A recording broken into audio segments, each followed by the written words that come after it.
Agripolis e abbiamo un po' di ospiti anche online. Questo evento tra l'altro è sostenuto dall'Ordine degli Agronomi e Forestali, quindi se alcuni di voi hanno bisogno di crediti formativi professionali e sono in presenza, devono registrare l'orario di entrata e di uscita. All'entrata trovate un foglio e magari lo ricordiamo anche durante la giornata, perché ci sarà tutta la giornata di presentazioni e quindi poi arriveranno anche gli studenti. È orario di lezione, quindi molti studenti la mattina magari non ci sono, ma arriveranno il pomeriggio.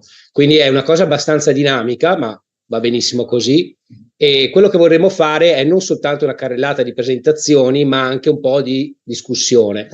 Io purtroppo sarò presente a singhiozzo perché appunto ho degli altri impegni ufficiali che mi richiedono la mia presenza nell'altro edificio, ma ci vedremo comunque a spot. Vi lascio nelle abili mani del mio collega, il professor Masiero, che arriva tra qualche minuto. No, è già qua, quindi si è materializzato.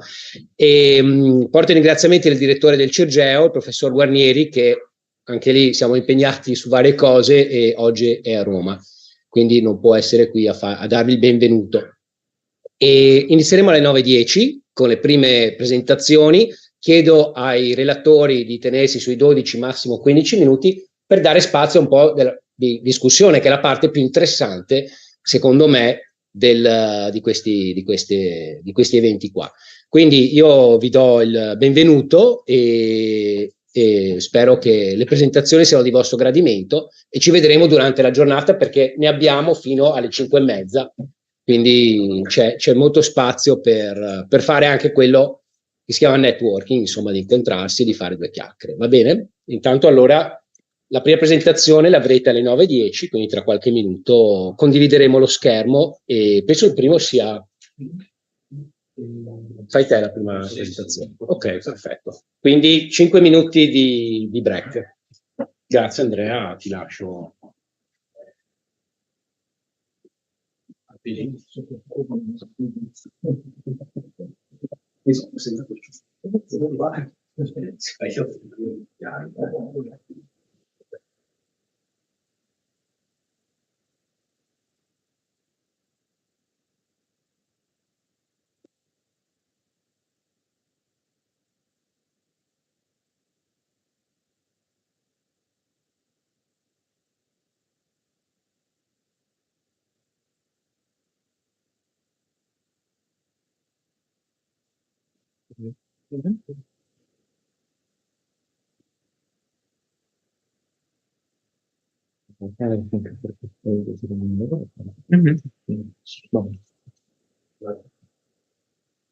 Questo no,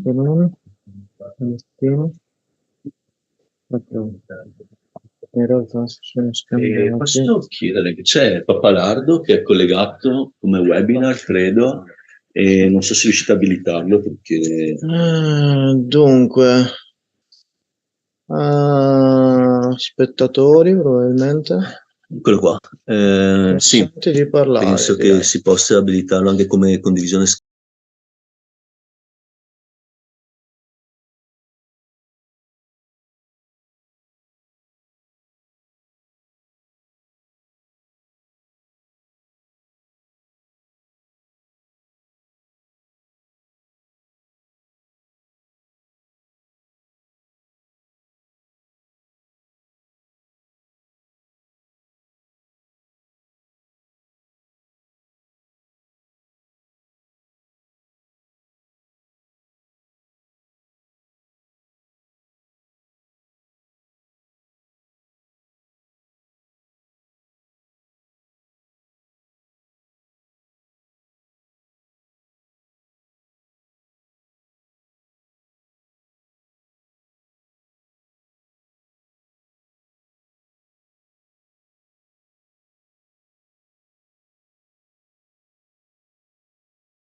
sostanzialmente Condivido lo schermo. puntualissimi con l'inizio, visto che sono le 9:09, quindi tra un minuto arriviamo all'inizio ufficiale. Dunque, rispetto al programma che potreste aver già visto online e stampato, in realtà c'è una piccola modifica dovuta essenzialmente anche a una buona notizia, perché quello che avrebbe dovuto essere il primo speaker in questo momento ha un impegno dovuto essenzialmente a una presa di servizio, quindi è essenzialmente una bella notizia, direi. Per questa ragione però vengono scambiate la prima e la terza presentazione del programma, quindi invece di cominciare con Salvatore Pappalardo, cominceremo con Daniele Codato, che è già qui e vedo che sta già condividendo il suo schermo e la sua presentazione. Quindi è con piacere che inauguriamo la giornata del GISday con la prima presentazione di oggi da parte di Daniele Codato dell'ICEA. Una presentazione chiamata Analisi geografica dell'espansione petrolifera e della crescita urbana nell'Amazzonia acquedottiana. Okay. Daniele, grazie mille, professor Masero, e buongiorno a tutte e tutti. Io appunto sono Daniele Codato, faccio parte del gruppo di ricerca del professor De Marchi del licea. Allora, con la mia presentazione mi permetto di parlare in italiano, però chiaramente le slide sono in lingua inglese. Quindi con questa presentazione vi porterò, diciamo, in Amazzonia e darò anche spazio poi al mio collega Facchinelli, che anche lui continuerà con il filone amazzonico, in particolare il filone amazzonico equatoriano. In quanto, un attimo che sposto un po' di cose qui, ok? In quanto appunto lo studio, diciamo, che presento in questi 10 minuti riguarda appunto uno studio riguardante spazio così al mio collega Facchinelli, che lui ci genererà con il filone amazzonico, in particolare il filone amazzonico. Streaming che però sta tutto come audio. Provo a spegnere il microfono qui. In teoria facendo così dovrebbe essere ok. Prova.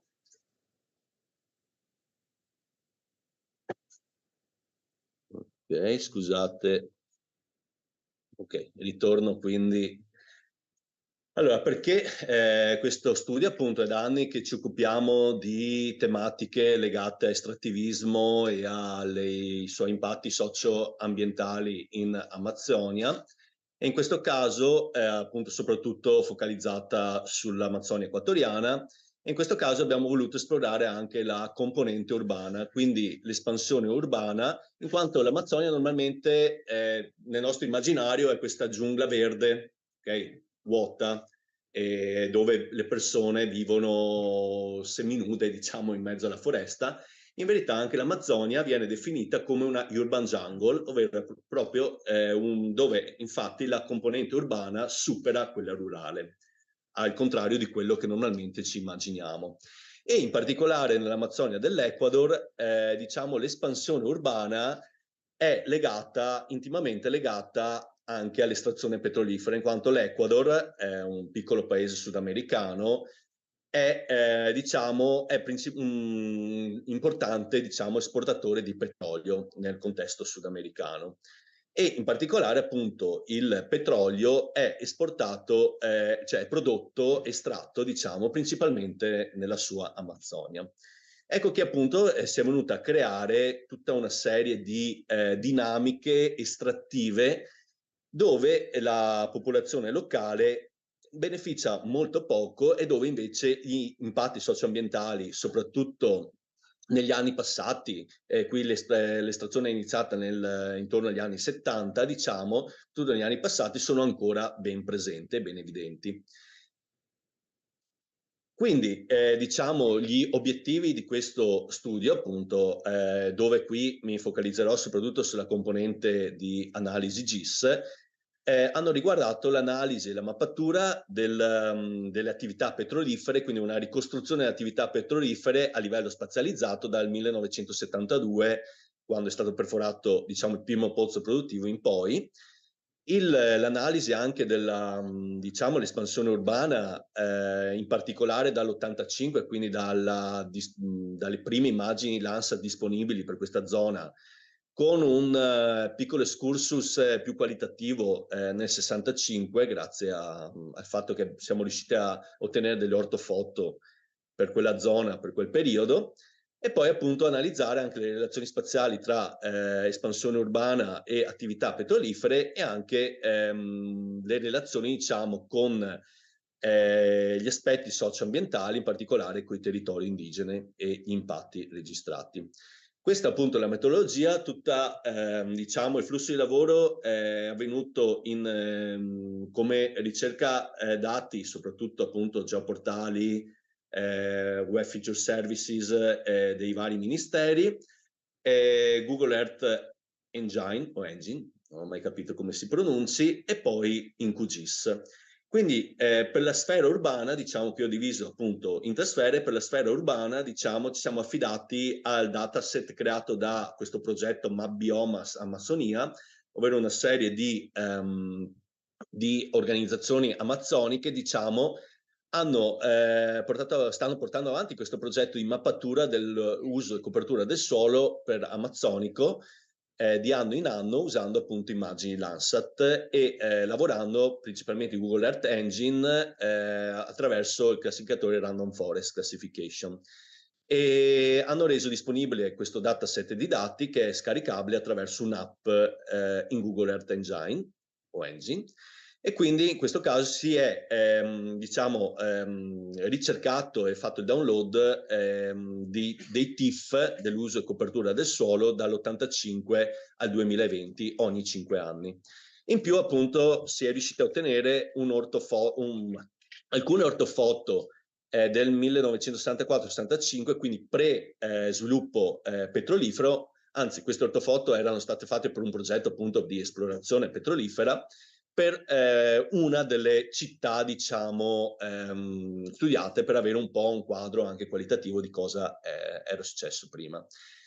A livello di sfera petrolifera, normalmente appunto abbiamo ricavato, diciamo, i dati delle concessioni petrolifere in questa zona amazzonica, quindi siamo appunto equatoriana. Queste che vedete sono diciamo, in questi box o azzurri o arancioni, sono appunto le concessioni, ovvero dove lo Stato permette alle multinazionali o alle imprese, diciamo anche nazionali, di cercare e poi eventualmente di estrarre petrolio.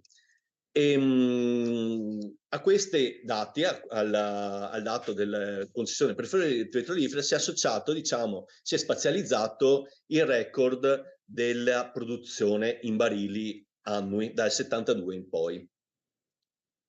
Per la parte socio-ambientale, principalmente appunto sempre da geoportali o da altre organizzazioni come RISE, sono ricavati i dati sulle infrastrutture petrolifere, su il record, diciamo, degli impatti come sversamenti di petrolio, come gas flaring, che appunto sono queste torce che bruciano il gas, principalmente metano, che esce con l'estrazione petrolifera. Il mio collega vi spiegherà meglio.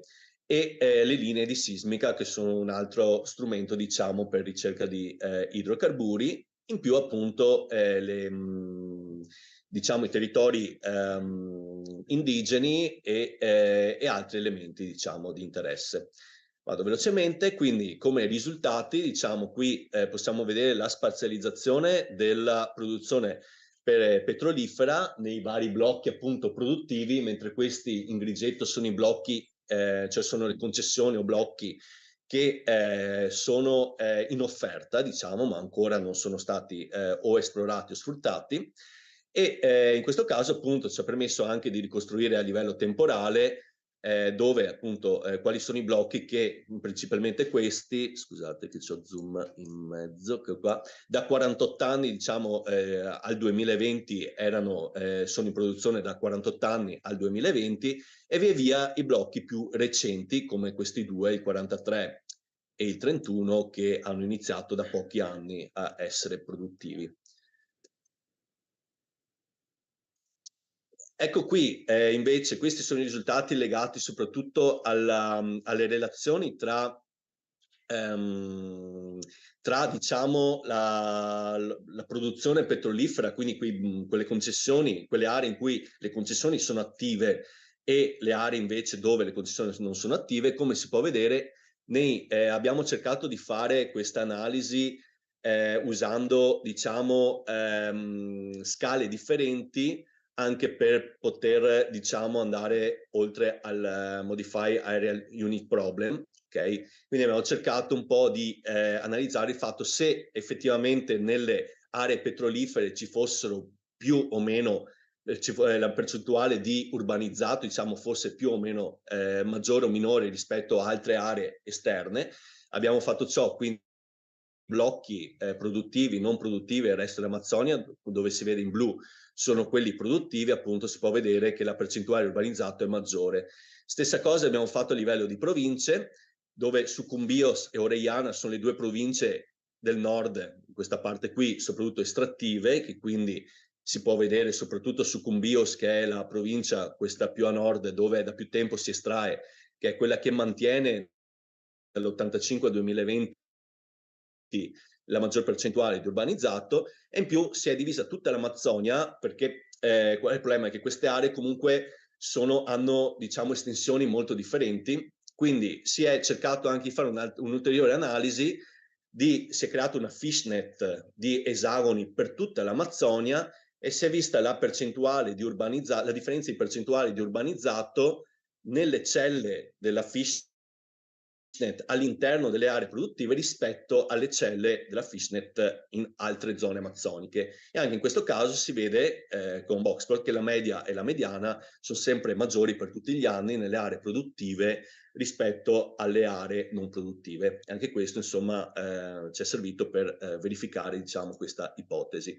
Qui si può vedere appunto una carta che fa vedere sia a livello di blocchi sia in nero abbiamo un po' una rappresentazione dell'urbanizzato, vedete nell'85 e nel 2020, dove appunto questi che sono i blocchi da più tempo, diciamo, produttivi, sono quelli con le percentuali maggiori, a parte questi due sono gli unici blocchi, diciamo, questa zona qui è l'unica zona non produttiva ancora, anche se è inserita all'interno di blocchi di concessioni, diciamo, offerte, diciamo, sono presenti però le città andino-amazzoniche, perché ci troviamo nell'interfaccia tra Ande e Amazzonia più antiche, quindi hanno comunque una percentuale elevata, ma mai elevata quanto questa zona. Okay? E in questo caso vediamo un piccolo escurso, appunto, questa è l'ortofoto che vi raccontavo del 64-65, dove vediamo questa è la città de El Coca o Puerto Francisco de Orellana, che è una città molto importante, un'interfaccia, appunto una città non petrolifera ma che offre servizi a tutta l'industria petrolifera molto importante. E vediamo qual era l'estensione nel 65, intorno al 65, dove c'era una pista d'atterraggio e poco più, e come è evoluta poi dall'85 in poi. Se mi indichi quanto mancano, un minuto o due, così. No, sono 12, quindi massimo 15. Con le domande? Sì, con le domande, infatti. Penso che manchino un paio di minuti, se non sbaglio. E vediamo come appunto successivamente all'85 e in particolare vediamo qui sotto dove si è espansa anche a sud del fiume, in quanto in questo caso qui appunto tra l'85, diciamo, e tra il 65 e l'85 è stato anche costruito un ponte. Vediamo come poi grazie al ponte appunto si è iniziato a costruire, a urbanizzare anche nella parte sud del fiume. E qui l'ho messa, insomma, per far vedere, questa è una carta di sintesi, diciamo, che invece vuole rappresentare la relazione tra urbanizzato, attività produttive e popolazioni indigene. Okay? Ci sono molti territori indigeni e, diciamo, questo è il grafico che rappresenta un po' questa carta, dove si può vedere che anche se diciamo la maggior parte di urbanizzato, questo in blu più chiaro, è presente soprattutto nelle aree petrolifere al di fuori dei territori indigeni. Comunque si vede questo in griggetto, diciamo, è l'urbanizzato all'interno dei territori indigeni compresi nelle concessioni petrolifere, che pian piano aumenta e è superiore all'urbanizzato nei territori indigeni non interessati da concessioni, da attività produttive, diciamo, fino al 2020. In questo caso invece le ultime carte ci fanno vedere, questo è un po' un inquadramento, diciamo, delle infrastrutture petrolifere, quindi oleodotti, pozzi, e qui possiamo vedere un po' la densità nei blocchi degli sversamenti petroliferi registrati dal Ministero dell'Ambiente, dei siti gas flaring, delle piscine, diciamo, petrolifere, che sono questi, diciamo, piscine dove viene riversata l'acqua inquinata, estratta insieme al petrolio, e qui invece delle linee di sismica che interessano in questo caso tutta l'Amazzonia. Si può vedere ad esempio, insomma, faccio un esempio qui degli oil spills, quindi degli sversamenti petroliferi. Si può vedere come interessano tutta questa fascia, soprattutto appunto i blocchi più antichi sono stati interessati a sversamenti o da pozzi o da oleodotti, e in particolare vediamo anche qui, ho cercato di evidenziare in violetto i reticoli che appunto porta le acque da questa zona qui delle Ande verso l'Amazzonia, e quindi chiaramente uno sversamento in questa zona qui può, e è capitato spesso, che venga portato poi anche dai fiumi, diciamo, anche per esempio verso il Perù o verso il Brasile, che si trovano verso est, diciamo. Ecco che appunto come conclusione che abbiamo visto che c'è una relazione tra espansione, cioè abbiamo confermato, diciamo, questa relazione anche nel corso del tempo, che era già una relazione confermata, ma questo studio, diciamo, ha cercato di analizzarla dall'85 al 2020, quindi una relazione tra espansione petrolifera e la crescita urbana. C'è stata una crescita in infrastrutture che hanno interessato anche i territori indigeni, se non sia all'interno ma soprattutto intorno ai territori indigeni che vivono nelle zone da più tempo, delle zone estrattive che da più tempo vengono, appunto, dove da più tempo si estrae petrolio, e appunto abbiamo anche analizzato questa alta densità di gas flaring, di piscine, di oil spills e di sversamenti petroliferi. Tutto questo appunto e altro, se vi può essere di interesse, è stato pubblicato recentemente in un paper in Landscape e Urban Planning. Grazie per l'attenzione. Grazie mille Daniele. C'è qualche domanda? Is there any question?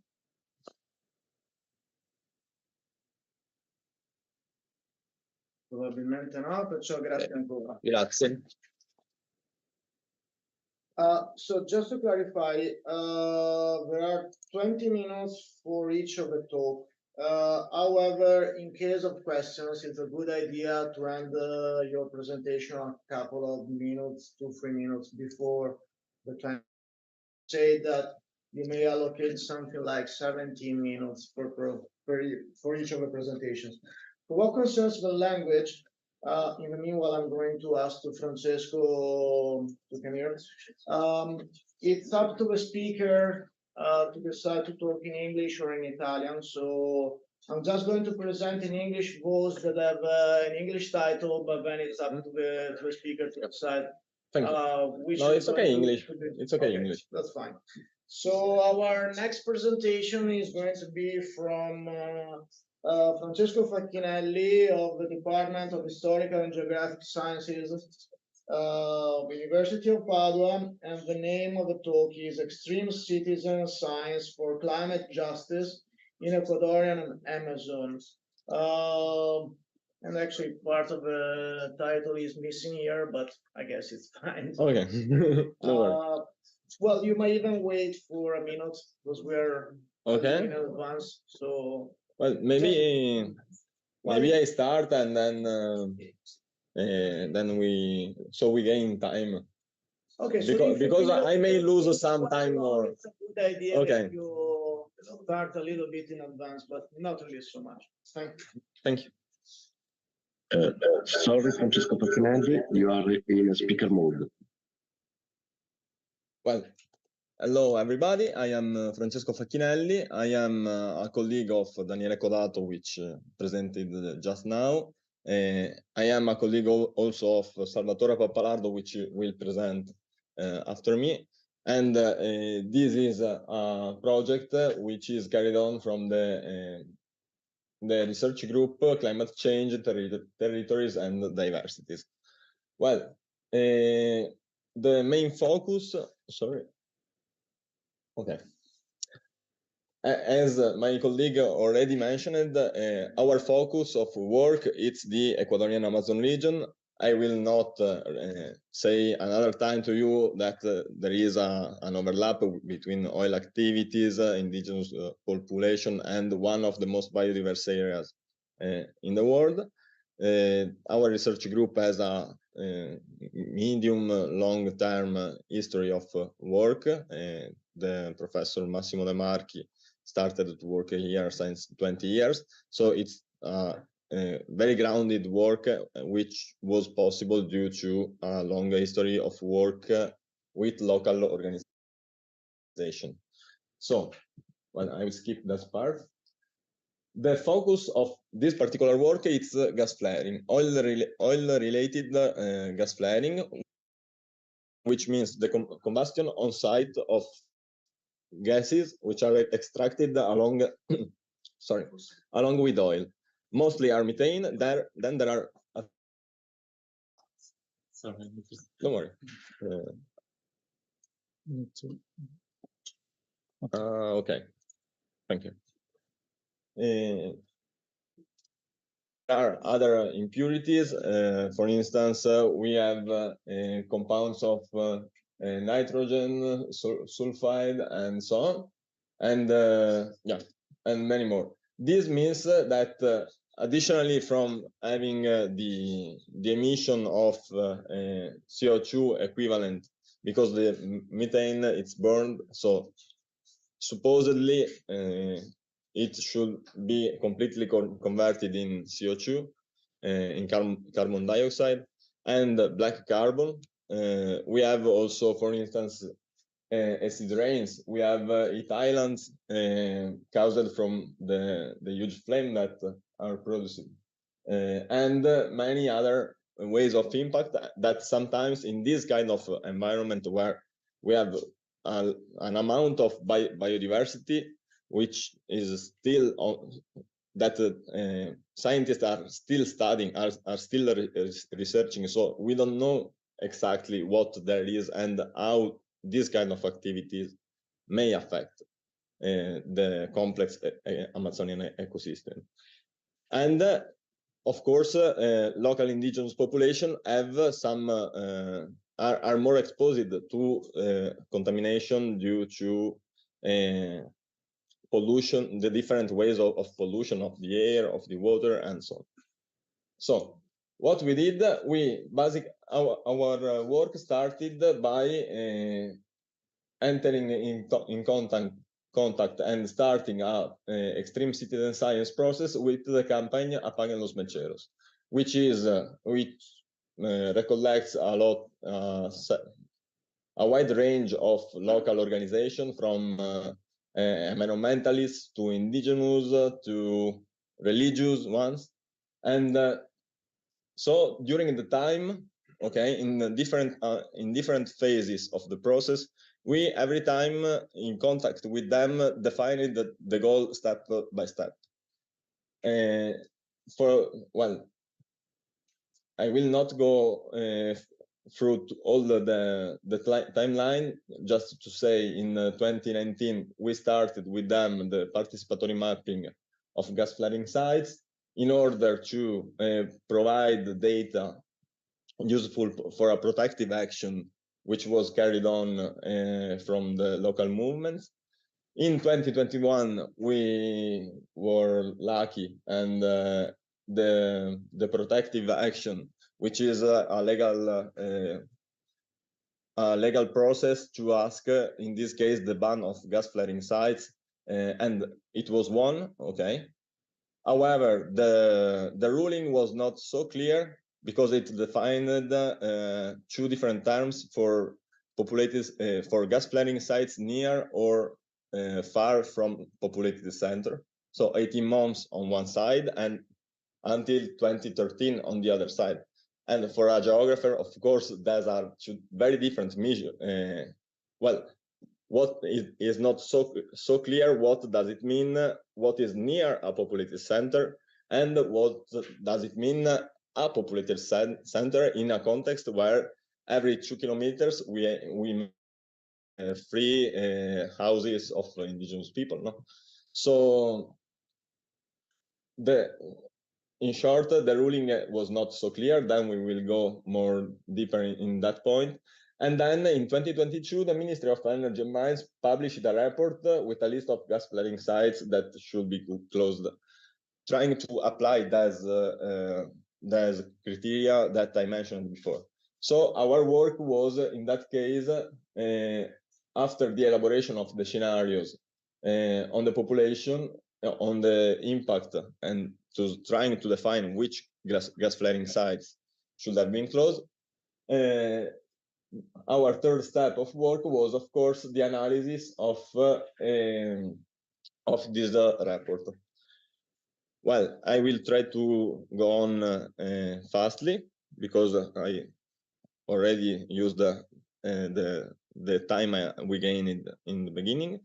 So we started with a combined approach, combining satellite imagery and satellite detection of gas flaring sites with the NOAA satellite, SWAMI and NPP, combining and confronting this data with what we recollected by using different geo technologies, trying to, for us, it was very important to work in an open source and open access environment, because this, for us, in this context, mean having the possibility to maintain project for a long term, without trying to go out of the logic of starting a project when you have the funds and then finishing the project when you don't have them no more. And leaving an instrument, a tool to local communities that they can go on using in the time, needs also this kind of technology. So, for instance, we use Open Data Kit and ONA to carry on participatory mapping on the field of gas flaring sites.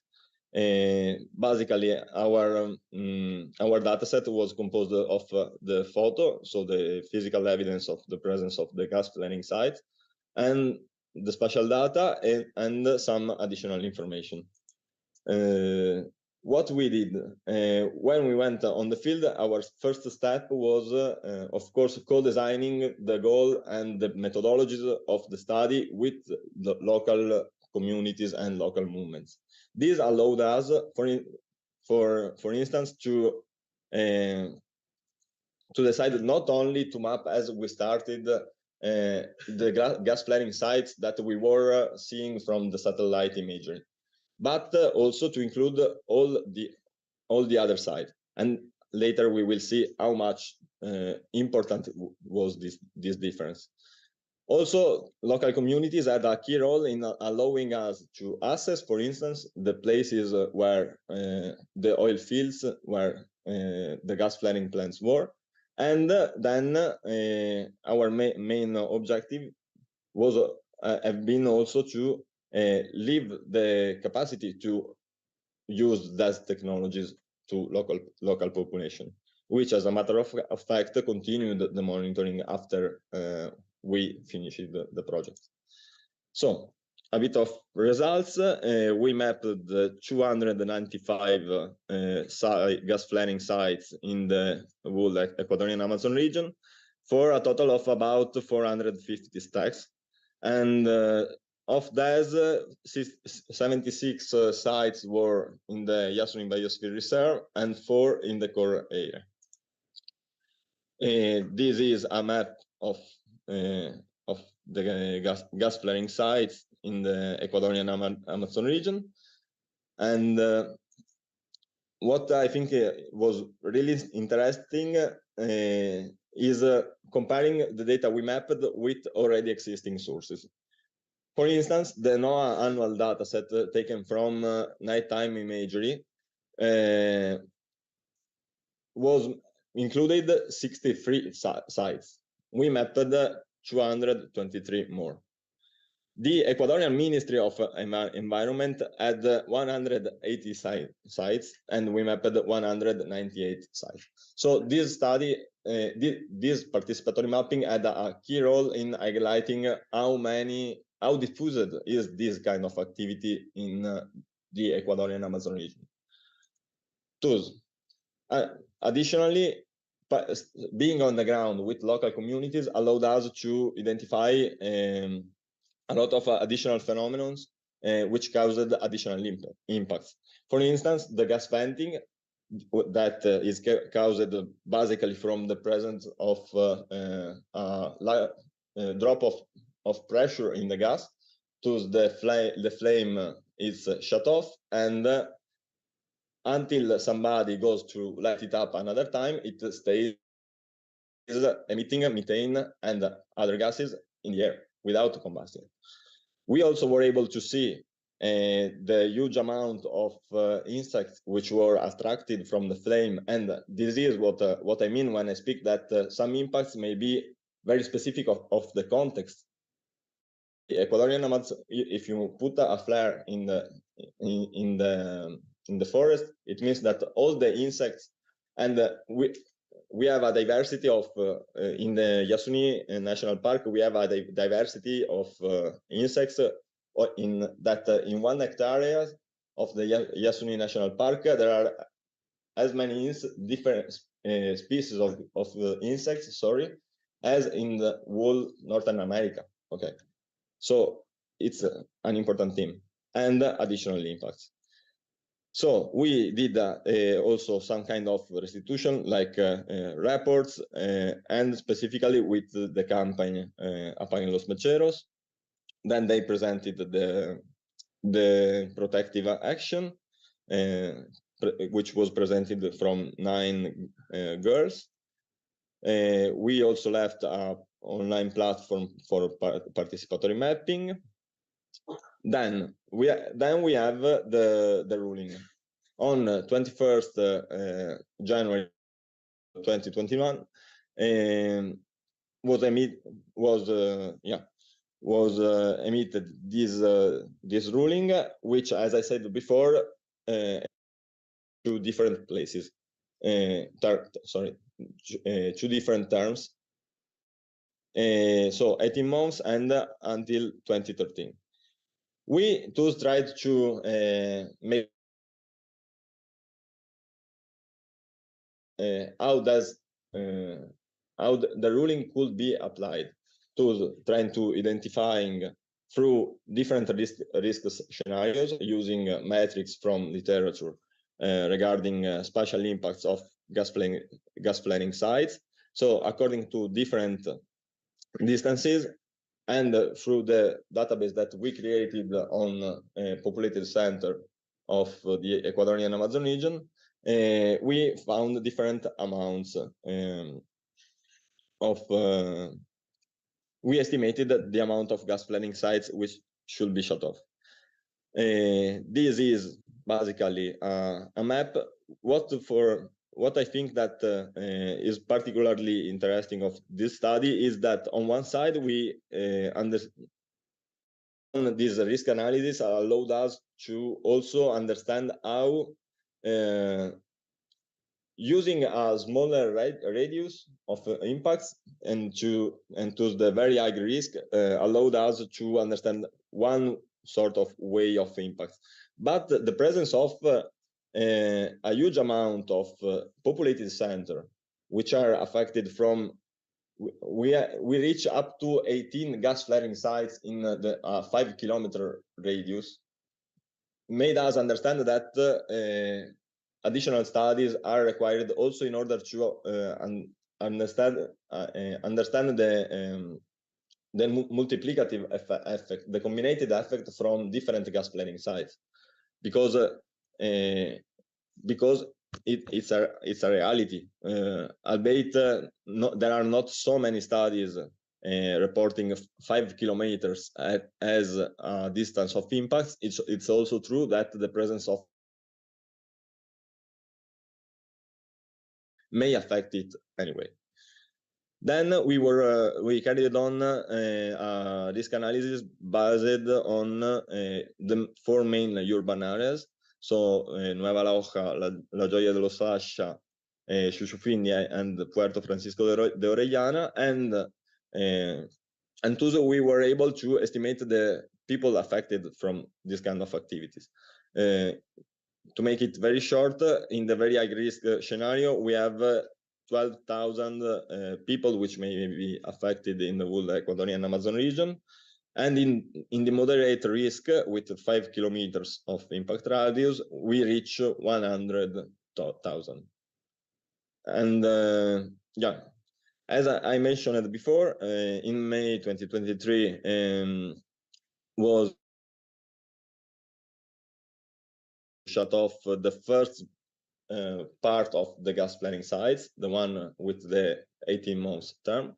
So right before the ministry published this report, and what we did was basically carry on a counter analysis comparing in order to understand which of the gas flaring sites that they identified that should be closed were already present in our data set from participatory mapping, and trying to identify, to evaluate how had been carried on effective process. And now we are also trying to continue the monitoring, albeit it's not simple, because also participatory processes require resources. It's not that because I, scientists, am not going to map physically, there are not resources required, because somebody has to go, and this needs resources and time, and it's not so simple also for local people go there, and sometimes it carry on also associated to entering oil fields. So, a bit of a final consideration, open access and open source software for us represented a powerful tool to implement a meaningful participatory process, because this allowed us to leave an instrument, as I said before, in the hand of local communities that they are still able to use and can use and can actually assert.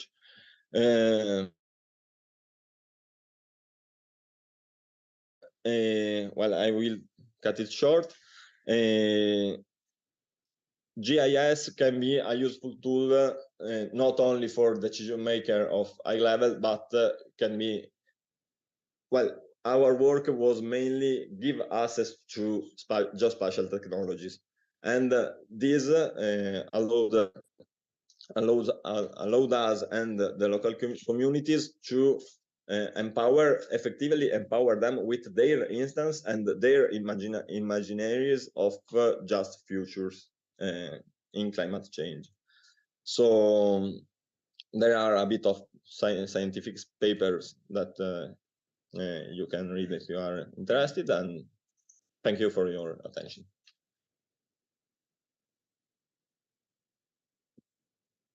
Thank you very much, Francesco. So is there any question?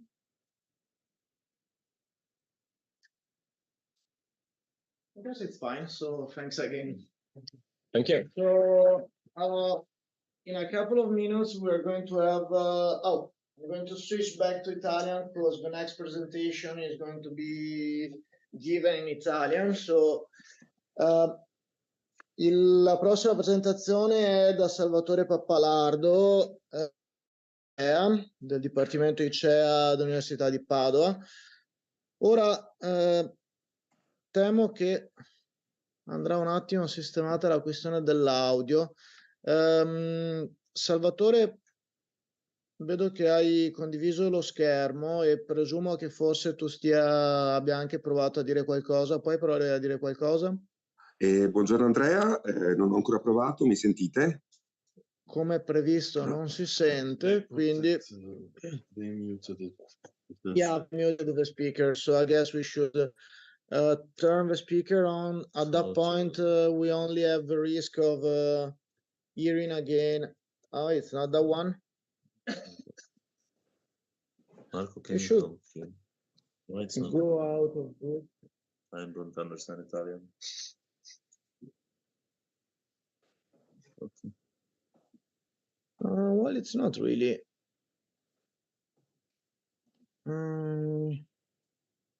Marco, can you come? Where is the audio? What is the audio output of this laptop?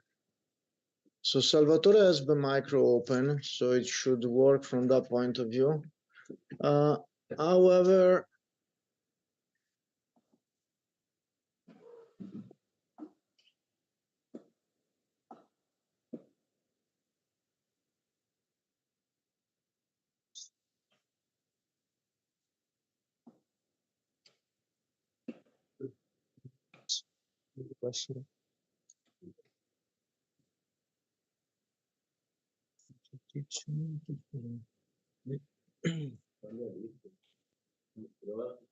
Prova?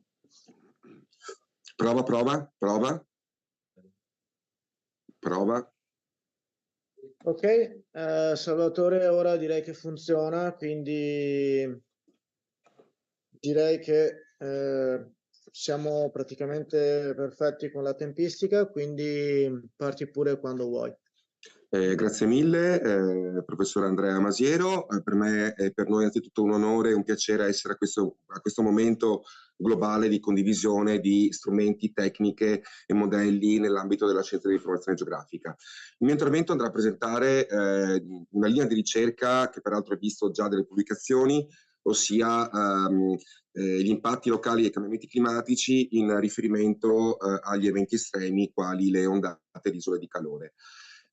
Come ampiamente documentato da numerosi rapporti dell'IPCC, in particolare l'ultimo, l'aumento della frequenza, della durata e della magnitudo degli eventi estremi è ampiamente conclamata.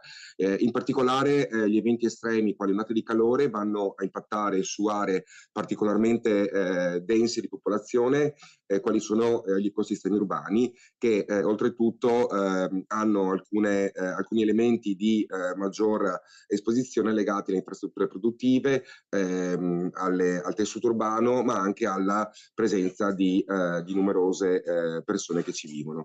L'Europa purtroppo è una delle aree geografiche mondiali dove il cambiamento climatico marcia ad un ritmo di 2 volte tanto, cioè di 2,2 gradi centigradi, e alcuni studi hanno già evidenziato come l'Europa si riveli essere uno degli hotspot a livello mondiale per quanto riguarda le ondate di calore, a tal punto che l'aumento della frequenza di tali eventi può essere stato stimato essere 3 volte più alte rispetto alle medie latitudini.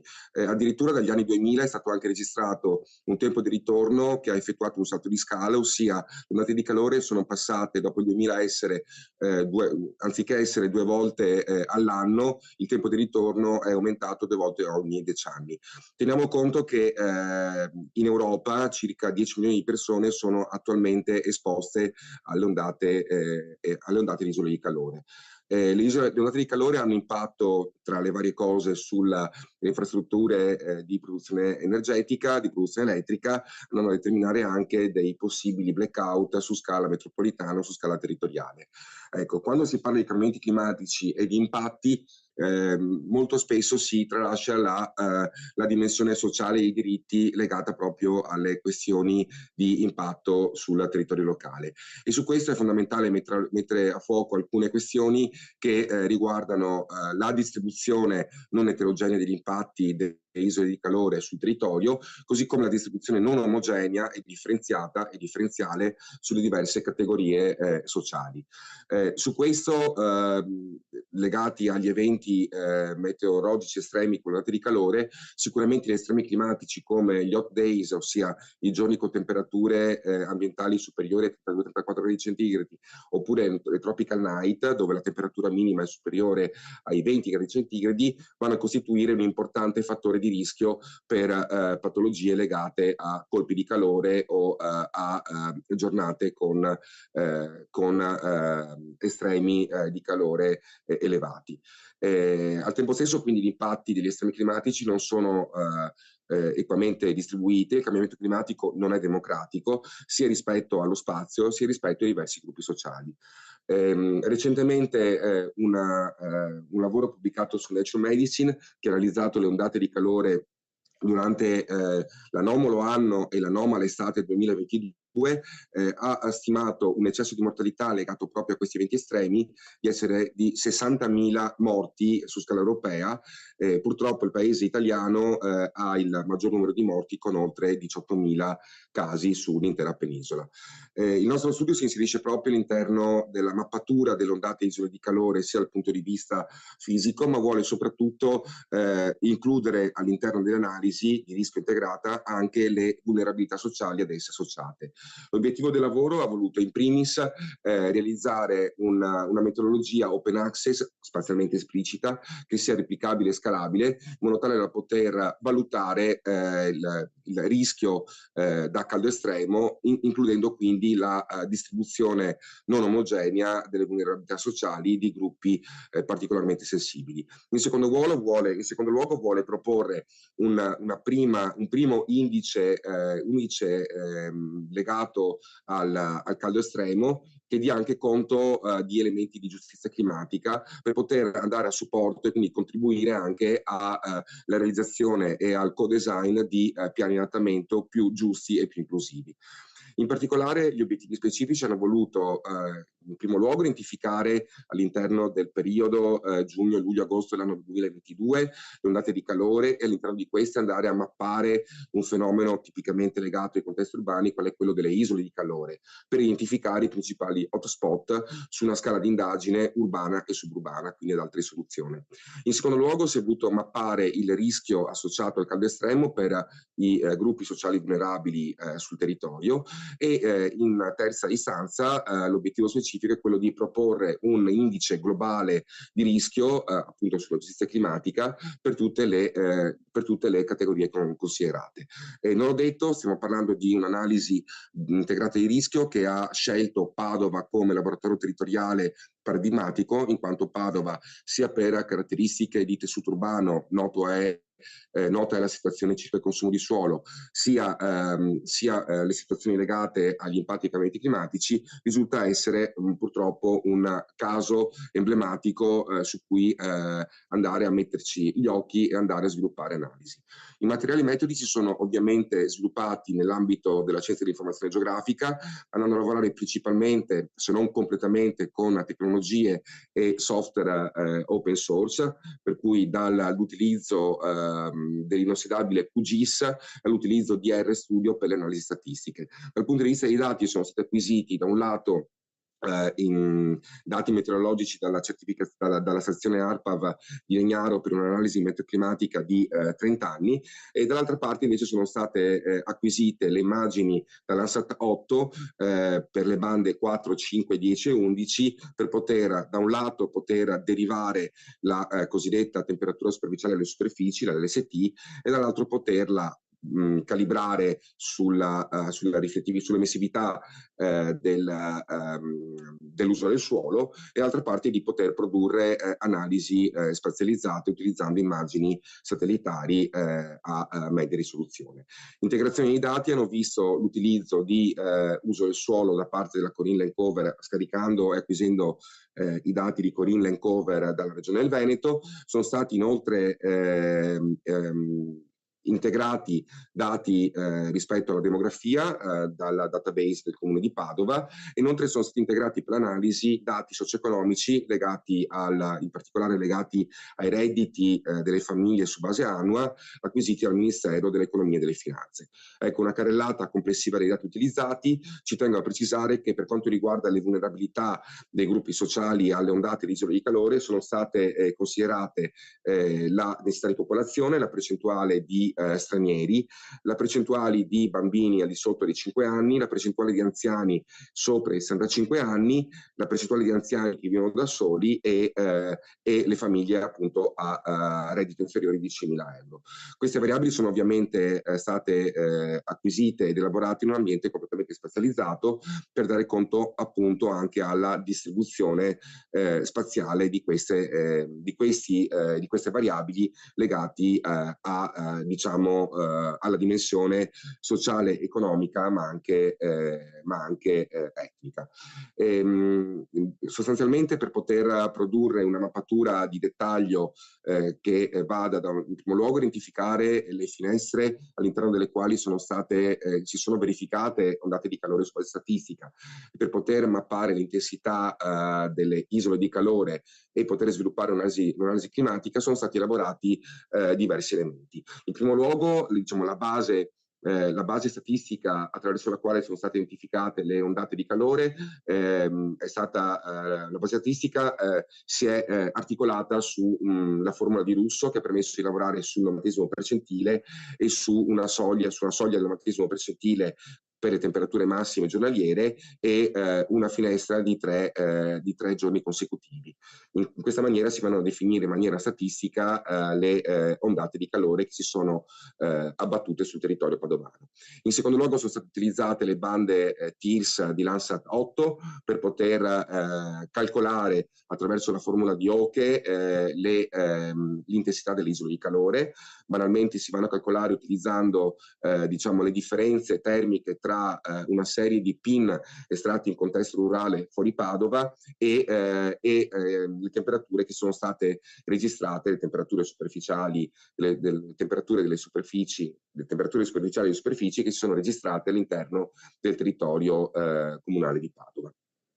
Al tempo stesso è stato elaborato un primo indice, un set di indici che tenessero conto della sensibilità di diverse vulnerabilità, di diverse categorie sociali al caldo estremo, indici che sono stati elaborati in primo luogo individualmente, ma in secondo luogo sono stati aggregati in un indice globale che ha integrato le singole appunto variabili.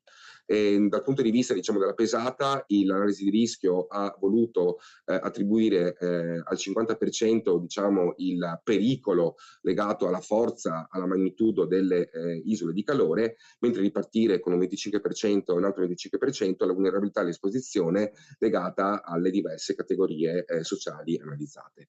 Andiamo subito a presentare i risultati. Allora, dal punto di vista diciamo, della forza fisica delle ondate di calore che hanno determinato un arcipelago di isole di calore principalmente legato al tessuto urbano e quindi alla presenza di aree cementificate, ci ha permesso di identificare 6 hotspot all'interno del territorio comunale di Padova. Il primo è la zona industriale, il secondo è la zona fiera, la terza è la zona stanga, la quarta è la zona legata alla stazione, ma in particolare alla prima arcella, il centro storico, sia la zona piazze e la zona dell'aeroporto. L'arcipelago delle isole di calore è determinato dalle anomalie termiche, ossia dell'intensità delle isole di calore, che può variare da 3,1 a 8,7 gradi centigradi. Questa immagine di mappatura diciamo, delle isole di calore ci restituisce una profonda eterogeneità di valori tra diverse zone, anche molto vicine tra loro all'interno del comune padovano. È possibile da questa mappa anche poter derivare in maniera molto intuitiva quali sono i corsi fluviali che hanno temperature che possono arrivare a 5-7 gradi più basse rispetto a zone estremamente più calde. Andando a lavorare invece sull'intensità delle isole di calore su base unità urbana, vediamo che la situazione si va in qualche modo a determinare in maniera simile a quella precedente, indicando che i quartieri più colpiti dalle ondate di isole di calore sono in particolare la zona industriale, ma anche i quartieri sopramenzionati, ossia quelli, i quartieri centrali, ma anche i quartieri del quadrante est del quartiere nord. Come si può vedere dal grafico a violin plot, ossia il grafico a violini, la variabilità dei valori termici è estremamente elevata in molti quartieri, andando a evidenziare come il tessuto urbano possa esercitare un'influenza estremamente differenziata. Inoltre, tramite un'analisi che ha visto l'utilizzo di un modello OLS, si è dimostrato il contributo del consumo di suolo in termini di incremento di temperature superficiali, andando a delineare che a ogni 10% di incremento di consumo di suolo si ha un aumento medio di temperatura di 0,3 gradi centigradi.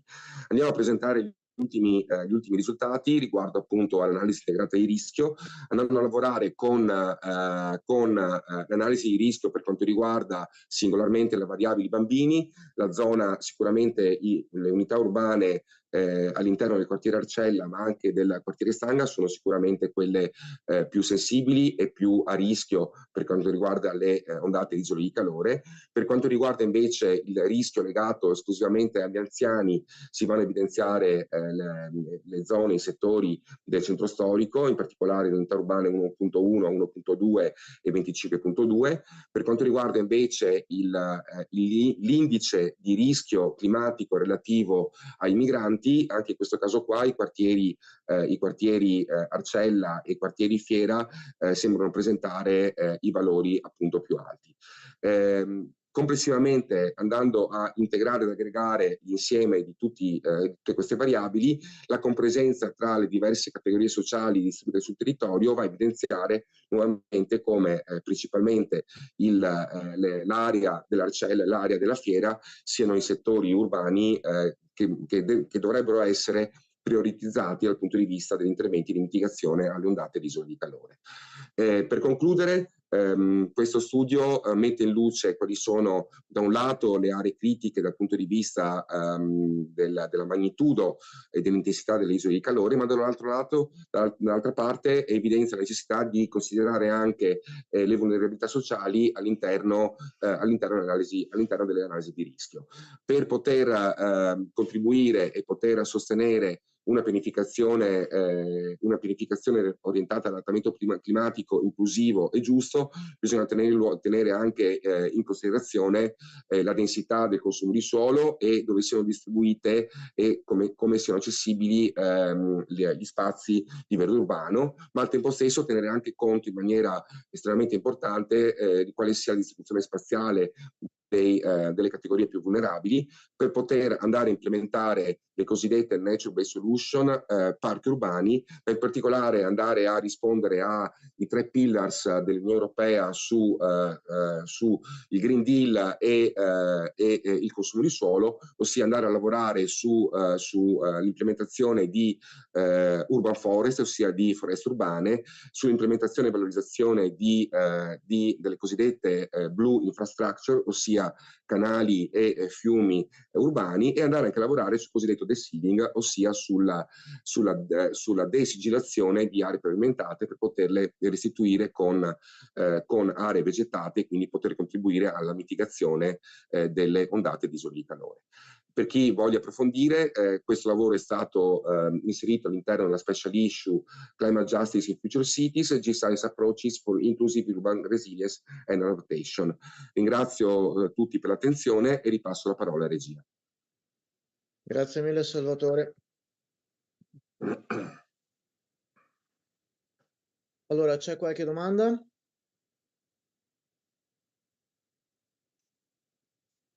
Sì?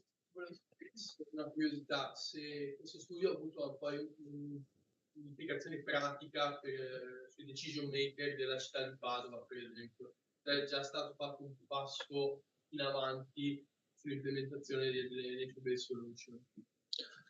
Allora, sospetto che probabilmente Salvatore non ti No, l'ho capita, l'ho sentita. Ah, ok, benissimo. Posso rispondere, grazie per la domanda che credo vada proprio a centrare anche il qui delle questioni. In realtà no, nel senso che noi abbiamo avuto diverse interazioni, è un filone di ricerca aperto da circa 3 anni e al di là delle pubblicazioni scientifiche diciamo che andiamo a realizzare diversi incontri sia sul territorio per andare a incarnare anche la cosiddetta terza missione dell'università e quindi andare a incontrare cittadini, comitati che sul territorio si muovono, e abbiamo anche attivato diversi percorsi di dialogo e interazioni con i policy maker per poter condividere, per fornire elementi anche di analisi scientifica rispetto a una pianificazione urbana che parli anche di resilienza effettiva e che parli anche di implementazione di misure di mitigazione alle ondate di isole di calore. Ecco, io credo che nonostante Padova sia stata diciamo identificata tra le 100 città carbon neutral e nonostante il PAISC e nonostante si stia dotando di pianettamento, ecco, credo che tuttavia ci sia una certa resistenza e diciamo non una spiccata diciamo celerità nel cogliere l'urgenza e l'importanza di mettere mano sul territorio urbano e di cominciare a mettere nel mondo reale politiche reali e concrete che vadano a mitigare e intervenire su questa problematica emergente che non solo impatta in termini termici, ma anche va a impattare sulla salute pubblica della città di Padova. Grazie Salvatore. In realtà c'è anche un'altra domanda online da parte di Nicola Bernardi. Te la leggo. Buongiorno, ricordando un vecchio progetto europeo denominato Decumanus, di copertura verde nelle principali città europee, ad esempio Milano, possiamo oggi affermare che siamo ancora lontani dagli obiettivi dello stesso progetto europeo? Grazie Nicola, purtroppo sì, possiamo affermare che siamo ancora lontani dagli obiettivi del progetto europeo, così come siamo lontani in generale dalle linee guida delle politiche della Commissione europea.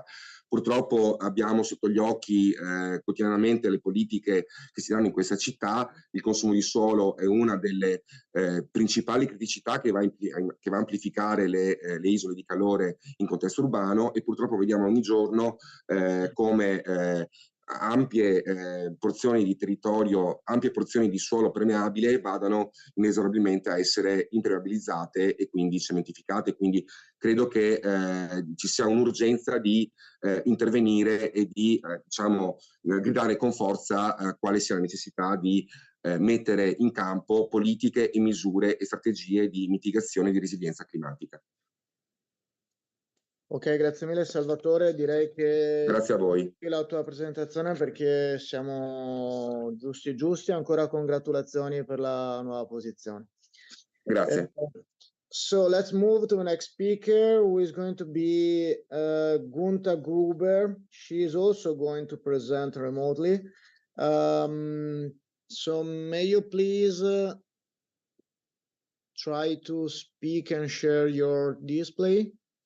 Yes, good morning. Can you hear me and see me? Yeah, it's fine. So Gunta is with the TESOF department, and her speech is going to be on detection, segmentation, and classification of surface obstacles in automating terrain trafficability assessment.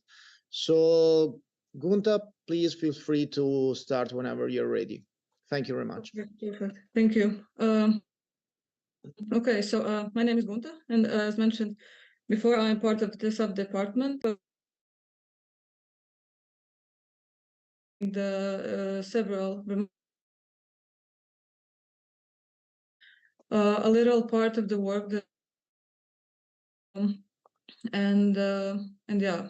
basically the work is related on detection, segmentation, and classification on the surface obstacles to improve the terrain trafficability. So the presentation will highlight the importance of the terrain classification in general. Then I will explain what kind of data we used and how we interpreted.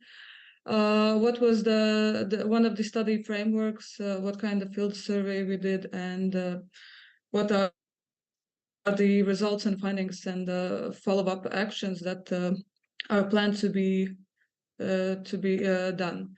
So before diving into the topic, the question might be why it's even essential and important to research the topic, and what is the current limitations in this field. And we all know that the terrain in forestry presents quite unique challenges. The steep terrain with mixed vegetation complicates both access and machinery movement. Additionally, these terrains are prone to the soil erosion and compaction and requires careful management. And efficient timber harvesting depends on the detailed understanding of the terrain.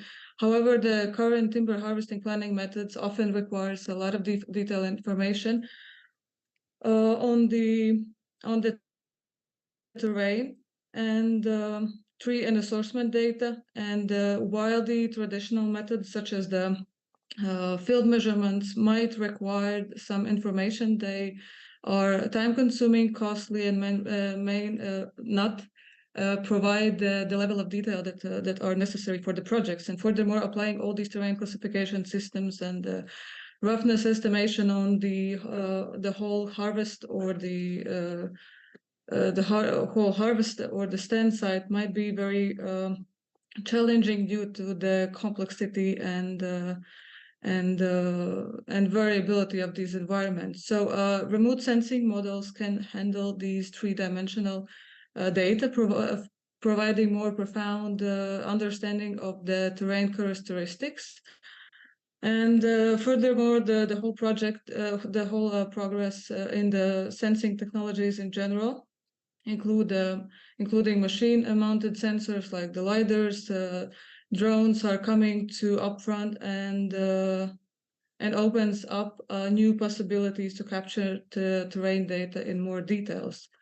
So yeah, our current approach to ground roughness classification is based on the obstacle size or the height and the incidence of the depression, stones, and the boulders. But the issue with this approach might be that it is often based on the visual assessment and subjective assessment that requires a lot of experience, and these demonstration plots are usually covering at least 100 square meters. That means that if we need more detailed information, this might not be sufficient. So our aim was to use this already developed terrain classification system and make it automatic, so we can extract more information.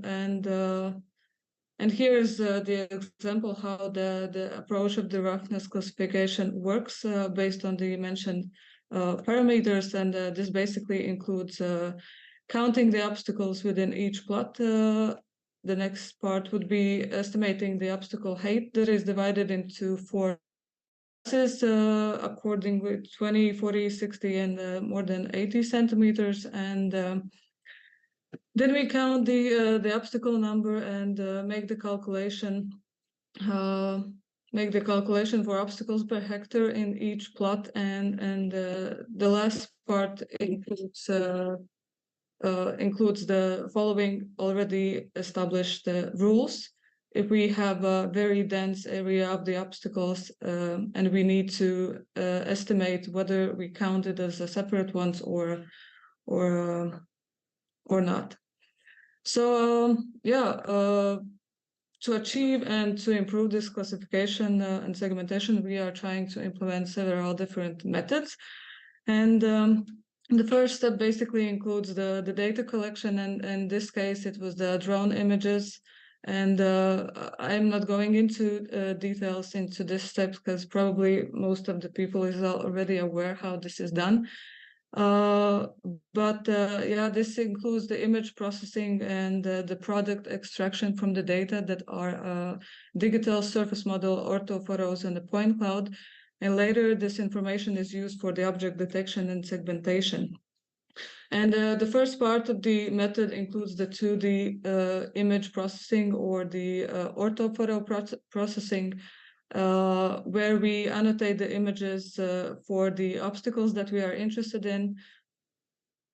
we divide the data set into train and the test, and then we try to use this data set with several different machine learning approaches. And in this case, those are the segment anything, MOSC, RCNN, and UNet. And afterwards, we extract the shapes of the obstacles and then the shapefile that is used later. And the second part basically includes the 3D point cloud processing, and this might be more sufficient solution for a long term, where the object detection is basically performed directly on the point cloud data. And one common approach is to use the PointNet or the PointNet++, that is more advanced version of this algorithm. A neural network architecture designed specifically for the point clouds, and we don't have to rely on images or orthophotos that might not be the best solution, especially if we're working on the complex forest environments. So so this approach is particularly useful for tasks where the 3D information is included, and this is the case. And the most time-consuming part of this might be the 3D point cloud annotation and labeling, where we have to prepare the training and testing data set, and this takes a lot of time, especially if we're working on the very detailed information, such as the obstacles or, for example, the trees. And also this method is quite requires a lot of resources, to computational resources, but again, it provides quite good results. And the next part basically includes counting the obstacles, as I mentioned before, performing the frequency analysis, where we see how distributed are the obstacles, and then we calculate the roughness. And it's worth to mention that the 3D point cloud processing not only facilitates for the object detection, but also can provide more detailed information on the terrain and the tree assortment data. So today I will just show you a small part of the work that is based on the 2D image processing, and where the segment anything algorithm is used for the detection and segmentation. And this was a very experimental study in South Africa. The post-fire area that basically gives us a very clear view on the obstacles. So we did some measurements on this area as well on 2 plots, and we capture low-flying drone with a high resolution, and then we did the interpretation of the information, estimating the obstacle height, the frequency, and the parameter. So this is the example how the field survey and the manual measurements were performed, captured along 3 lines. Each measured obstacle was assigned with the identifier, and the height and the parameter was measured with a very simple measurement tape. And in total, we have 63 measurements to compare with the detected shapes. And here is the result of the segment anything algorithm shapes. And in overall, this approach works very well, but of course there is always a room for improvement, and there are some shapes that are not detected, or obstacles that we are not particularly interested. And for example, in this case, we detect also the burn logs and or the rock shadows that we are not interested in. Then there are some objects that are not detected at all. And it's worth to mention that all these approaches with the 2D images are based on the images, and that's the main limitation, that we really need a very clear, unobstructed view to detect something. And as I mentioned before, here the machine learning working directly with the 3D point cloud comes to the surface, and I think it's more sufficient option to use the object detection from the point cloud and the segmentation. But yeah, anyway, following with the detected shapes, this is the example how we estimated the height from the point cloud for each detected obstacle. And these are the results that we got for the 60, in this case, 62 measurements, as one of the obstacles were not detected at all. And in general, the results were very good. And on the left, we can see the scatter regression plot with the manual and estimated values and the correlation between the estimated and manual measurements were approximately 0.95. And however, there were some points that deviate from the line, suggesting some level of error. And in general, the estimated height values tend to be slightly lower on average compared to the manual measurements, and this is likely related to the ground and non-ground point classification, which is also quite essential part in this approach. And the same results we estimated also for the perimeter. But contrary to the height, here we obtained that estimated perimeter was higher on average compared to the manual measurements. And here, of course, the issue might be related to the ground and non-ground point classification, but this might be also a human error. And to research this a bit more, there would be necessary to make more measurements and see how that actually works on different area. But yeah, and the next step after we obtained the obstacles were basically based on the very simple logic where we followed the rules, whether the obstacles are higher or not higher than 10 centimeters or how it actually looks distance-wise. And in this case, we used the Delaunay triangulation and estimated the distances to the nearest obstacle to get the information whether this is one or a group of obstacles. And based on this information, the following work includes the roughness estimation. So yeah, summarizing this work, I would like to highlight the importance and effectiveness of this machine learning in object detection and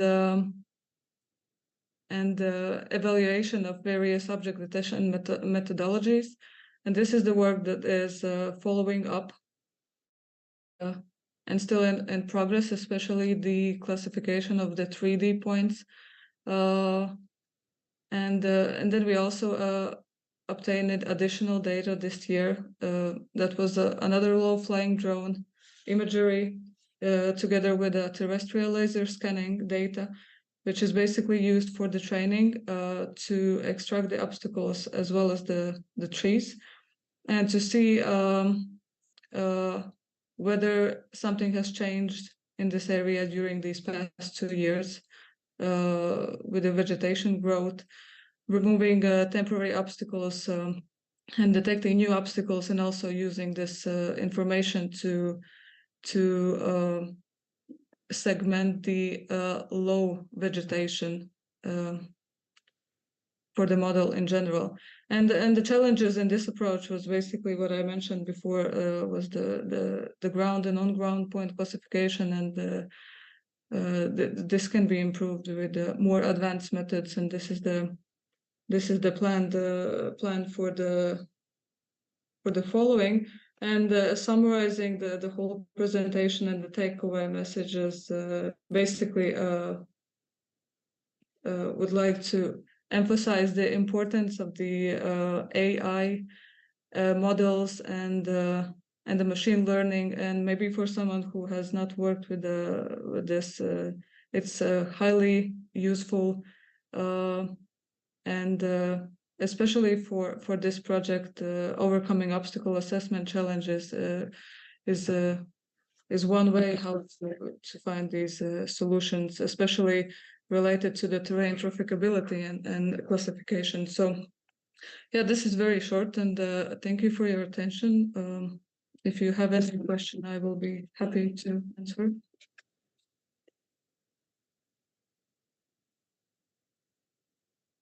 Thank you very much. Is there any question?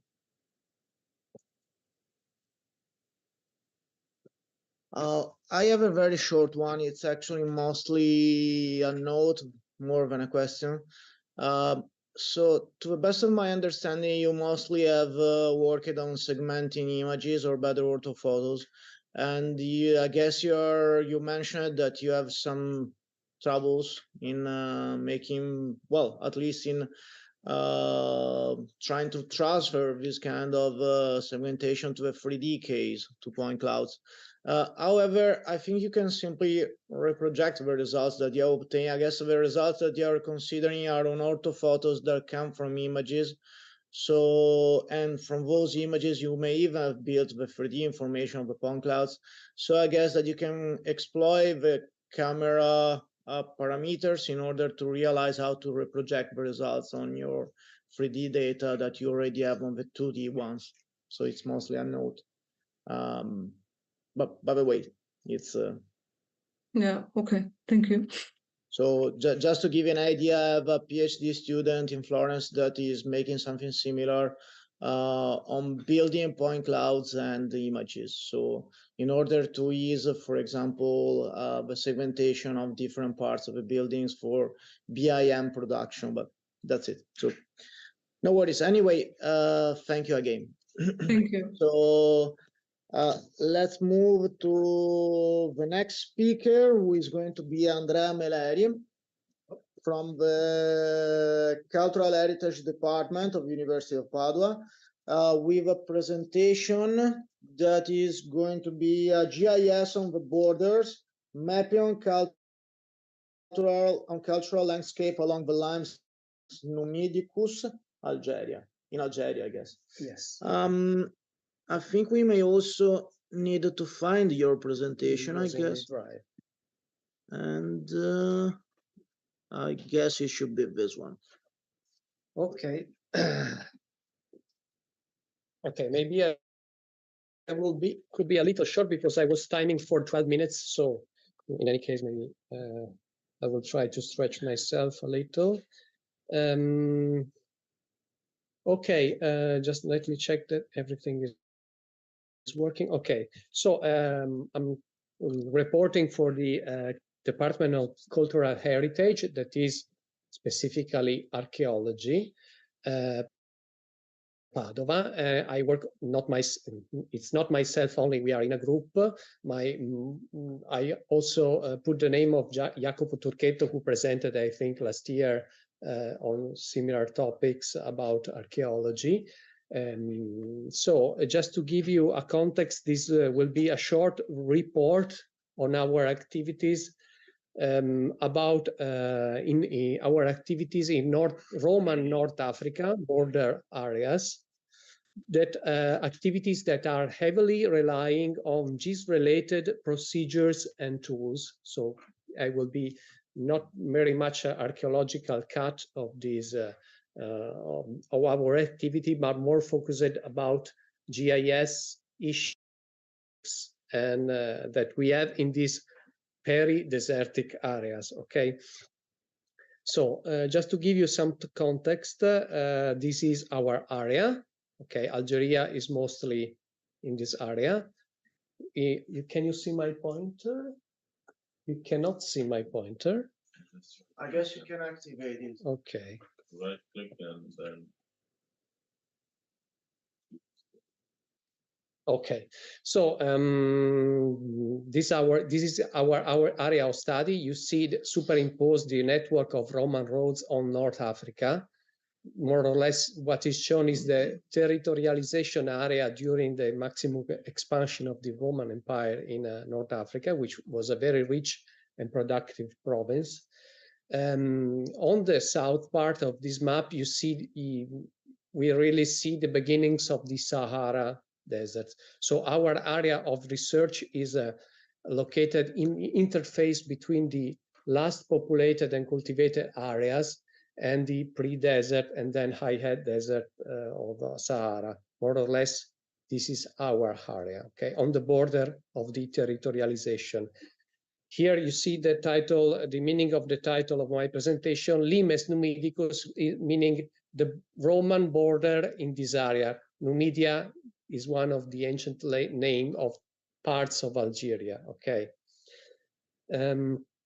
So in this area, there is a lot of, just to give you some context, there is there was a significant and there is a significant population and cultivation because of the presence of wadi, if you choose French or English, these seasonal rivers typical of these areas that for various reasons, with various efficiency, provide water for certain type of cultivation in this peri-desertic area.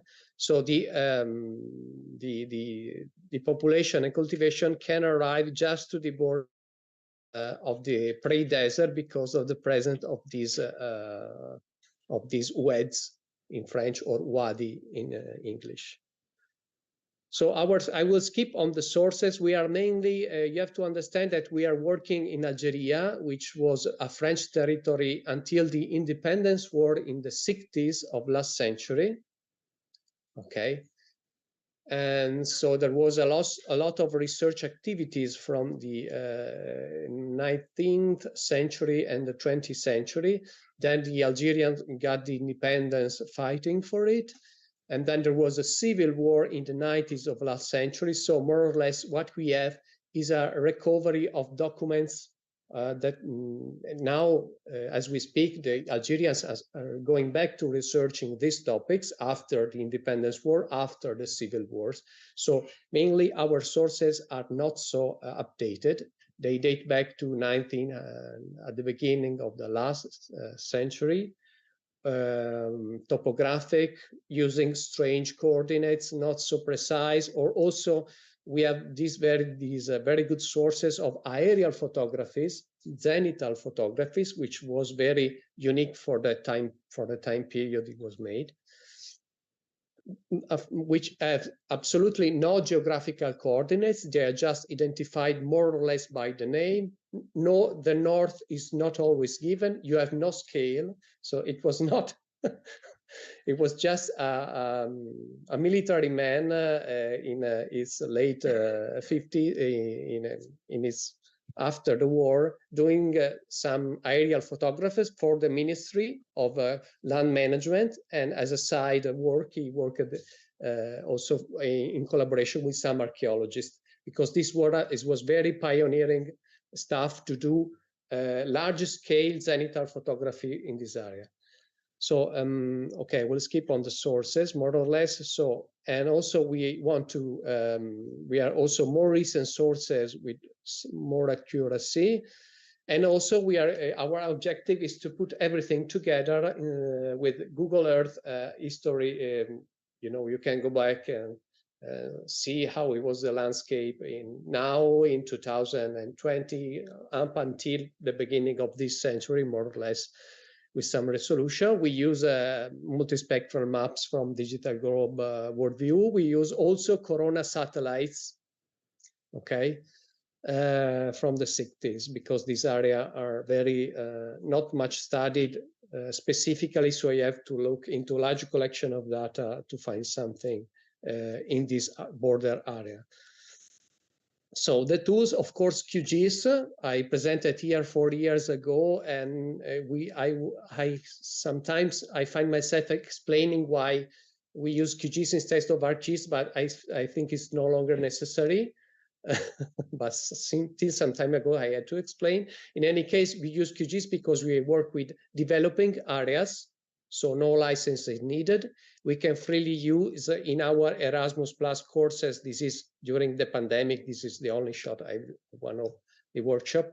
to spread the the knowledge and the use of this tool to students. We are mainly coming from cultural heritage and architecture, so maybe our courses, I find in later publication that began to, so this is a point of pride for us. And also on the road, off the grid, I personally was using apps made for tracking, because the key issues, we are completely off the grid, no signal, nothing, absolutely nothing. So we try to use QField, but I don't know if it worked, because we tried to use last time, but we didn't work.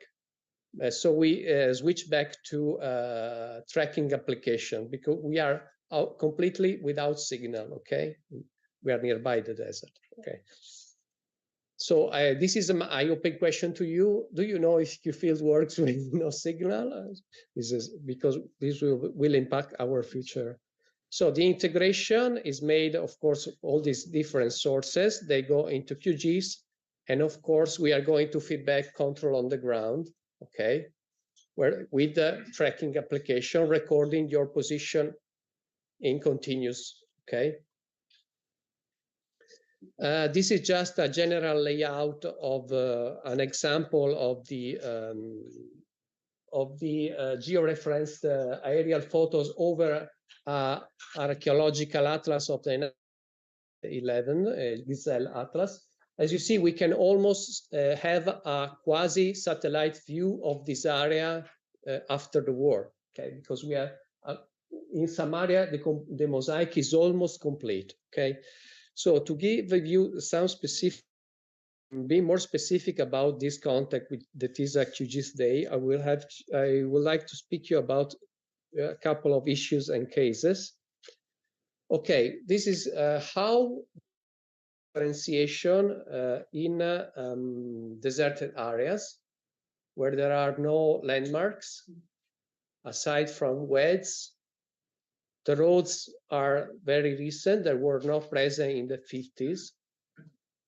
But finally, we can reach a certain amount of reliance. And I found that more and more, I had to rely on the resilience position of shrubs, bushes, okay? And this may be an interesting topic for you, for the researchers and teachers of professors of Agripolis, because it's very interesting that some arrangements of bushes remain the same over the course of 80 years. Okay.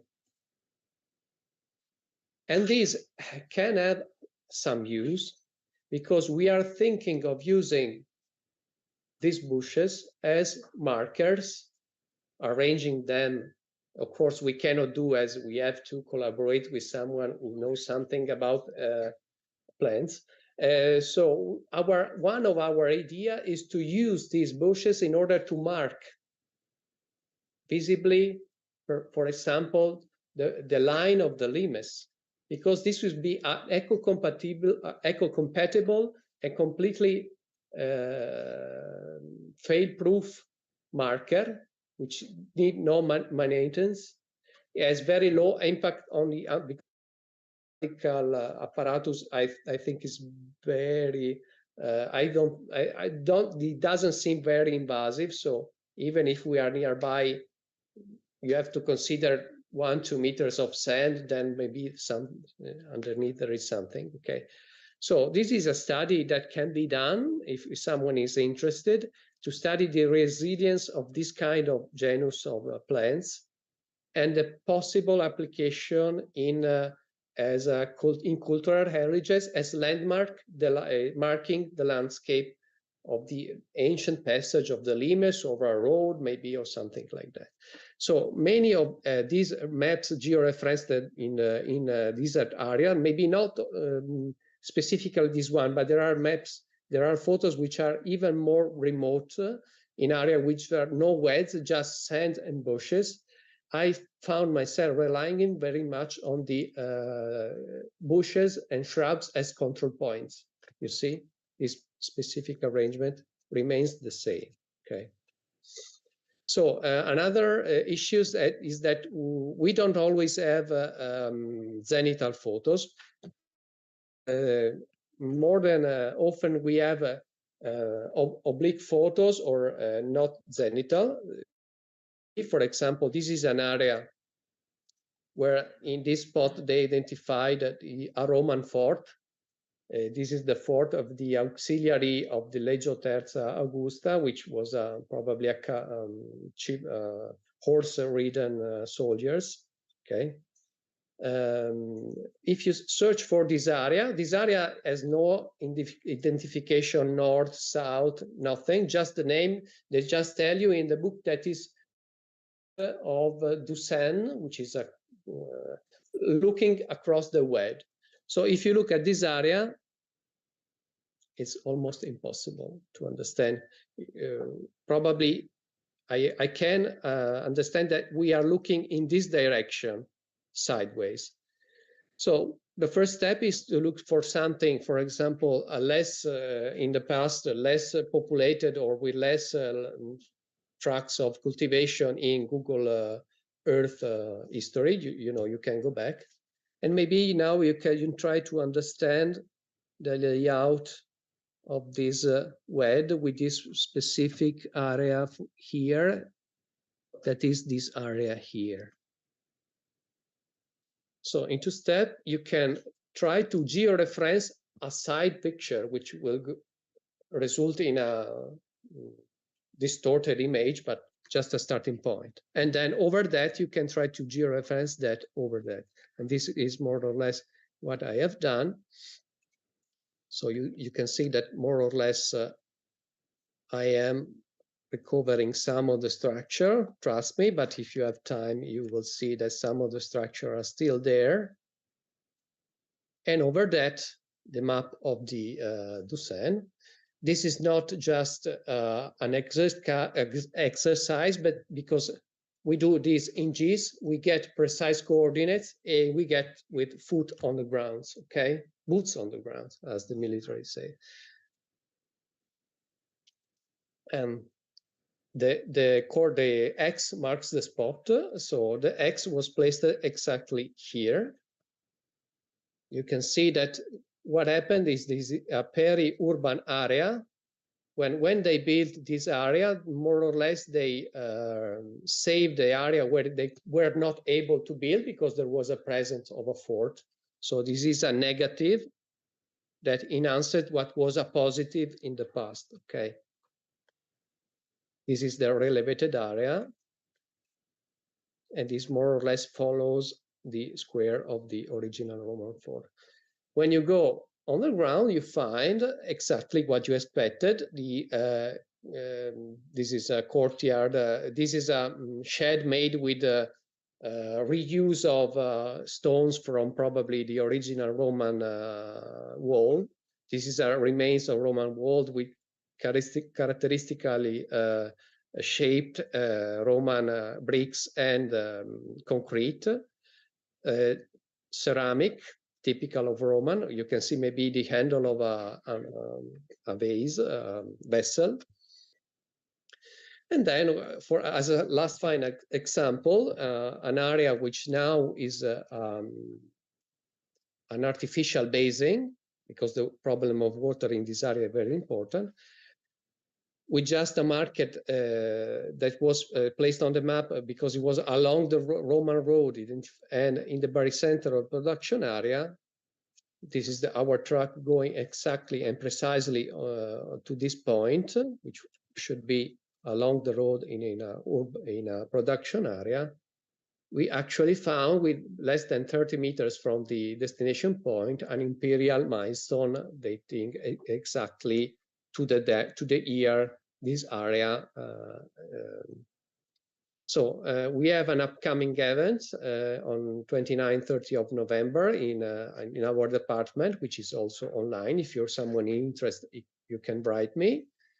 And I will end here. This is our group in one of the farthest south Roman fort nearby the Sahara Desert. That's it. Thank you.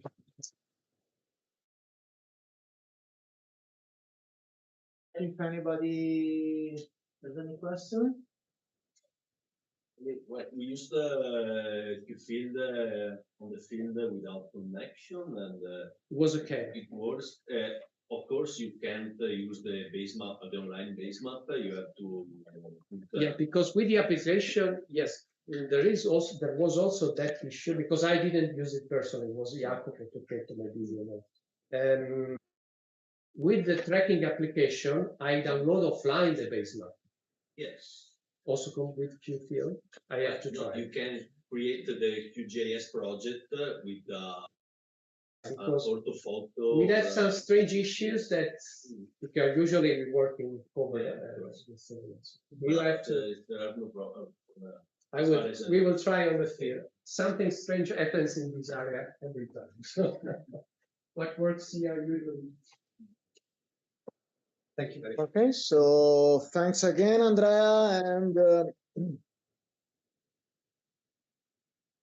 let's move to the last speaker of this session, who is Alberto Udali from the TESAF department, with a presentation named From Clouds to Pixels, an evaluation of 3D reconstruction from UAV imagery using different structure from motion tools. So come si condivide? Qua? Perché non abbiamo condiviso lo schermo. Ah, perché non funziona. Che sia, immagino sia questo. Grazie. Questo. Ok. Perfetto. Okay, great. Okay, good morning, everyone. So I'm really glad actually to speak in now after such an interesting presentation regarding also precision and the need of mapping precisely or with, let's say, enough accuracy. Because this presentation comes from the necessity of evaluating different systems with actually two different systems. To gain some kind of knowledge about the precision of mapping and reconstruction. So sometimes as a researcher, and in particularly using drones or UAV system, we think that resolution is everything. We do think that the highest resolution we achieve, we give the best results. And sometimes we do search for just a very small detail in our landscape, but sometimes we also need to look at the bigger picture. And so that's why we switch to drones and to this kind of automatic systems. But of course, the resolution is not always the most important part. And as we do our surveys, we do divide our workflow in 4 different parts, as I'm showing you here. So first of all, the data collection is, of course, the most important one. And by choosing the correct settings of survey will give us a huge step forward in the restitution, in the final restitution. Of course, the pre-processing of the data that can also happen in the field while sitting on a stamp or some logs can help. By pre-process the data, this will give us a huge step forward again. There is some data elaboration of which we don't really know how it works, but it works. And this can help us to achieve our results that at the end it looks more or less like this, or can more or less look like this. So even though we don't have the best survey settings at the moment, we do think that with our processing software, we can solve all of our problems. But then we realize that we don't know anything about how this software works. Or we know less because it's kind of a black box. We feed them with the images. We also set some parameters, and then, well, we have a nice output. And that's what we really need. But of course, as I said, this black box we can, looking at our experience, we can insert some ground control points. We can tune filtering intensities. We can set our RGB values of our pictures. We can build 2D and 3D models, and then we can export our product. So in reality, this black box is not as dark as we think. It's more like a gray box in which there is a black box inside. So it's like a hypercube or of black boxes in which we don't really know how this algorithm works, but we can set some parameters. So in our experience, we wanted to compare two of the main products at the moment on the market, which is Metashape and DJI Terra. In which we know where we can work with and what settings we can actually use. So in this case, for example, on DJI Terra, we can work by looking at the GCP and build the 2D and 3D models and then export our products, but we don't really know how to tune the different parameters because there is no such option at the moment. Whereas on Metashape, it gives us a ton of options. So I've just listed some more, but if in your experience you work with something different, of course, you know better than me what kind of options there are at the moment. So we actually tested these two softwares on these two areas in northeastern Italy, one in Paneveggio and one in Livinallongo. And here you see some reconstruction already of the two areas, but just to give you a context, one is a recently felled and clear felled site due to bark beetle infestation. And the other one was a site that was surveyed after the Vaya storm. So with a lot of trees and branches all around scattered on the area.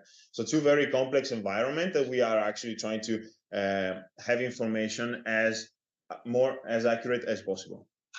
And in this case, this is kind of the workflow that we have followed. So we built the point clouds using the two different softwares, and then from the software we extrapolate the resulting terrain to scale of evaluation, so at 5 centimeter resolution and 10 centimeter resolution.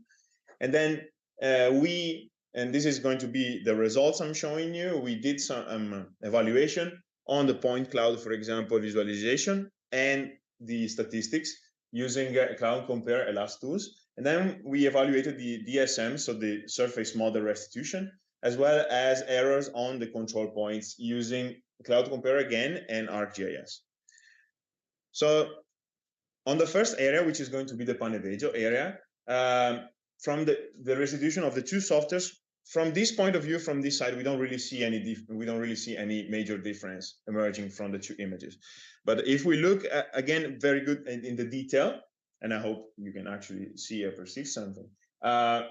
One immediate thing that we can look at is that the actual point density is quite low on the Terra restitution, whereas on the Metashape restitution, for example, looking at the timber stack there, is quite dense. It's actually looking at a 2D picture immediately, but whereas this is just a screenshot of the point cloud generated. And this is already just a detail. But looking, for example, at the next area, so I'll be switching back and forth on this area. Also from here, you cannot really tell the difference between one or the other. But if we look already more closely, the Metashape one seems to be more dense, with more dense packed information rather than the DJI Terra. And again, we kind of see this difference if we look at the detail of some of the areas. For example, in here, we can already see on the second image of Terra that the area is more or less with less points compared to the first one, which is actually very brighter, so with more point concentration. And we can see these kind of differences also if we compute some statistics.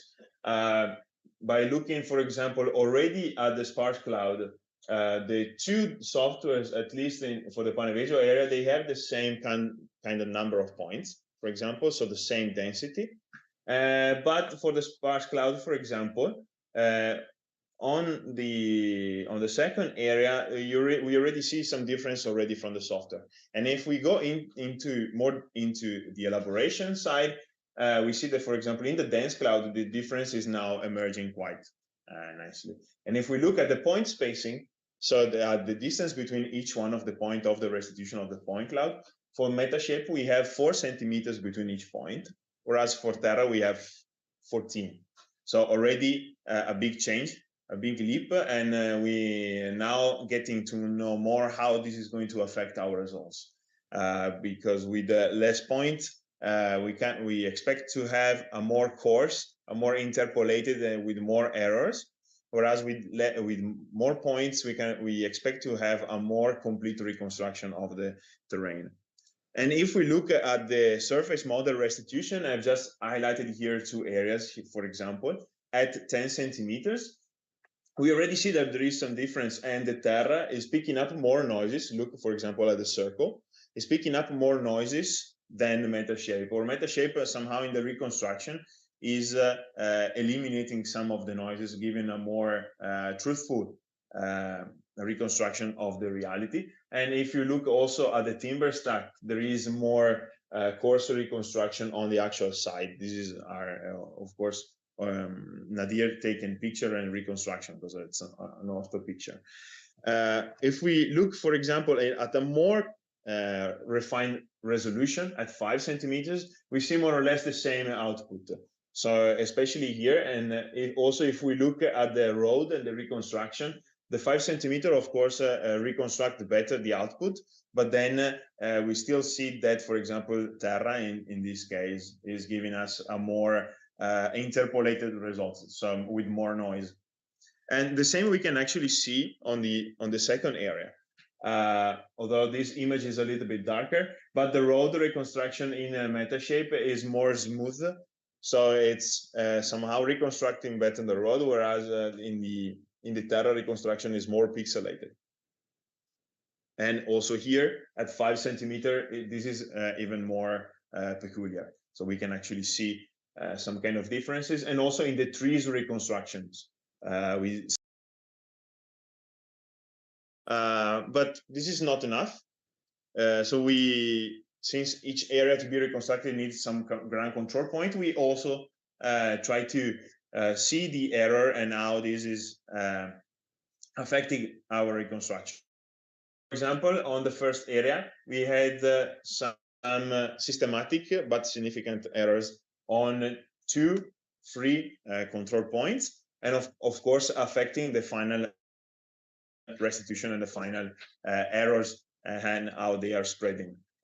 For instance, considering these 3 points in the reconstruction, we see that at least we have a ½ meter difference from the GNSS position acquired with our GPS from the reconstruction, if we a centimeter scale, like 4, 5, 6 centimeters. And we expected to have a similar error also in the second area, and in fact it's kind of like that, but less pronounced. So there might be some, as I said, some systematic error in the distribution and acquisition and reconstruction of the previous area, or of the first one, related to those points. And also they will spread. So in conclusion, actually, so we kind of evaluate the 2 systems. For example, regarding the number of points, Metashape performs better than DJI Terra, and also, of course, with the point density, so point per square meters, or just looking at the distance between points. Both the system are actually quite good to evaluate the errors on the control points, and they give us a good restitution. Something I haven't presented here, but I'm telling you now, considering the processing time, Terra a lot of more time compared to Metashape requires a lot of more time compared to DJI Terra, which you can actually have more areas during performed and reconstructed during one day, whereas if you launch Metashape, you can easily go to dinner with your friends, go to sleep, pick up a coffee in the morning, and then going back to work, and the computer is still stuck there after 12 hours. This is on the ground experience. And then the quality of the products, of course, Metashape is outperforming, in our opinion, is outperforming DJI Terra. DJI Terra is reaching some good results. So still we not really sure what we need to choose, if working with one system or the other. This is kind of an endless dilemma. But if you have perhaps any experience with one system or the other, we are really happy to hear from you. And of course, if you have any suggestions on how we can perhaps enhancing our results is very welcome.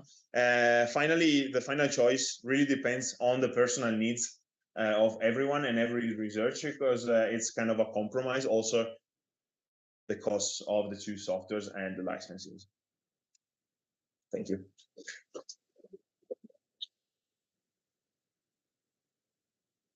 So thank you, Alberto. Is there any question?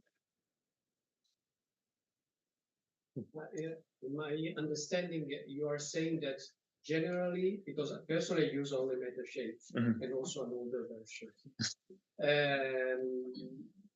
but generally you are saying that Metashape is lower.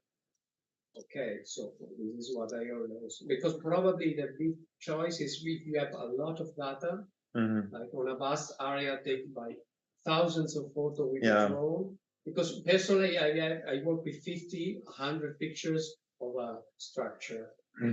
So if I had 1,000 pictures, probably I will go easier way with a paper software. Yes, since GISday is quite a new addition to the market, it's only available for certain types of UAVs or drones, for example, but is continuously, let's say, adding previous models to the software capacity.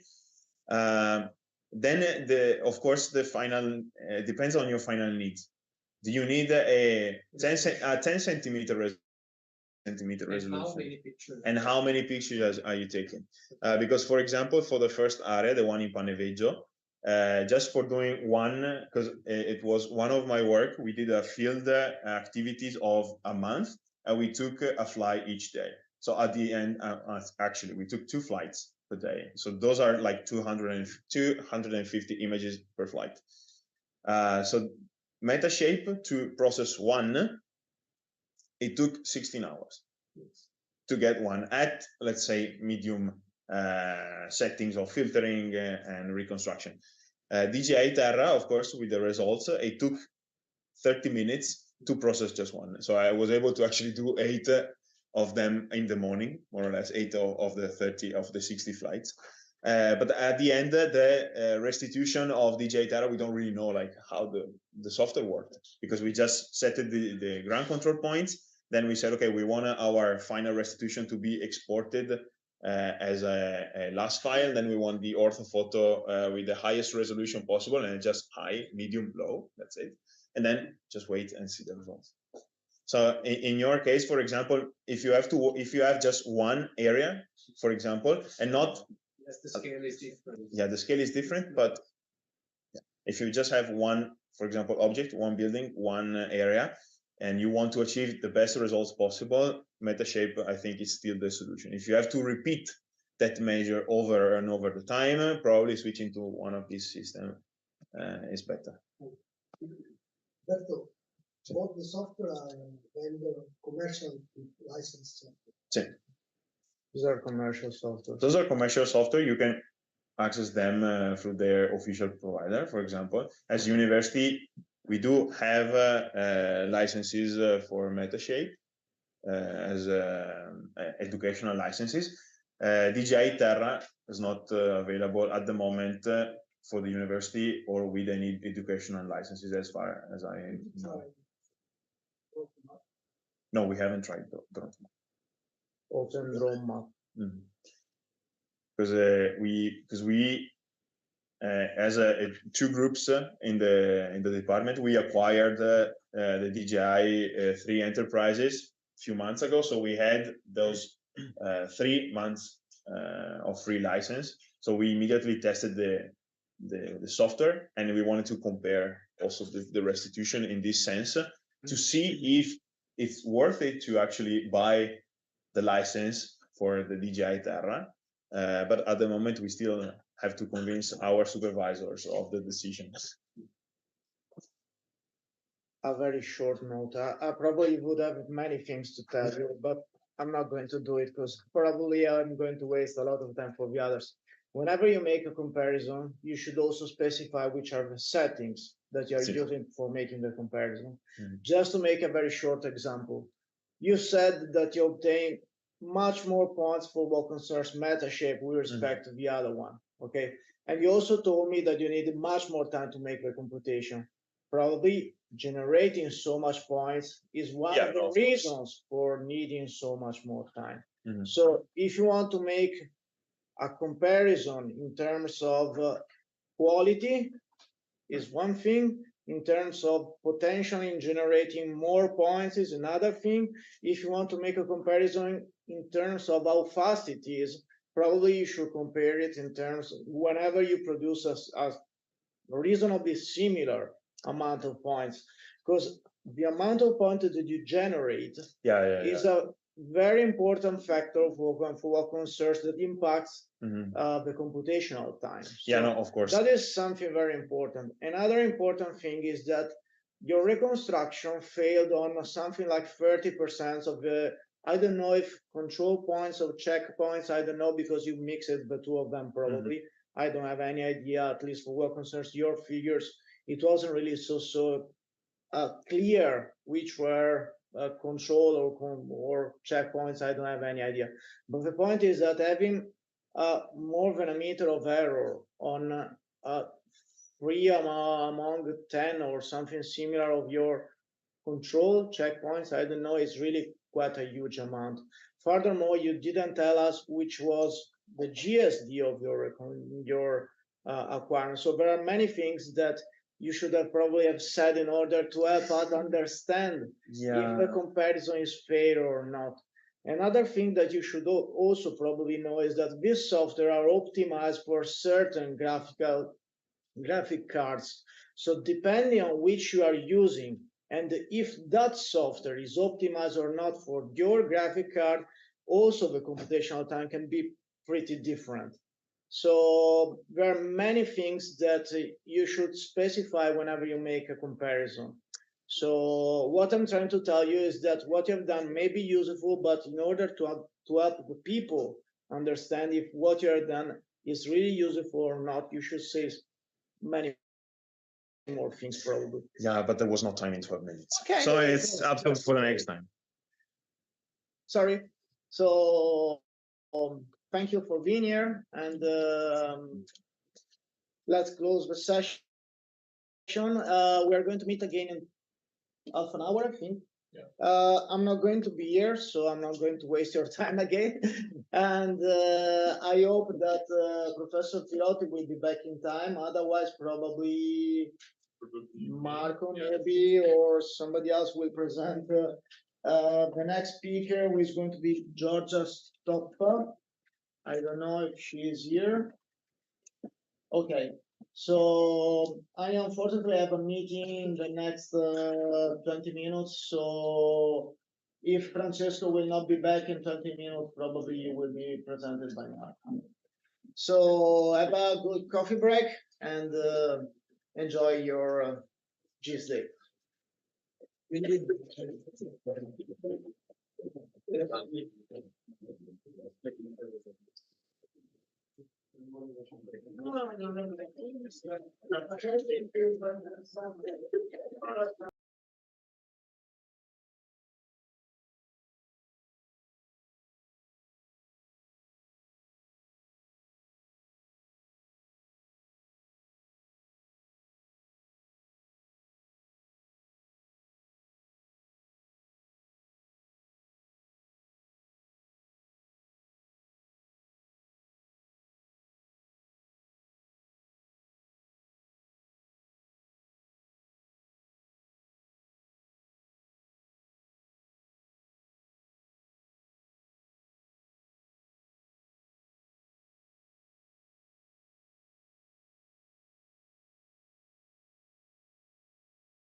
We start with a new session.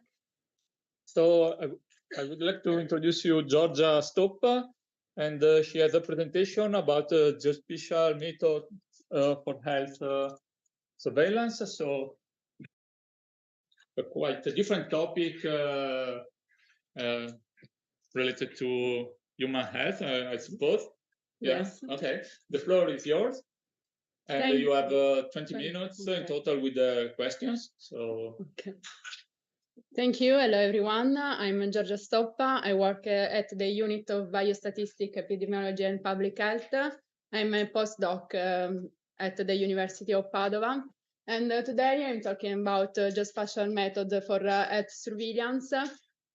We are wondering why I'm talking on this topic, because we all know that the increasing availability of georeferences health data, the environment data, the development of geographic information system have gained a new opportunity for investigate the spatial variation and or spatial temporal spatial variation of. And when we conduct an epidemiological studies, we are interested to understand the spatial variation for disease risk, disease prevalence, or disease incidence according to the context. Okay. So in statistics, in epidemiology, we categorize the spatial data in 3 types. We have when we have point patterns, we know the exact location of a residential address, for example, for the population that have a disease. And we are interested in understanding if these point patterns appear clustered, randomness, on regular. When we have geostatistical data, we are interested to predict the observation at the sample location. And we talk about aerial data. We have the data that are aggregate in the area. And this aerial unit is not linked to the health outcomes, but is linked to administrative borders or for political consideration. Today, I'm talking about 2 works. One is related to disease mapping. Why is important disease mapping? Because we use disease mapping to describe the pattern of a disease and explore and analyze the spatial patterns. And also we can hypothesize about possible causal relationship. However, there are some issues. So the first issue is the selection of aerial unit. And also we deal with the small number problems. So we calculate rates, and these rates tend to be unstable because a small change in the country population lead to a wide variance in the rate. The first work is relating ovarian cancer cases attributable to asbestos exposure. This is an ecological analysis conducted in Lombardy. So the innovative part of this work is we try to estimate the deaths from the Bayesian method, from the Bayesian modeling.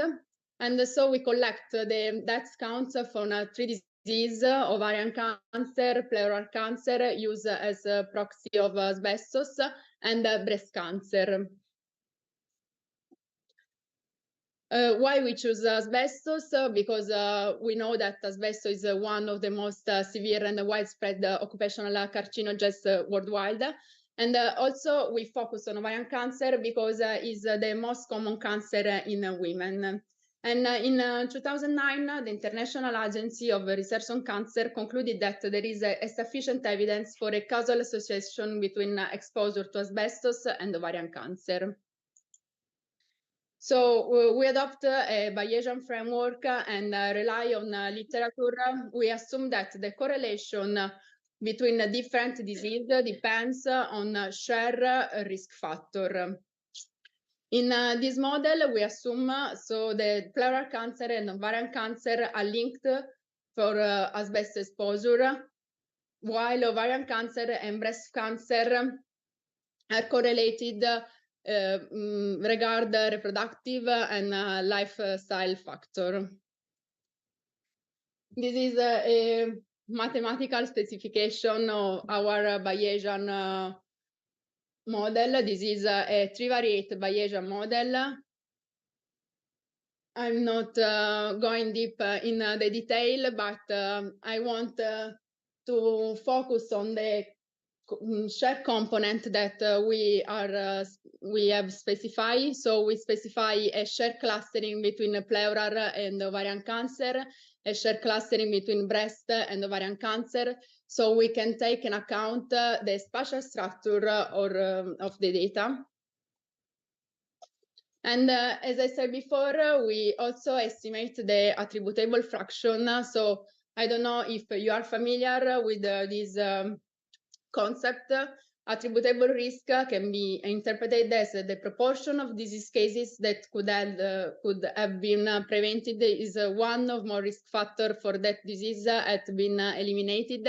In this case, we consider asbestos exposure. So from the modeling, we take the classical formula to calculate, to estimate the attributable proportion. And this formula is not taking account the shared component between pleural and ovarian cancer. Here, this is some result. So we estimate on average about 500 cases for ovarian cancer death attributable to asbestos exposure in Lombardy. So on year average is 50 cases, I think. And we highlight some municipality like Broni. We know that in Broni there was a second largest Italian asbestos cement factory. And I report only, for example, the map of shared spatially structural and clustering component between ovarian and pleural cancer and the posterior probability of the direction of effect. And also we highlight the municipality that present a high component of shared risk factor for asbestos exposure.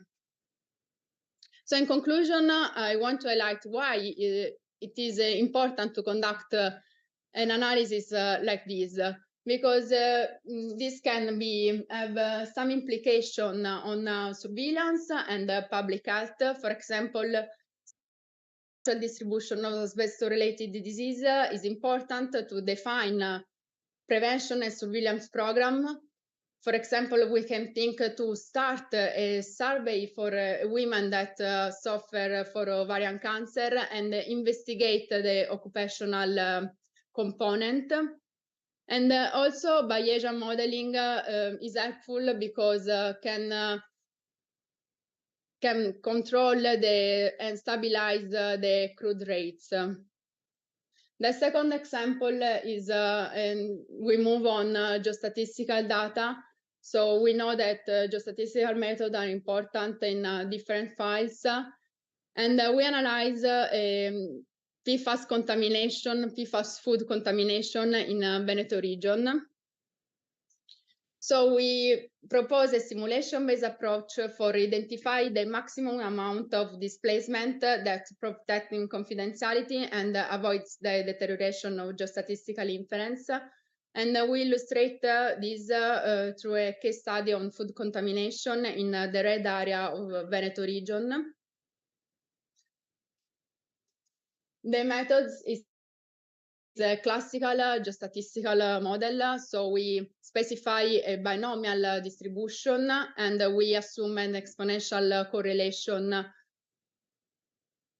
And the second step is the simulation study. So there are several steps, but the aim is compare the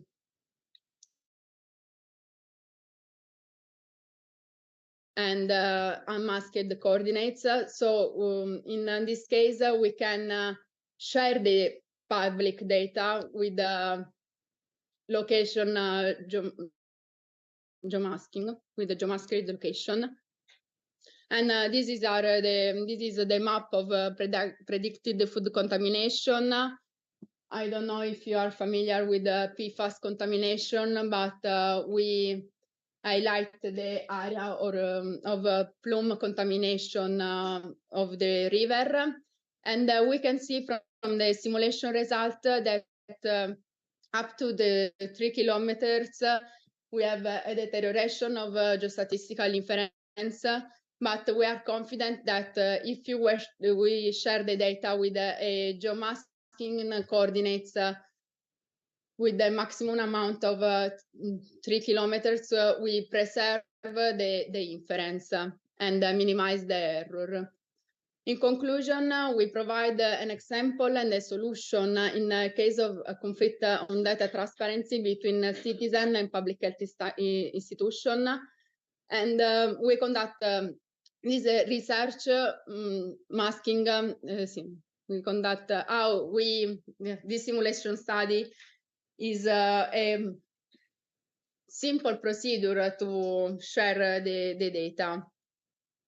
Finally, I want to highlight that in our department, in collaboration with TESAF, we had a course of master in, I say in Italian, Geostatistica per la salute dell'uomo e dell'animale. In the first part of this course, we provide an instrument to handle the geospatial data, and in the second part, we can teach you how to handle with these statistic tools, like disease mapping or geostatistical data. Thank you.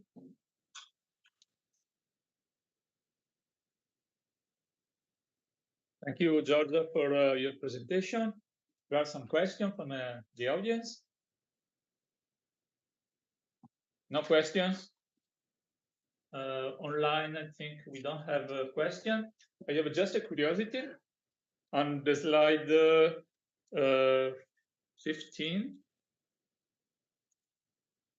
I don't remember. About the map, because I saw the map with the colors, but I don't. Yeah, I don't understood. Yeah, can you explain better this map, please? Just to understand what the colors mean. Okay, we have familiar with the topic. We have the location of a farm that where the food matrix was sampled. Okay. So this is a typical binomial geostatistics, and there's where there is a green, there is a higher probability that the sample is positive to contamination. Okay. And that's it. Okay, so it's a probability of positive sample. Okay. We predict the probability positive sample of food contamination. Okay.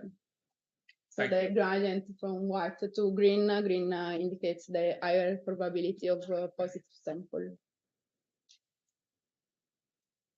Other questions? No? Okay, thank you, Giorgia. We move to another topic about satellites. I invite Lorenzo Olivieri from CISAS. And his talk is about observation of Marmolada Glacier with space cameras.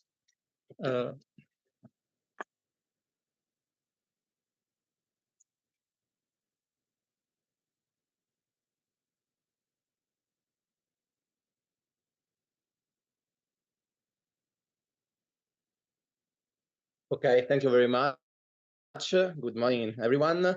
I'm really happy to be here to have a chance to discuss with you this work that we are performing about the Marmolada Glacier.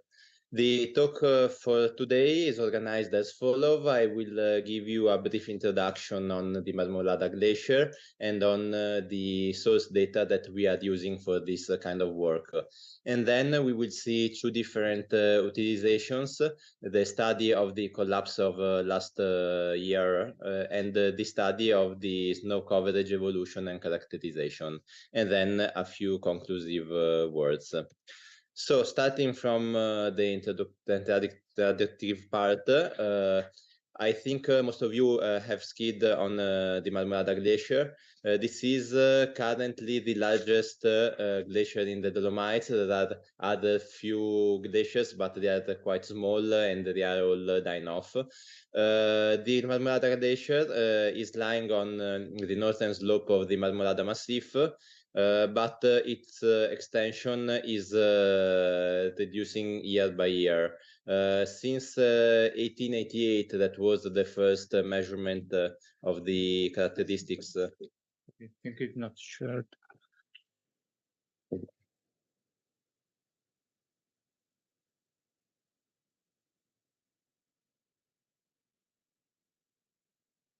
So, sorry for the interruption. No, I have to put it full screen. Okay. I think now everyone can see also from Zoom. Let me move this one. Here it is. So as I was saying, the first measurements of the extension of the glacier were from 1888, and the last survey showed that about 2/3 of the glacier were melted in these years. Now the glacier is divided by some rocky outcrops that you can see in the picture, and it is divided in several sectors. There is a lot of human activity on this glacier. There are the ski slopes of the Marmolada super ski system. There are some refugees, there are high mountain trails and the Vie Ferrate and everything. So there is a lot of people moving on this glacier. So it is quite an important touristic point for the Dolomites. What data we are using? We are using data from the planet constellation because we looked for space data that gave us enough resolution, enough revisiting time. So our research group at the University of Padova at GIScience has access to the data from Planet Labs, and we have a ground resolution of about 3 square meters per pixel. So this is quite a good resolution. But most important, we have a revisiting time of about 24 hours. So each day, weather permitting, cloud coverage permitting, we can take a look to what is happening on ground. Planet provides us optical images, in particular multispectral images that are georeferenced. Before 2020, the images were only on 4 bands, blue, green, red, and near infrared. But since 2020, we got more information with 8 bands, with addition of coastal blue, green one, yellow, and red edge. This is a good opportunity to study the Marmolada Glacier because with this data we can compare the conditions daily. In addition, having a quite constant revisiting time of about 24 hours, also the illumination condition remains comparable. The only issues that we can have, and it's not a minor issue, is the cloud cover, because on the mountains, especially during summer, the cloud coverage can be important and consistent. So let's take a look to the first data utilization example. This is the collapse of July 2022. It was the 6th of July. I remember it like yesterday. I'm from the mountains, so this news was quite important for our community. In that day, there was a large collapse of the glacier, a large part detached just below the Punta Penia at about more than 3,000 meters of altitude. The volume is of the detachment was quite big, more than 65,000 square meters, and this created a large avalanche of ice and then of rocks when it went down. A large conoid was formed by this avalanche, and the avalanche stopped at about 2,600 meters of altitude. This event happened at about 13:45, and there was a lot of people on the glacier, and 11 alpinists were killed by this collapse. So what we did was to evaluate what was visible from space with the data from planet. You can see here with the yellow square the area involved in the event, and in particular you can see the presence of the debris conoid that is clearly recognizable, and also the collapse area, but I will show you better a zoom of this area in the next slides. What I want to show you is that this event is left very visible marks on the ground, and the amount of material and surface that was involved in this event was quite big, with a conoid that was about 1 kilometer long. So this is something that is clearly recognizable from space data. Here there are the zooms of the collapse area and the conoid. You can see on the left before the event, and from the second to the fourth images, the situation on the ground on the day of the event. We can recognize the detachment area that is, let me put the laser, that is around here, and with the right filters on QGIS it was possible to highlight the area. But also we can see the conoid that started from below the detachment, and here it is highlighted in blue, and this is the large conoid that was generated by the event. We still have some spurious data due to the filters that were used here, that in the comparison with the previous images, that was due to the melting of some snow, but the main area can be easily detected by this from these images. Another interesting thing is that there was a crevasse on the glacier, and this crevasse was clearly recognizable before the event. Now, it is easier to say that after the event, because we know what we are going to look for. But still, it is important to see that some traces of what was happening were already in place. So the crevasse was visible since at least one month before, but also from images from the year before, a differential melting of the snow was underlining that something was happening in that area. So you can see here that the line that was becoming the crevasse, and then the crevasse was recognizable. And then on this line, there was the detachment that can be clearly highlighted. This was the first example. Now I will go to the second one. Using the data to analyze the July 2022 collapse, we thought that we can also use such data to investigate the snow coverage evolution and characterization. It is important because this data is reliable. We have a lot of information that we can get from such images. In particular, it is important to evaluate the situation of the glacier in terms of snow coverage, because the snow is protecting the glacier. The snow is white and is reflecting a lot of the incoming radiation.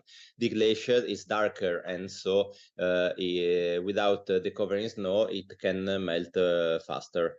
So from those pictures that we can see here on the left, those pictures were from the different years, from 2017 to 2022, but all of them were taken in July. So let's say in the same summer month, same period.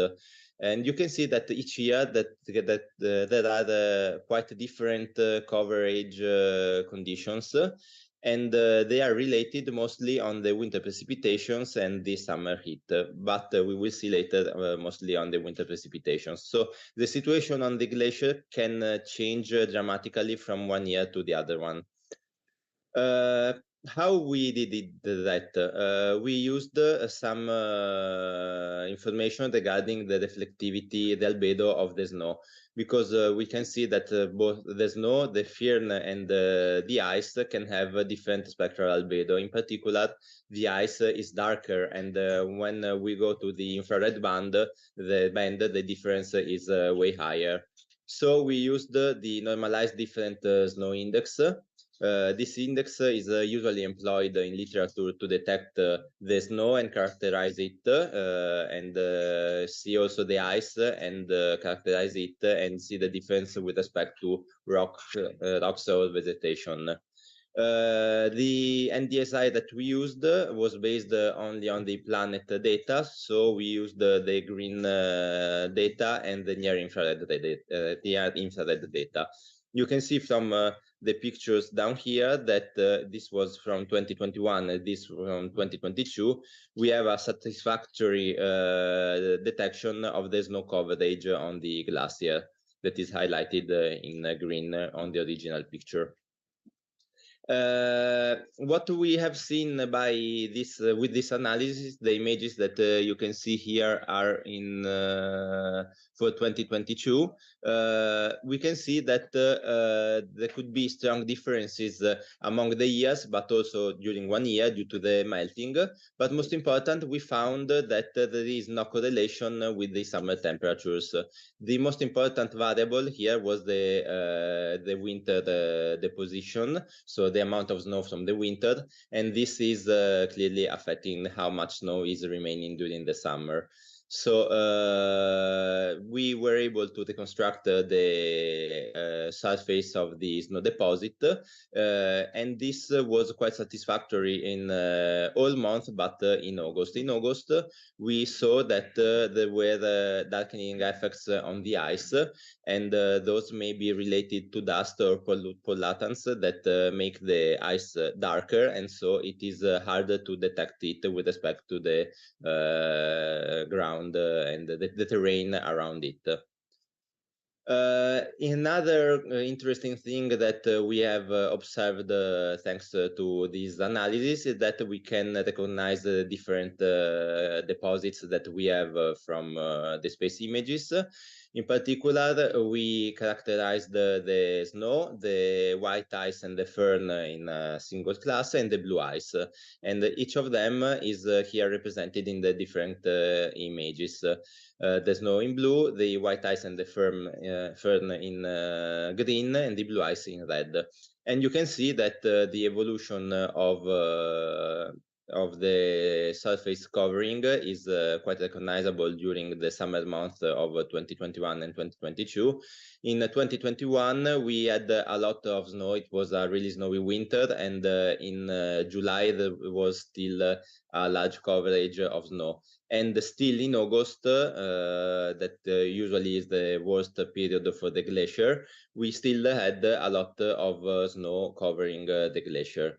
The next year, 2022, was quite different because it was a dry winter, so the majority of the fresh snow remained on the ski slopes of the Marmolada. And in August, there was no more snow, and just some traces of white ice and fern. So the glacier lost all the snow that was transforming to ice. So it was quite a bad situation. And in fact, we have seen that in those days, the collapse that I presented before happened also because the glacier was suffering a lot in that period. So in conclusion, we have seen that space images can be used to monitor the environments that can be of difficult access, such as the glaciers. And in addition, with the right tools, we can have daily data. Of course, this is depending on the weather conditions, and in particular on the mountains, this can affect the amount of data that we can collect. But still, we can have information for the catastrophic events. In the case of mountain areas, usually we talk about avalanches or landslide, and this information can be also used for search and rescue operations in case of need. But also we can have scientific data to study the long-term evolution of the areas that we are analyzing. The two examples that we have seen were the first, the collapse of July 2022, and it was easy to identify the detachment area and the deposit in the form of a conoid, and also to see that there was a large crevasse that was detectable from space, and was at least from Jan 2022, it was possible to identify that. This first point was also just published last year in an article that is available online. The next work, the next example that I have show you, we are publishing it right now, so it is not public. This is just an overview of what we have done. It is related to the snow coverage evolution, and we have seen that we can identify the different coverages with not too much effort. Something that was important is that in the August data, we were able to detect the ice darkening effect, and this is something that is worrying the scientists, the glaciologists, and maybe such space data can be used to better identify and study this darkening effect. So with that, I have completed my presentation. I think it was faster than expected, but if you have any question, I will try to answer as much as possible.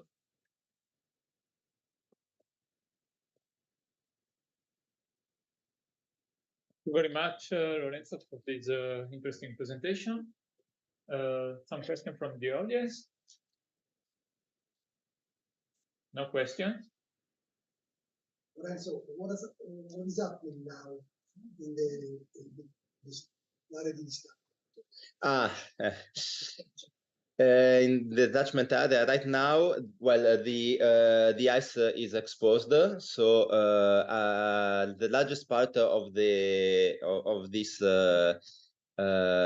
the glacier in the detachment area is no longer existing. Some scientists are studying which are the different layers behind that. This is a unique opportunity to see the certification. But from the other point of view, for safety reasons, it is quite dangerous to pass near that, because there are worries that the remaining part of the detachment may of the deposit may detach. You can see here. This part is still remaining, so there are some worries regarding that. This black part down here should be still ice with a internal certification of some deposit of dirt of pollution or something like that, but it is still ice, so there is still a sliding plane on which the upper part can get down. So there are still worries, and everything is under the continuous check in order to understand if something will happen sooner or later. This summer there were quite large worries regarding that, because it was warm, and also it was a bit dry winter, not as dry as the one before, but still not a lot of snow till May, June. So they are still monitoring everything. There are other crevasses that are opening, but right now everything seems to be okay, and luckily we are going to the winter, so fresh snow is already on the glacier. After the collapse, there has been additional monitoring system. I have no information on that.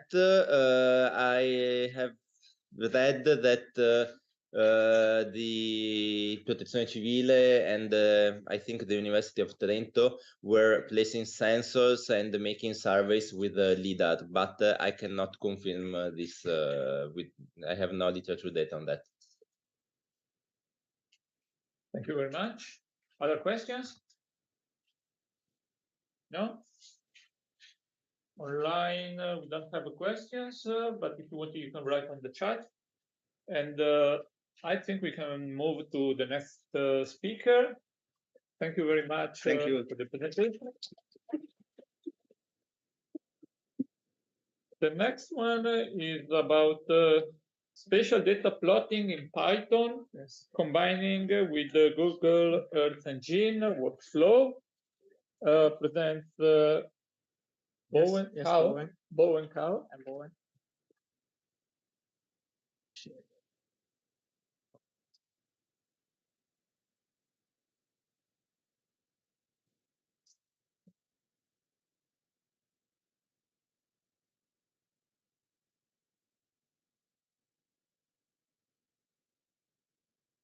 If I can use the presenter view, presenter view. If I can use the presenter view. No. Sorry, maybe I can share. This is uncheck. Or use the presenter view. This one.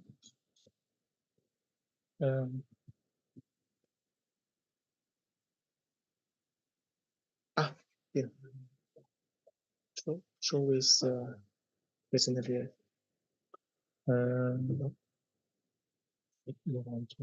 Yes.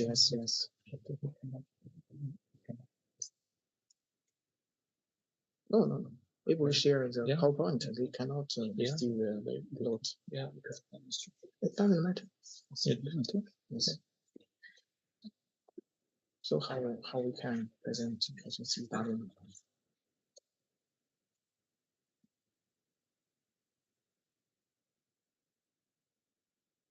Show.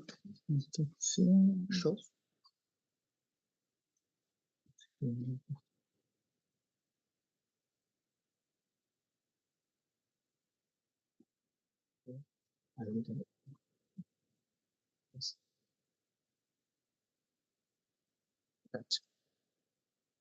This one. It is here. Oh, yes, that's right. Sorry. Here I want to share some GIS analysis tools combining GIS engine and Python. It's not so big research, just daily work with Python and GIS engine. Mainly facing to beginner and working with GIS tool. I will present the following.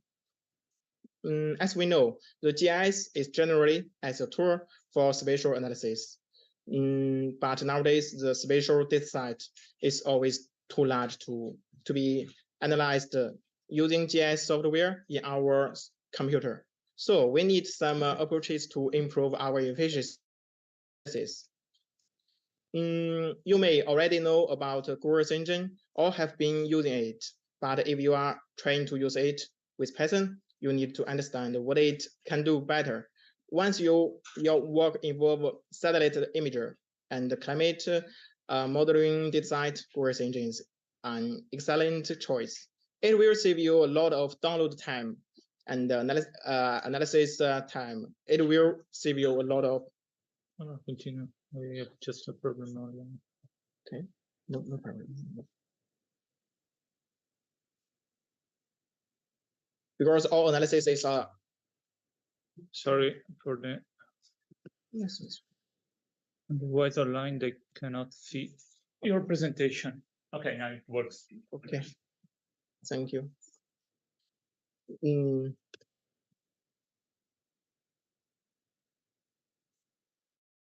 can see like this satellite images.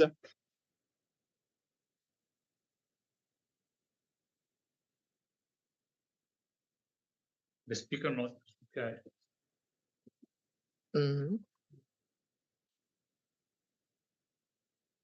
This one. No, you close it. It's not closing.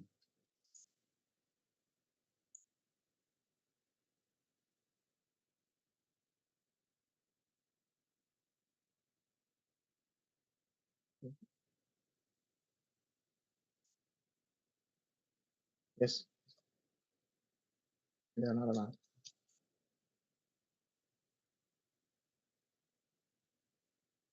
This one start is didn't present now.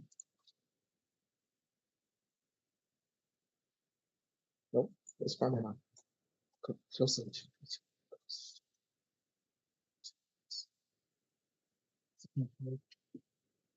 Maybe I was some technical problem. Close it.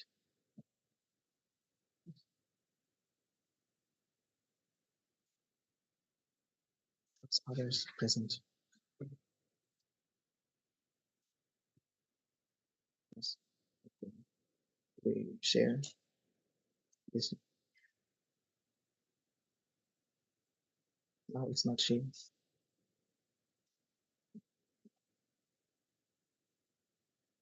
But it's very nice. Thank you.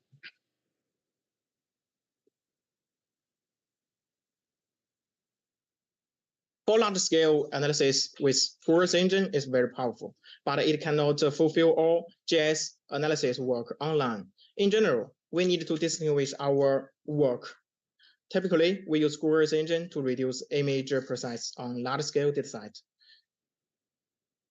Firstly, as a large-scale analysis platform, it stores a big amount of satellite data as well as climate modeling dataset, and others reanalyzed dataset. Then, based on this dataset, you can implement pixel-based computations like GIS software. For example, spatial analysis like buffer and overlay computations. You can also create yourself models to implement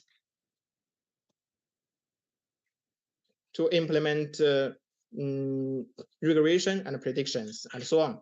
You can even create machine learning models by upload your pre-training parameters. You can view these results anytime. With its powerful computing ability, it will reduce the amount of computation and spend less time. Then you can only need to export the result to do next steps on your computer. Thus, the Python should be helpful. For example,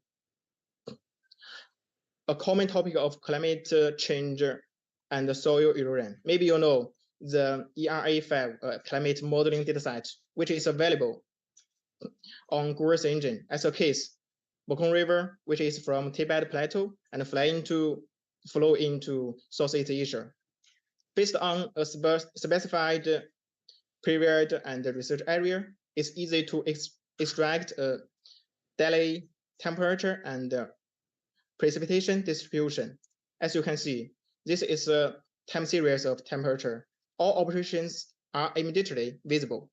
Even if the area is very large, precipitation is an important factor in soil erosion. The Rusli model is widely used to estimate soil erosion, but it's very complex in our computer. For example, using the precipitation dataset, we can calculate the erosion factor of precipitation. And the combined with the DM dataset, it's easy to calculate the slope, as well as we can find the land cover dataset on GIS Engine. After we do this process on GIS Engine, and we only need to export the result. By the way, when exporting the result storage size may be too large. So perhaps you could convert the data type from float to int, which would reduce the storage size by at least 50%. Some suggestions for GIS Engine is best to use the JavaScript language version on the web. It's easier to use and the guidance is better. Here is a great guidance: spatial sorts, help us to present the result on GIS engine. Here are 3 examples, include box plots and bar plots and histogram. You can see these results by the chart on GIS engine. The feature is very useful to determine if the result is reasonable. As mentioned before, when some dataset is missing on GIS engine, we can only compute on our computer. Such like the Rusli model, there is no soil texture data. Once we export the result from a GIS engine, then we can use Python to complete the next steps. Compared to the ArcGIS software, Python has an advantage on more flexible and efficiency by procedural control. Python is extremely easy to learn and use. Even if you don't have the experience before, you can also get reference from AI Copilot more easily than other language, as Python is most popular language in the world now. Here is an example of using the Seaborn library in Python to draw a table directly with just a few adjustments. This code is from official website or each research by Google. You can find it. Mostly sustained sediment distribution in these rivers in past few years. I highly recommend the book plotting package in Python. For example, using the same dataset, the mapping is more flexible and has high performance in big data. This source data for the charting include about 300,000 sediment records over 3,000 kilometers from the headwater to the estuary. It takes less than 3 seconds to draw successfully. So you can imagine how excellent it is. GIS engine and Python are not replacement, but improvement to GIS software. I'm excited to share these great GIS tools. Thank you for your mention.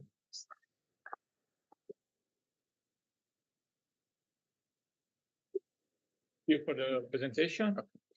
Any questions? 0 questions. So I have a question for you. Okay.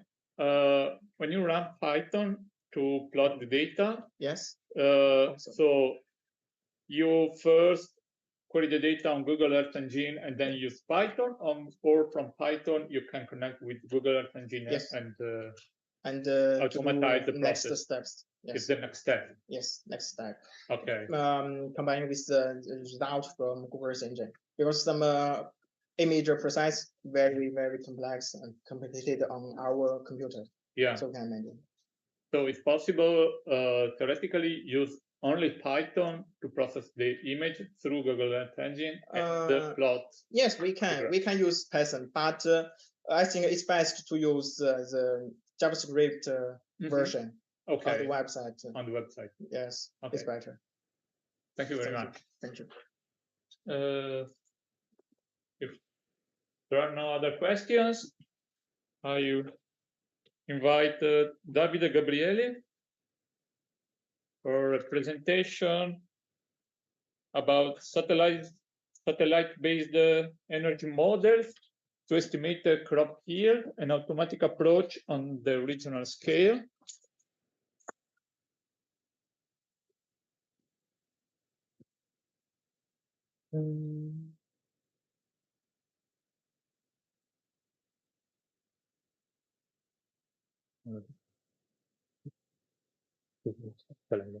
Sì. Ok, ecco perché non la trovavo. Ci ho provato a cercarti l'altro giorno per... ok. Non ti avevo trovato, non so se le lezioni non ti ho voluto questo fare. Aspetta un secondo che...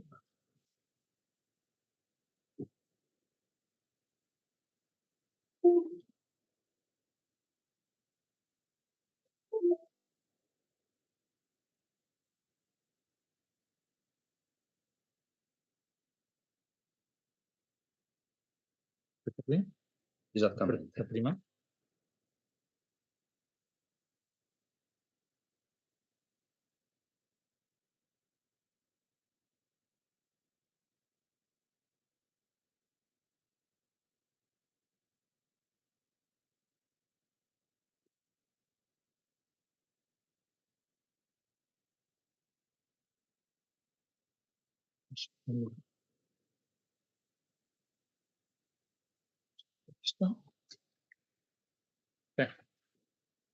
Ok, quindi basta fare cosa?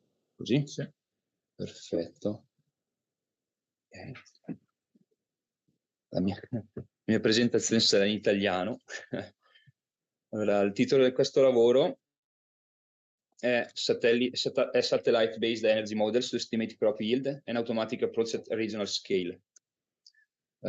Visti, diciamo, l'idea è quella che, visti i recenti appunto problematiche legate ai cambiamenti climatici, che si sono visti anche negli ultimi anni, come quest'anno, un anno particolarmente piovoso in certe aree, l'anno scorso invece al contrario, un anno particolarmente secco, la nostra esigenza era quella di trovare uno strumento che potesse in qualche modo prevedere i raccolti, tale da poi intervenire per tempo per massimizzare o quantomeno minimizzare il danno alle colture.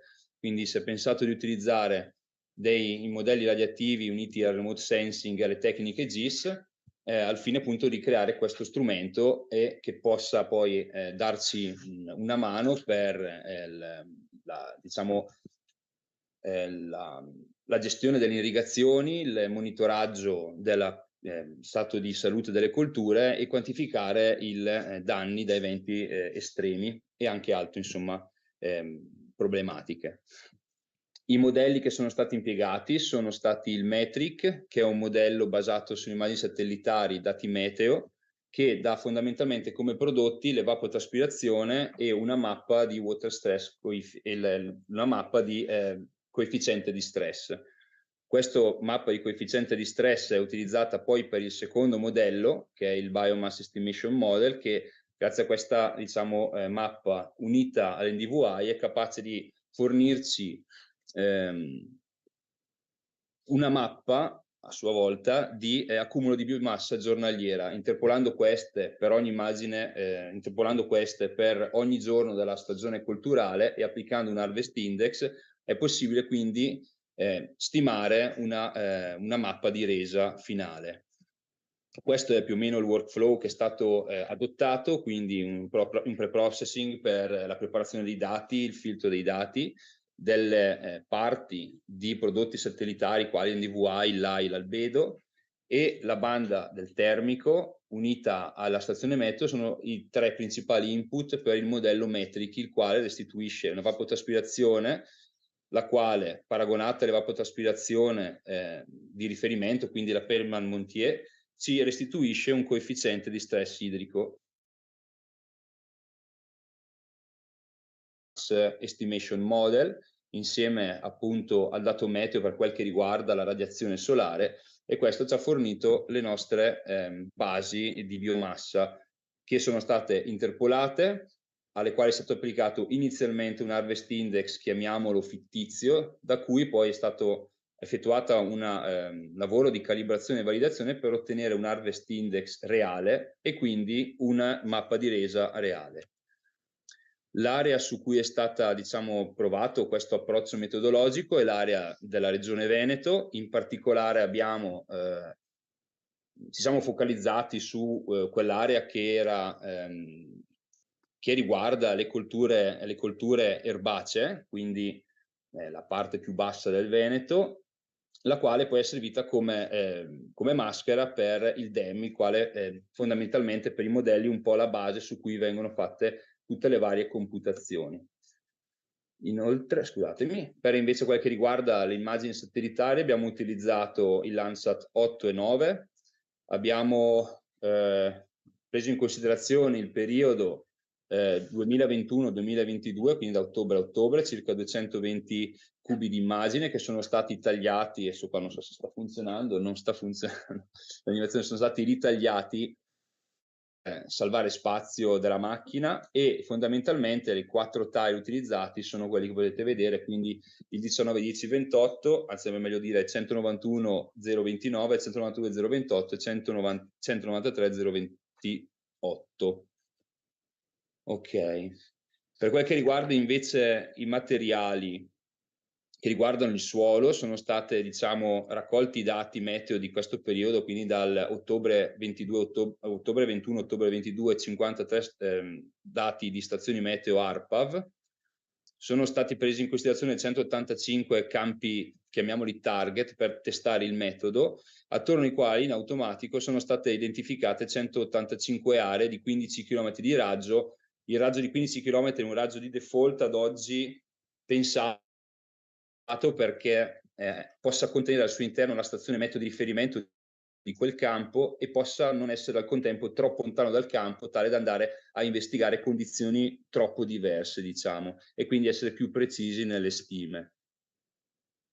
Per quel che riguarda la scelta delle stazioni meteo, è stato applicato un metodo automatizzato, il quale andava a computare la distanza più breve, quella di denominazione non funziona molto bene, ma il quale andava a computare fondamentalmente le distanze tra le varie stazioni, e viene scelta la più vicina, a patto che questa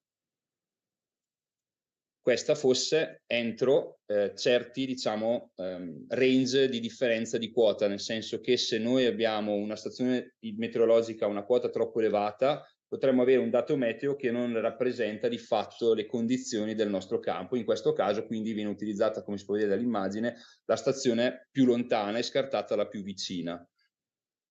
Il metodo è stato provato ad oggi su scala di campo, poiché avevamo a nostra disposizione, quindi l'intero iter è appunto stato applicato su scala di questi campi che ora vi mostrerò, appunto perché avevamo tutte le informazioni necessarie, tra le quali appunto l'effettivo mappa di resa misurata dalle miti trebbie class, e inoltre avevamo l'harvest index misurato in campo. Quindi questo ci ha permesso di applicare tutta la metodologia dall'inizio alla fine, con poi l'intenzione di ampliarla anche a tutti gli altri campi, e abbiamo così ottenuto i seguenti risultati, nel senso abbiamo sulla vostra sinistra, esatto, sulla sinistra ci sono le mappe di resa provenienti dalle miti trebbie, e in centro abbiamo i risultati del modello, mentre invece a destra ci sono i paragoni in confronto tra le due mappe, e possiamo vedere che fondamentalmente la differenza tra una sottostima e sovrastima siamo entro il 19%, diciamo, di differenza, ecco. Questo era il campo di Ceregnano, appunto, dove avevamo tutta una sorta di strumentazione a terra che poteva permetterci di misurare le caratteristiche necessarie per il funzionamento dei modelli, e questo è il secondo campo invece in cui avevamo più o meno la stessa strumentazione, invece posto H-bianca, dove possiamo vedere che pur sempre le rese medie sono relativamente paragonabili in certi anni, mentre invece per altri anni particolarmente siccitosi le rese non sono ben rappresentate. Questo è legato a una scelta di quello che viene chiamato pixel caldo e pixel freddo, ossia i due end member entro i cui viene poi definita l'evapotraspirazione. In caso di anni particolarmente problematici, la scelta dei pixel caldo e freddo, che rappresentano rispettivamente le condizioni a zero evapotraspirazione e le condizioni a massima, diciamo, evapotraspirazione, in questo caso avevamo delle problematiche perché era appunto molto secco, quindi abbiamo avuto una sovrastima del raccolto. Ciononostante siamo riusciti a diciamo capire quanto di fatto i modelli riescano a catturare la variabilità del campo, e siamo abbastanza soddisfatti. Siamo stati in grado di fare questo tipo di computazioni utilizzando dei dati open source fruibili a tutti. Ci sono state ovviamente delle problematiche, quindi si è stato sottolineato il fatto che esistono dei mismatch tra i dati osservati e i dati di fatto simulati, e sono state identificate grazie a questo lavoro le prime problematiche da risolvere, quasi appunto tutto ciò che riguarda il telerilevamento, quindi le nuvole, le ombre, la variabilità degli harvest index, che non è facile da stimare, infatti ovviamente non potevamo misurare per tutto, quindi è una frontiera entro la quale ci stiamo, diciamo, avventurando, e ad esempio anche la scelta, come vi dicevo, di questi pixel caldi e freddi, quali va un attimino meglio, diciamo, gestita la scelta. In questo caso noi abbiamo utilizzato un approccio automatizzato che però va sicuramente migliorato. La metodologia è in via di sviluppo, stiamo di fatto utilizzando una più vasta set di immagini. I risultati che avete visto sono risultati che si basano su condizioni di cielo sereno, quindi delle condizioni che sono relativamente rare da trovare nelle immagini satellitari, e per far questo, diciamo, per aumentare il record di immagini satellitari, stiamo anche tentando un approccio utilizzando il Sentinel 2 e 3, e in particolare con il Sentinel 3 stiamo lavorando con dei colleghi a Valencia, i quali ci forniscono delle immagini che sono downscalate a 10x10 utilizzando un algoritmo loro, e questo ci permetterà in futuro di meglio determinare le mappe di resa e ottenere risultati sicuramente molto più precisi. Comunque sia, noi per il momento siamo abbastanza soddisfatti in quanto le rese medie sono rappresentative della realtà, e questo è un po' il nostro lavoro attuale. Basta. Grazie per l'attenzione. Davide. Grazie Davide per questa interessante presentazione. Ci sono domande? Prego. In italiano. Beh, visto che siamo passati all'italiano, direi... Facciamo l'italiano.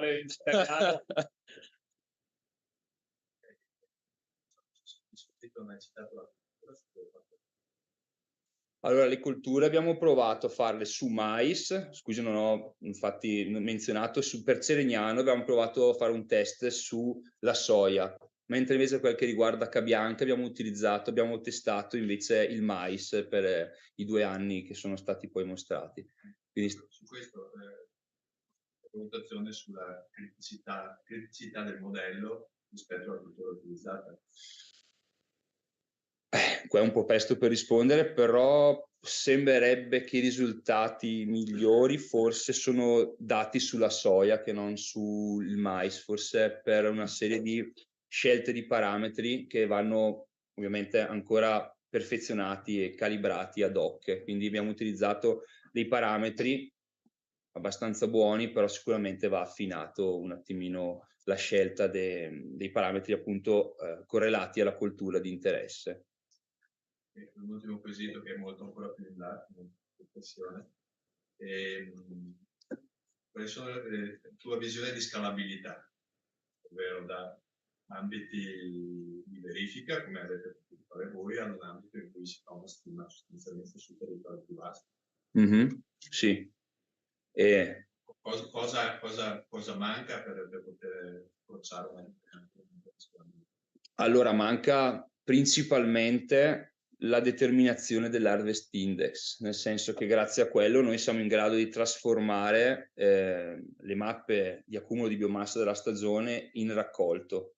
Quindi non è facile farlo a distanza, quindi l'idea del futuro è quello di basarsi su alcuni modelli culturali che possono darci appunto questo tipo di informazione. Inoltre un'altra cosa che manca, che purtroppo questa è l'incognita del telerilevamento, è quella della quantità, della disponibilità di immagini satellitari, diciamo, definiamole utili, quindi di cielo sereno, poiché infatti velature e altri tipi di coperture possono in qualche modo portarci a scegliere in maniera errata alcuni parametri come questo pixel caldo e freddo, quindi una maggiore disponibilità di immagini satellitari, quindi magari anche combinando il satellite Landsat e Sentinel ci potrebbe fornire un record maggiore di immagini, quindi perfezionare i risultati e quindi porsi diciamo in un'ottica di scala più ampia rispetto alla scala di campo che fino ad oggi abbiamo testato.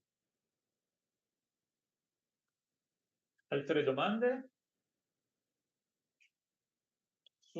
Io ho una curiosità. A un certo punto mi sembra che hai parlato di un data cube di 220 immagini, se non erro.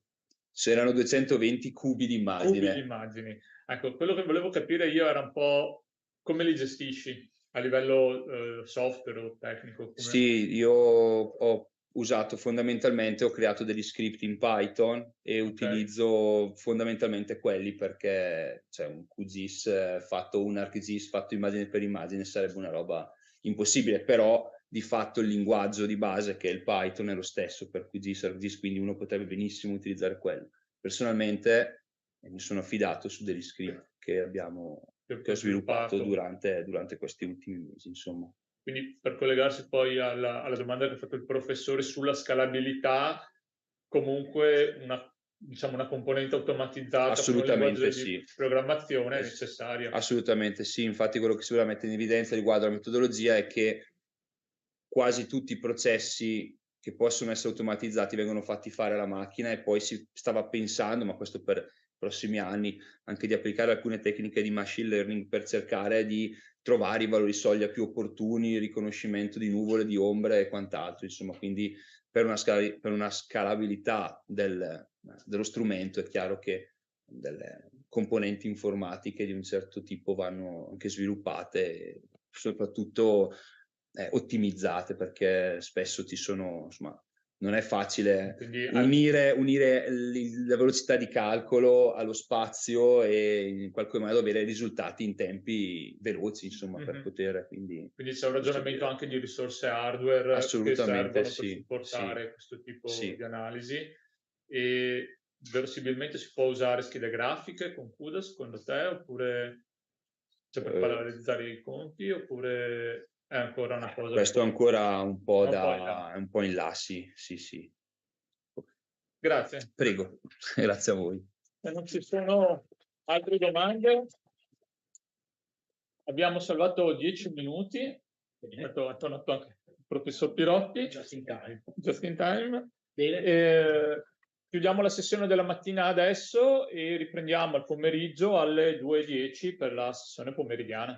Grazie a tutti. Grazie. Thank you.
Siamo perfetti.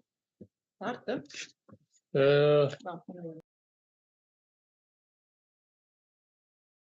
Che arrivino anche i ritardatari dalla pausa pranzo. E ricominciamo con la sessione pomeridiana e ho Annalisa Schiavona dell'ARPA, giusto? Sì. Ci presenta un lavoro sul geoportale di ARPA Veneto, quindi ci sarà un momento in cui cambieremo dalla presentazione al browser e ci farà vedere qualcosa. Vi farà vedere un po' live.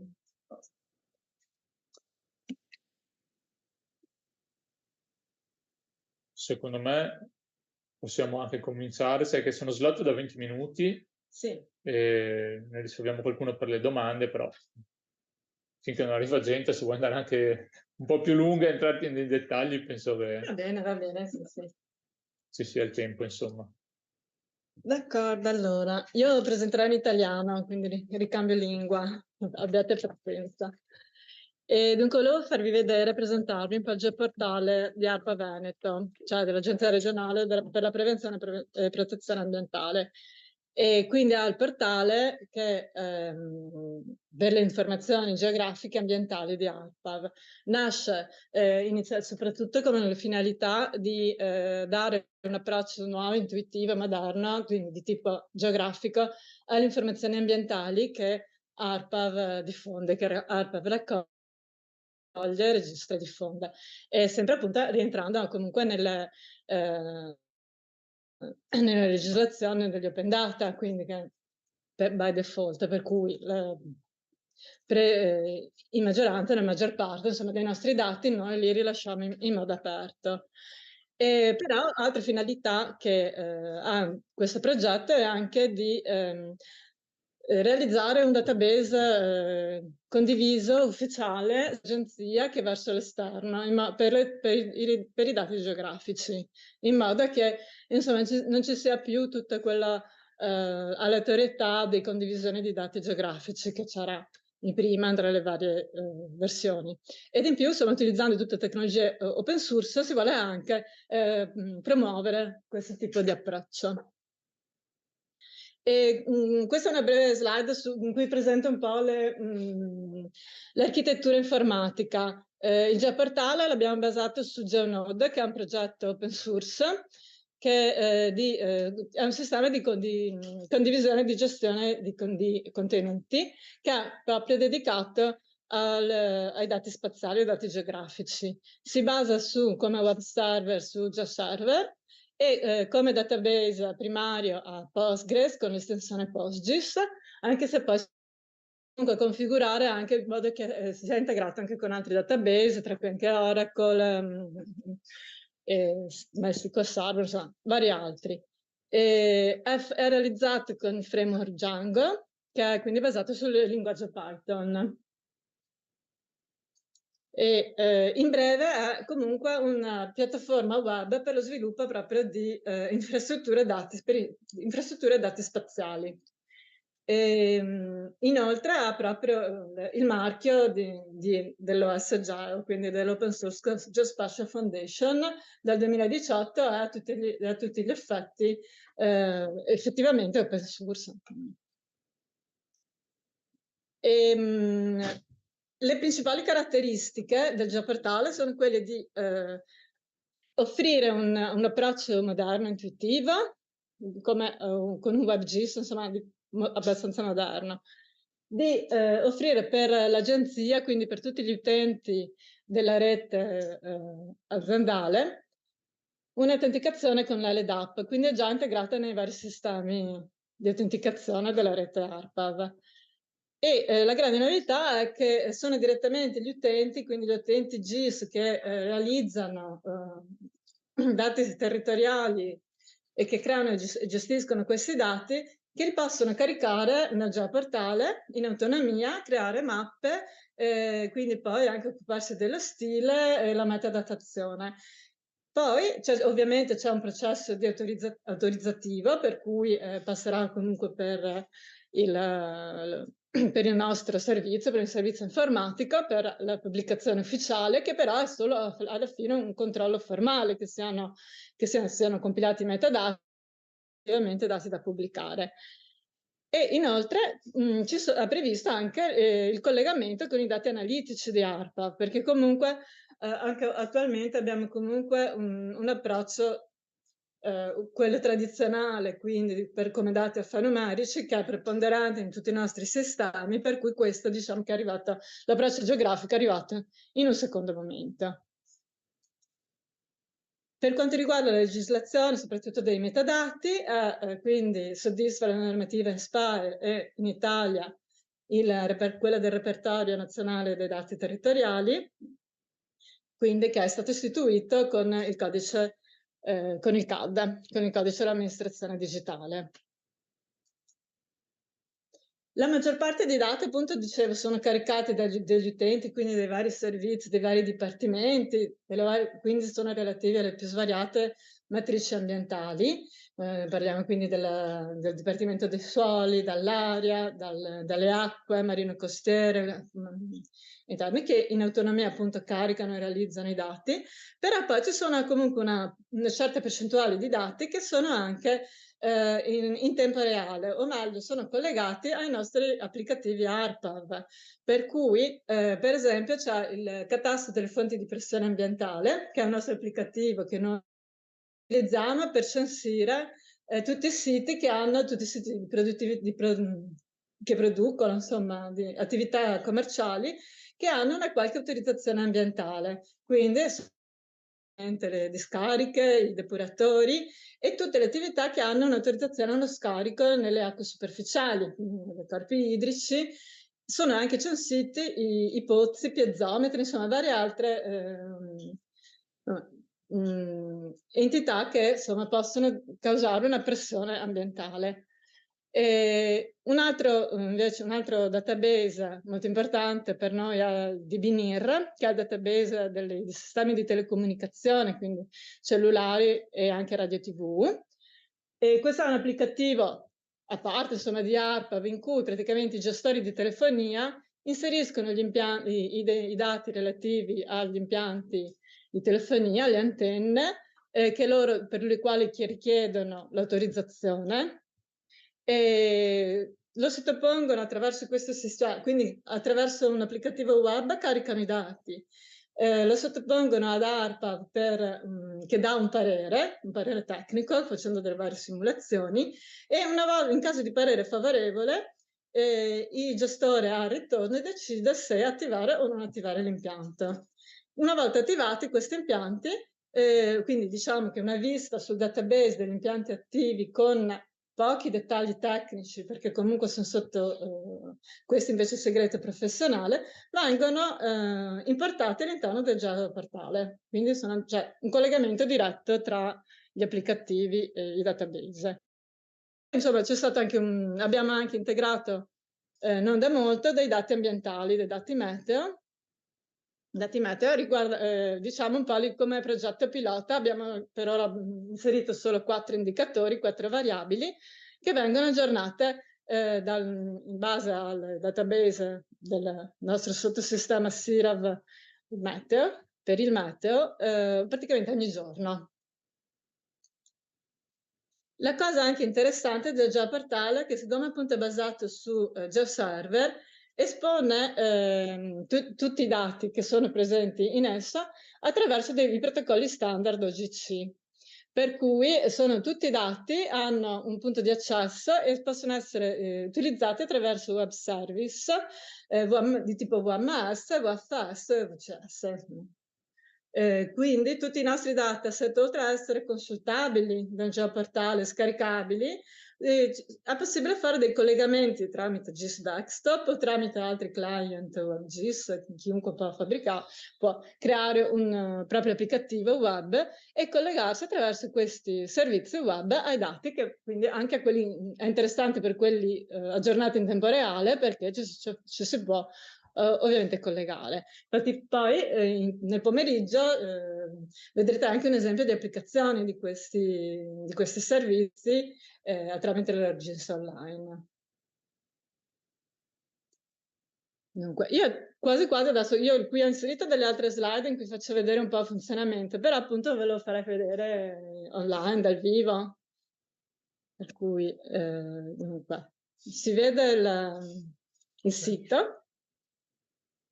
Quindi questa qui è la home page, diciamo, del sito, del geoportale. L'indirizzo è gaia.arpa.veneto.it o geoportale.arpa.veneto.it, e quindi io qui, ad esempio, non ho realizzato l'accesso, sono un utente anonimo che consulta senza nessun bisogno, insomma, di inserire credenziali o altro, e vedo che sono esposti 237 dataset, sono layer che possono essere vettoriali o raster, disponibili quindi per il download. Vengono organizzate in 43 mappe, che praticamente sono dei web GIS che combinano più dataset, sempre quelli del geoportale, e poi ci sono alcuni documenti a corrado a completamento dell'informazione. I dataset possono essere esplorabili tramite categoria tematica, oppure alcune mappe sono in primo piano, oppure si può fare una ricerca di tipo testuale o avanzata, insomma, applicando vari filtri. Quindi vado per esempio a farvi vedere la parte dei dati meteo. Quindi cliccando sul dataset ottengo praticamente 4 risultati, e questi sono 3 dati vettoriali e una mappa che praticamente li integra, per cui ho i valori giornalieri della temperatura, l'altezza della neve, la media giornaliera, e le precipitazioni accumulate giornaliera. Questi qui sono tutti i dati che vengono aggiornati a luna circa di ogni giorno con i dati della giornata precedente, quindi fa una media o la precipitazione accumulata. E questa è la mappa che appunto integra, che fa vedere i vari dataset anche per un confronto. Quindi io ad esempio, se mi interessano i dati per la temperatura, li posso visualizzare, sotto ottengo, adesso vediamo se si carica, sotto ho un insieme di informazioni base, diciamo un po' di metadati relativi al dataset. Ho già un overview, una preview che posso navigare, posso consultare, posso scaricare il dataset, il layer, o tramite semplice immagine giusto per inserirla in un qualche lavoro, o proprio i veri e propri dati, quindi in vari formati, per cui ho lo shapefile compresso, GML, CSV e vari altri. Qui ho la visione invece completa dei metadati secondo il repertorio nazionale, dei dati territoriali, e poi posso appunto visualizzare in una mappa stesa il dato, qui alla leggenda, e poi sotto trovo altre informazioni, per esempio, che utilizza questo dato. Per cui cliccando sulla mappa, che è la stessa che vedevamo prima, avendola filtrata,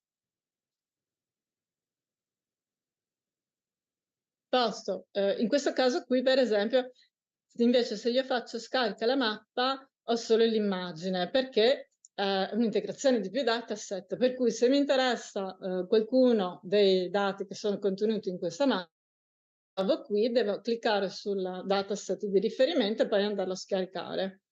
Quindi questi sono tutti i layer che sono presenti in questa mappa. Se l'apriamo in visualizzazione, abbiamo poi appunto lo strumento di navigazione avanzata, in cui posso navigare, posso effettuare delle ricerche appunto per indirizzo o i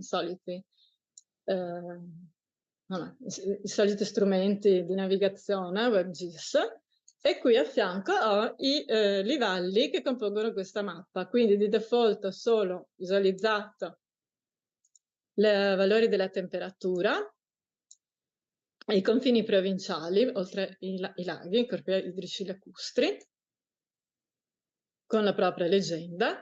Però posso appunto visualizzare gli altri dati, quindi ad esempio qui l'altezza media della neve,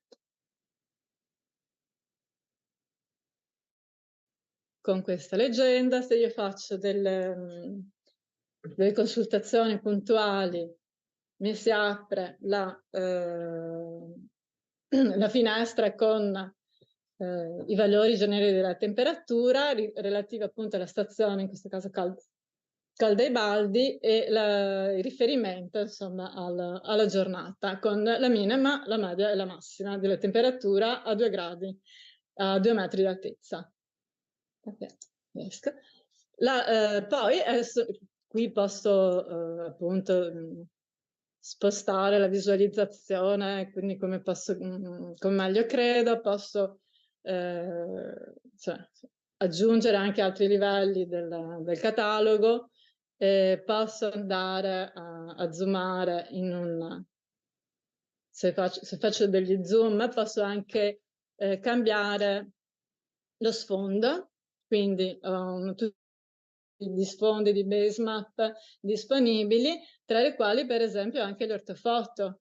Queste sono quelle relative al 2021, non sono presenti dentro Geoportale, ma sono collegate sempre tramite VMS, in questo VMS TALB, in questo caso, al Geoportale della Regione Veneto, quindi all'IDT.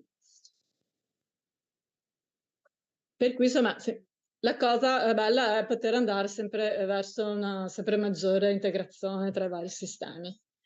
Però si possono fare anche delle analisi un pochino più avanzate, quindi per esempio se a me interessano i valori della temperatura, posso visualizzarli anche come tabella. Ovviamente questa connessione è un po' più lunga, un po' più lenta di quelle. Quindi qui posso andare a navigare, a fare anche delle selezioni tabellari, per esempio posso andare a fare dei filtri relativi alla temperatura minima che siano ad esempio inferiori a 0,5 e quindi ho l'ho fatta. Quindi posso, esatto, e quindi vedo che la tabella si è filtrata su 30 elementi. Posso andare appunto a navigare sulla tabella, zoomare al particolare punto, ovviamente poi andando un po', e così via. Quindi posso anche sempre tramite appunto lo strumento GIS, andare a effettuare altri filtri sul dataset nella mappa, quindi posso ad esempio filtrare il layer, i attributi, che comunque ha un'operazione corrispondente a quella che ho appena effettuato sulla tabella, posso andare a disegnare rettangoli, cerchi sulla mappa per fare delle selezioni e poi esportare i dati che ho selezionato. E anche utilizzando un altro livello, quindi incrociando nell'analisi più livelli territoriali sempre presenti nella mappa. Volevo dire, ci siamo nei tempi. Sì, abbiamo ancora 2 minuti. Ecco, allora. Non so se hai finito o volevi aggiungere qualcos'altro. Sì, posso, ad esempio, se qui riesco a spostare, bravo. Sì, posso andare anche ad esempio, posso fare altre operazioni come delle stampe di quello che sto visualizzando, misurazioni, sempre tipo lineare, cartografico, eccetera. Però rimane sempre la cosa più interessante è che posso tutti questi livelli, tutti questi layer che sono presenti nel Geoportale, li posso caricare e da lì poi mi si apre un mondo perché posso effettuare, posso caricare sia come VMS che come VFS. Forse cosa importante è che allora manca un po' una guida esplicativa di tutto questo Geoportale, quindi manca una documentazione reale, si può fare riferimento alle funzionalità del GeoNode standard perché è stato poco customizzato, cioè è stata customizzata la parte grafica e della parte di metadati più che altro. Le altre funzionalità sono quelle del GeoNode. Però una cosa interessante è ad esempio avere l'URL per inserire, a cui riferirsi per accedere.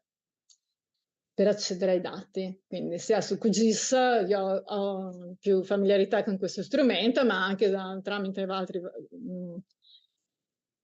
WebGIS, client che si possono sviluppare con OpenLayer, eccetera. Inserendo questa URL posso, insomma, si apre il catalogo di tutti i dati che sono presenti e si possono scegliere. Ringrazio Annalisa per questa presentazione. Penso che sia uno strumento particolarmente efficace ed interessante per noi che siamo sempre alla ricerca di dati ben strutturati. Sì, io spero che vi sia utile anche come strumento operativo. Dico subito che purtroppo anche noi arranchiamo, nel senso che molti di questi dati, anche quelli delle reti di monitoraggio, spesso hanno dati, come si dice, dati alfanumerici, dati relativi alla rete, quindi e manca invece proprio i dati analitici delle misurazioni, che sono poi disponibili in altri posti del portale. Quindi bisogna fare, diciamo, a manina un'integrazione tra la parte alfanumerica e la parte GIS, cosa che invece vorremmo in futuro già presentare, insomma, promuovere uno strumento. Mi sa che non abbiamo... vai, veloce. Per quanto riguarda i dati meteo, lì io posso vedere il dato del giorno precedente. Okay? C'è in previsione la possibilità di caricare un servizio che consente di accedere anche a dati con una scansione temporale maggiore?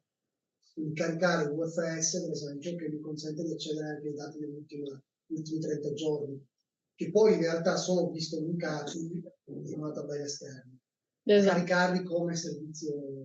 No, allora, appunto, ci sono tutti i dati, perché appunto quando vado a cliccare sulla data, ma questo capita anche per tanti altri, insomma, applicativi, quindi quando io vado a cliccare su una stazione, ho il collegamento ai dati, per esempio qui, siccome appunto sto facendo proprio l'operazione di get info sulla mappa, ho tutti i layer, qui ho le province, quindi devo andare a navigare per arrivare al layer di interesse.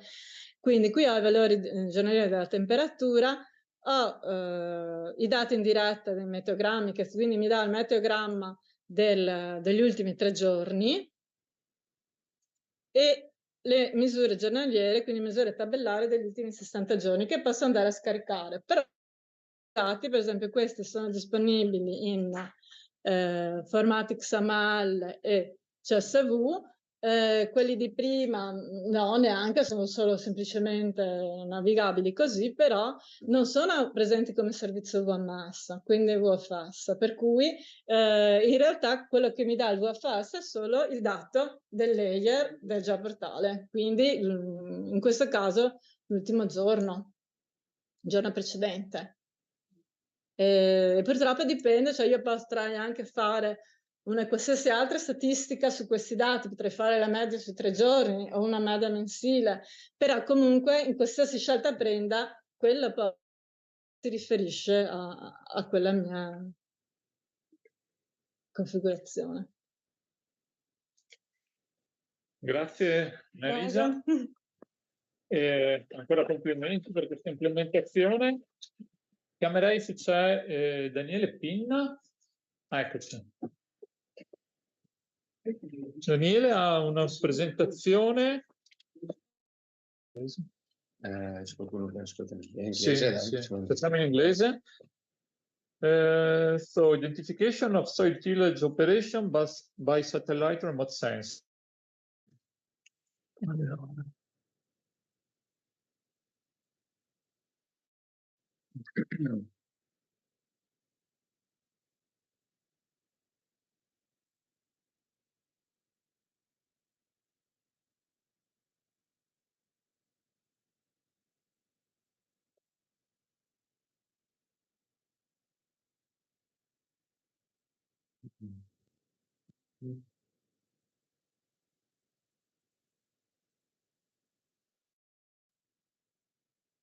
Sì.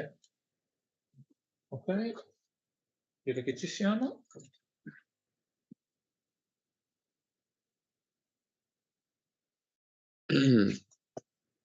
All right.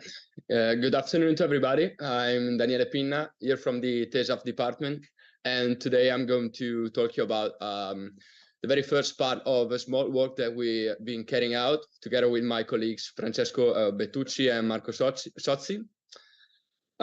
So we all know that tillage operations on fields affects their structure, talking about physical and chemical structure, and we also know that with some maybe I will take this out.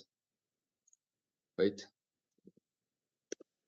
We all know that using some of the properties that we are able to detect using satellite images, such as their reflectance or their radar signature, we could be able to identify and characterize some of these changes that affect the structure of soils when we till on them. So using these features, being able to characterize and identify these operations remotely using a remote sense-based tool may allow us actually to monitor these operations and characterize them, and also to monitor better how farmers adopt some of the soil tillage practices that have been suggested by the common agricultural policies during the last few years. The objectives of our work was to identify how these features move and how do we characterize them using some spectral characteristics and maybe also some radar characteristics, how the fields response pre and post tillage operations, and if we are able to find some interesting features, we can also be able to maybe develop a tool that can be a classifier using some machine learning to be able to classify which fields have been tilled and maybe how they've been tilled as well. So our study area was here in our experimental farm of the University of Padova. We had 14 fields, 7 of them are here in Legnaro, the other 7 comes from the organic farm in Pozzoveggiani. We took the data from the 2022 fall-winter season. All of the fields have been plowed. We know that by the fact that we record every operations, and we collected some data. What data did we collect? We will see it soon. First, I will show you the methodology, which was taking out the shapefiles of our fields to be able to get data. Then using Google Earth Engine, we collected spectral and radar data, pre and post tillage. And then finally, we analyze it and visualize it, as you will see soon, using Python. So the data that we got was this. We start with Sentinel-2 data, which is actually we got the spectral in terms of reflectance from 11 bands going from B1 to B12, going from the visible to the shortwave infrared domain. We actually use the B1, which is the aerosol band, to normalize the data according to the fact that we had different images from different days, and then we collected from the literature, from the available literature, four spectral indices. The first 2, which are trying to identify and characterize bare soil, utilize a wider range of spectral wavelengths going from the blue band to the shortwave infrared domain, while the third and the fourth, they are pretty similar and they only focus on the shortwave infrared domain. They probably when they were designed, they were taught to focus on how the humidity evolves on the soil, as these are the ones that better respond to humidity changes. We also decided to add a couple of bands coming from Sentinel-1 data. Sentinel-1 is a synthetic aperture radar, so it's an active sensor, and all the collected data is collected in terms of backscatter, is expressed in decibels. In our region, we have 2 available bands, and we were able to catch any response pre and post tillage on the fields on this data as well. Let's see some results. these are the spectral signatures of the fields over our wavelengths. And we also checked out the significance of the difference between the bands. Actually, what you see is an average of the 14 fields, pre and post tillage, and you can clearly see that in the near red edge and near infrared regions, the two signatures, they opens up significantly, and then they stay open also in the shortwave infrared region. It means that we can actually be able to classify the fields and to identify the operations in terms of spectral response. There are some factors influencing the response from the fields, for sure. Some of them, the most important, are the water content of the field, how the field is in terms of structure, talking mostly about texture and the organic matter content, and then the presence of vegetation as well, such as crops residues and width. Let's see how the spectral indices responded to the operations. For the first two, bare soil index and bare soil index 2, they responded very actually. In both cases, they reduced their values after the operations, but the differences are not statistically significant. Then moving to the next ones, we see that they actually respond pretty much the same way. So they reduce their values, but in this case, the differences are significant. So we can state that we can rely better for further work, for further research on this field. So the radar response of the fields was different. We can see that two polarizations, their responses is different from the VV to the VH polarization, as the first raises their values after the operations, while in the second case, it remains pretty much the same. It's slightly reduced, but differences are not significant in this case as well. We can state that radar can still be important in the future research, as the ability of this signal to overcome the presence of cloud, also the textural surface, like how the surface is rough, the roughness of the soil can be very, very useful actually. So I put the last thing. This is just for a little bit of further research. This is what we're going to do later once we will have more fields, because in this case we try to train 3 algorithms, 3 classifiers. Our numbers are not big enough. As you can see, our test set was too small to say that we can get some interesting results. But for sure, increasing the number of our samples will allow us to get maybe some good hints. Concluding, the analysis of pre and post tillage spectral signatures told us that we have some significant difference in the bands, especially in the red edge and near infrared region. The availability of images in the right moment, so right before and after tillage, is the main problem of our work, and actually can be a very important limiting factor for this kind of research. The next step of our analysis will be to try to make our data sets bigger and bigger, because we need more and more field to be able to discriminate tillage effects from other influences.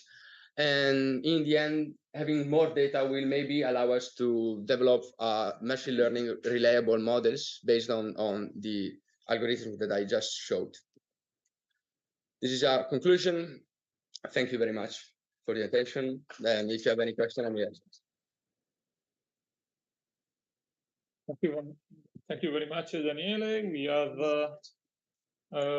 6 minutes, so if there are some questions from the audience. Not question. Okay. Stop. I have you have a question. Okay. I have one. Go for it. Which is the size of the field that you investigated with remote sensing? Oh, well, the fields, some of them are very small. The ones from the organic farm are very small. If I remember well, in the end, we didn't reach 10 hectares in total. Okay. They were about 10 hectares, yes. Because I saw very small number in machine learning. Yes, so it's too small. Yeah, for sure. your strategy will be to collect more data on different fields, or you want to expand the analysis to the surrounding areas? Well, we want to collect more data in the Legnaro area for sure. And well, but we know that if we want to build up a model that can be reliable in general, like generalize well, we will have to spread it also in other areas, like changing. Maybe in the Po Valley at first, maybe we will be able to build up something that can work in this area, maybe enlarging to the Padova province or the Veneto region. Then we will go that way, like going from Legnaro, trying to spread it, geographically speaking. Okay. It's okay? Thank you, yeah. Thank you. Other questions? No? Okay, so we saved 4 minutes and we move on to the next speaker.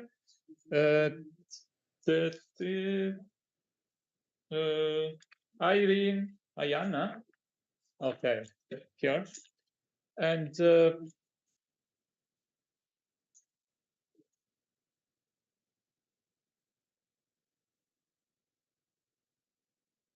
it's CR. Yeah.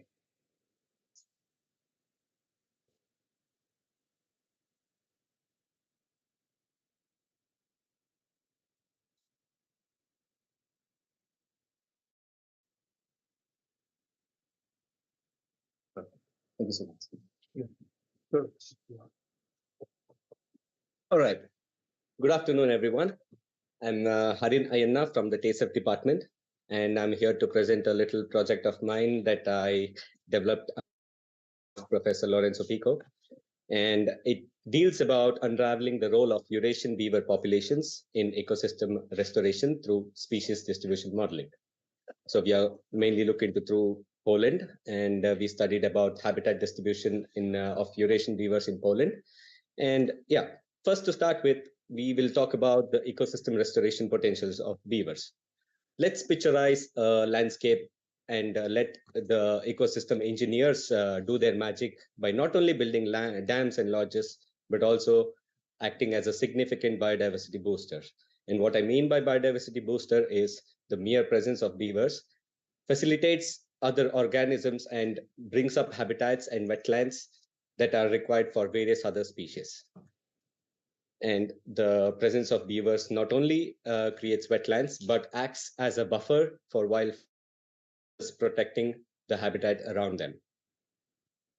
And the beaver presence also significantly rearranges the mammal assemblages by increasing the species richness and attracting mammals to come to the water sources and altering the vegetation. And it also acts as a water purifier and improves the benthos composition of all the ecosystems. And what we observe here is just the presence of beaver dams can significantly alter and increase the bank stability of rivers by acting as a flood defender as well as.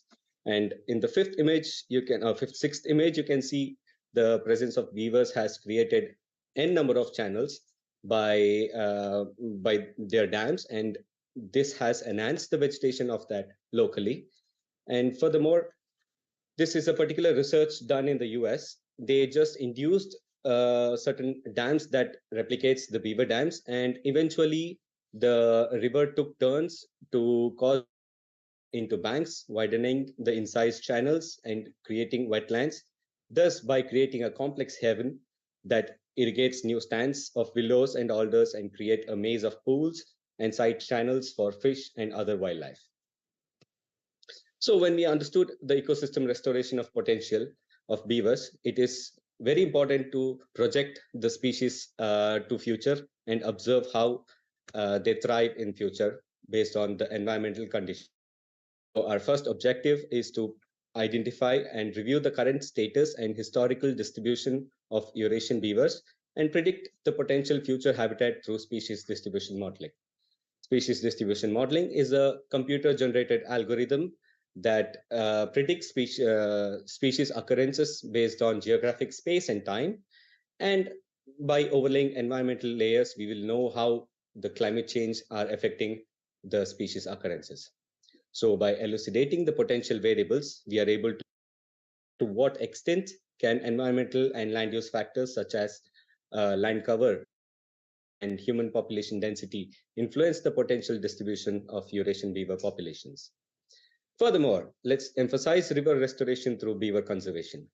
What are the specific ecological and hydrological advantages of beavers, provided that how can they enhance the sustainability of riverine ecosystems in Poland and potentially in other regions as well?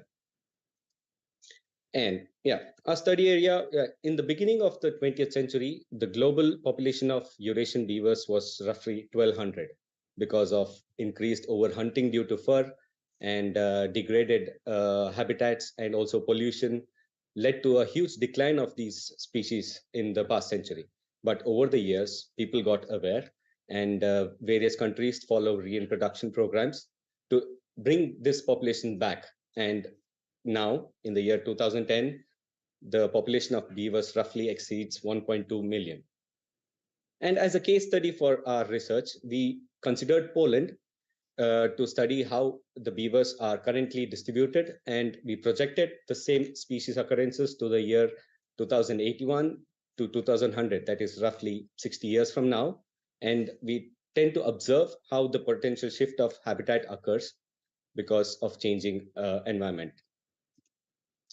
And as the methodology, we collected species occurrence data from GBIF and collected various environmental variables from different open access data sources such as World Climate and Land Use Harmonization websites. And also we collected future climatic scenarios, that is RCP 8.5. And then we conducted a Kendall test of variable selection in order to input to Maxent. Maxent is another algorithm that predicts the potential habitat of beavers based on the environmental areas that we fed to the model. Furthermore, the second software which we used was zonation, and this zonation software spatially prioritizes areas that are much need for conservation. For example, we overlaid 3 rasters, that is human population, inland waters, and land cover, providing specific weights for each of these rasters, while the human population received the lowest weights, as we do not protect areas that are human dominated, and inland waters and land cover received a higher weight, as these are potentially important for beaver occurrences.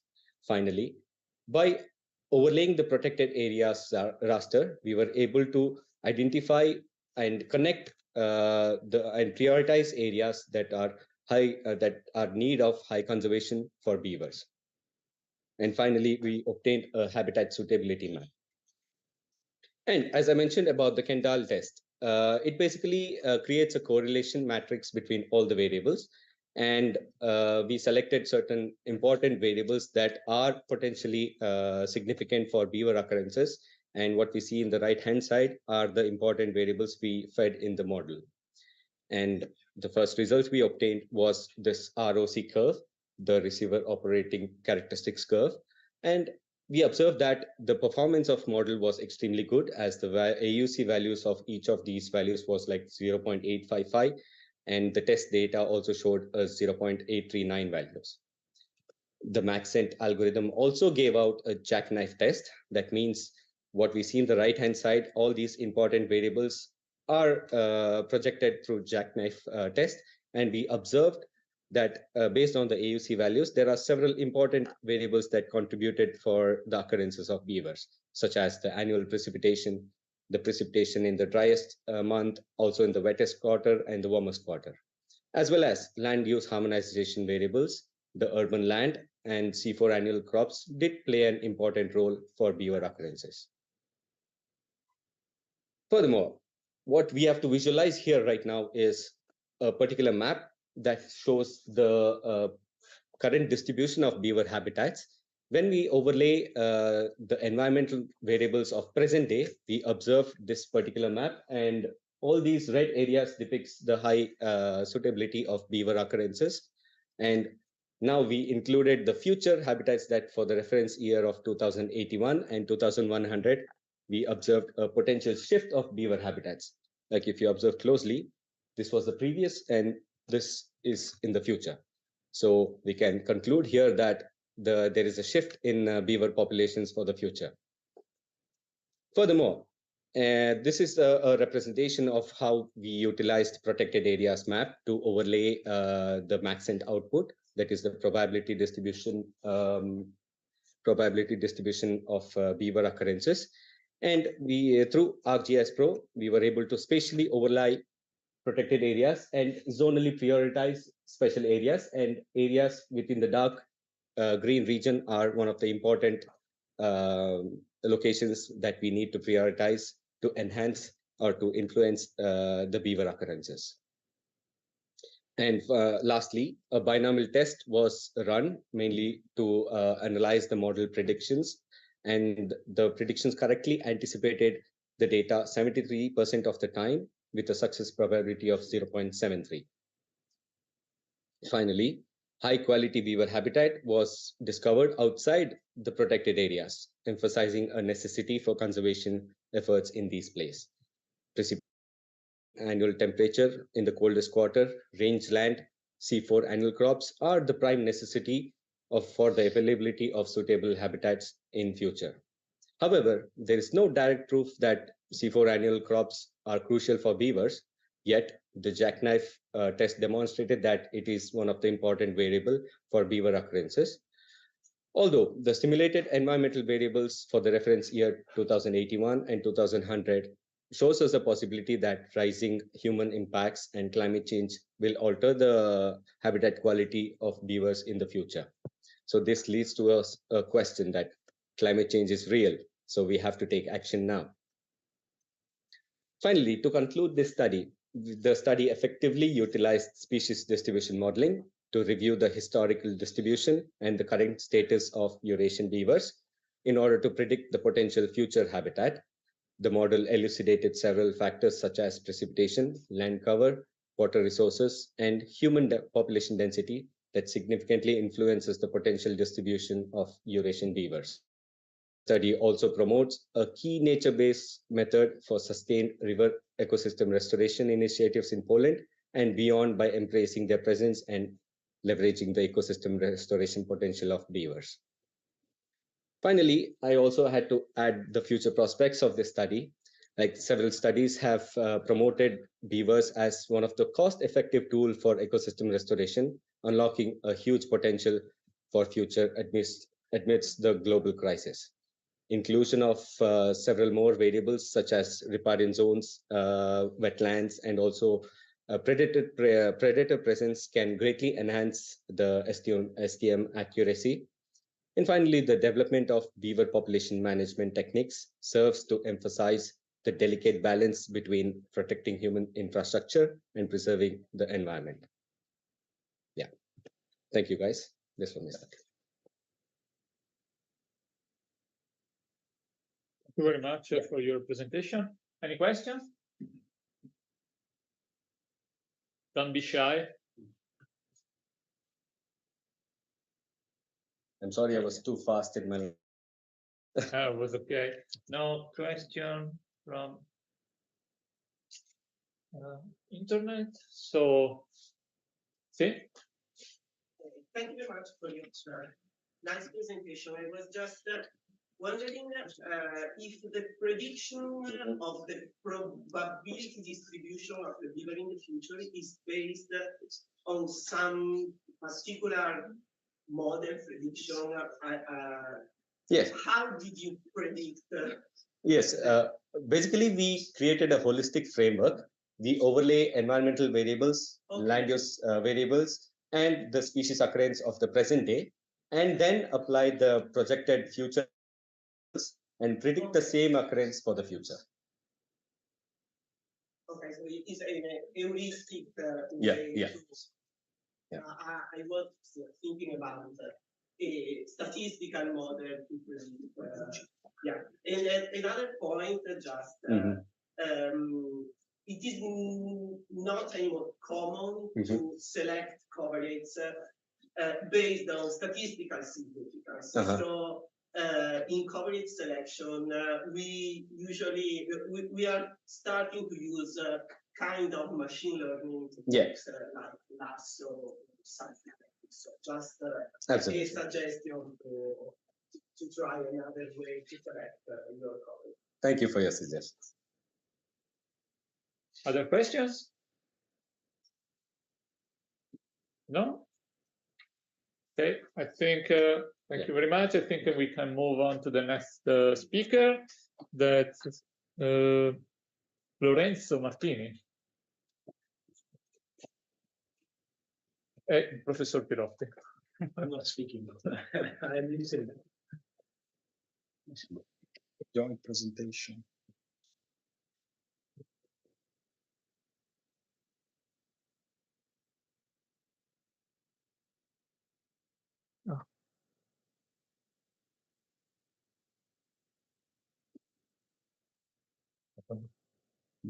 Il puntatore.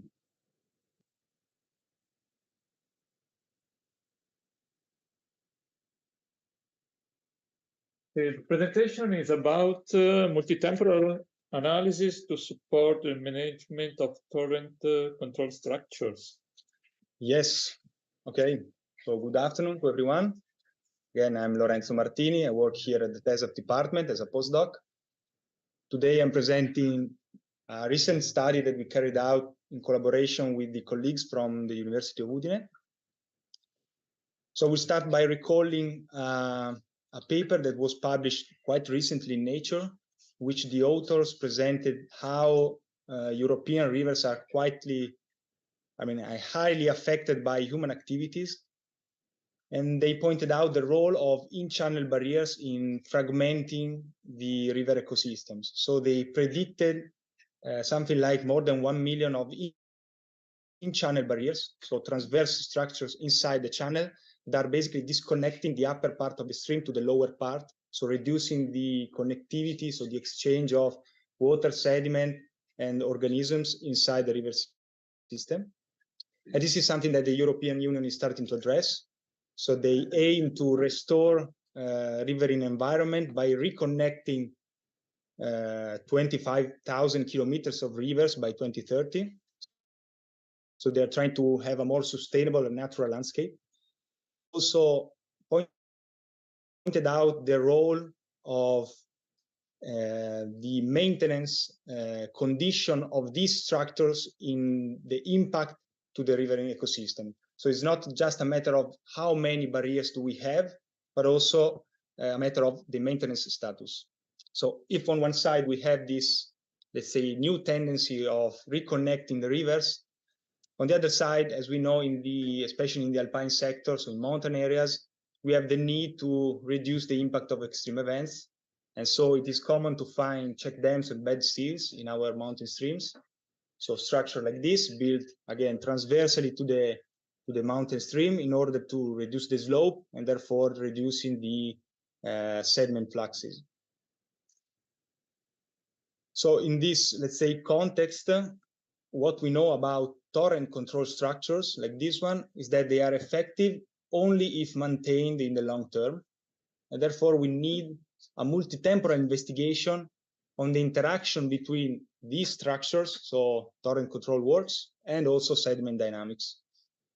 But currently, there are no, let's say, catchment scale approaches to have a quick overview on the condition of these type of structures, nor the interaction between the structures and the sediment dynamics.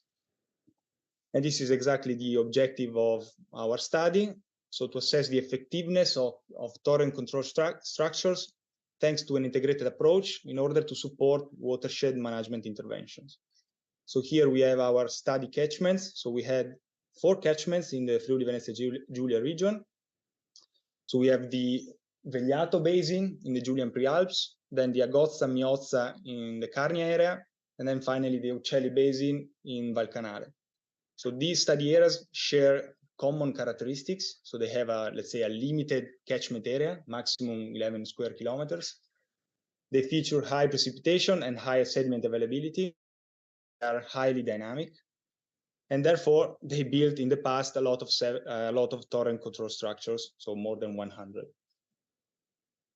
Most importantly for us is that these basins share, let's say, a consistent topographic database. So we had available at least 3 LiDAR surveys for all the catchments.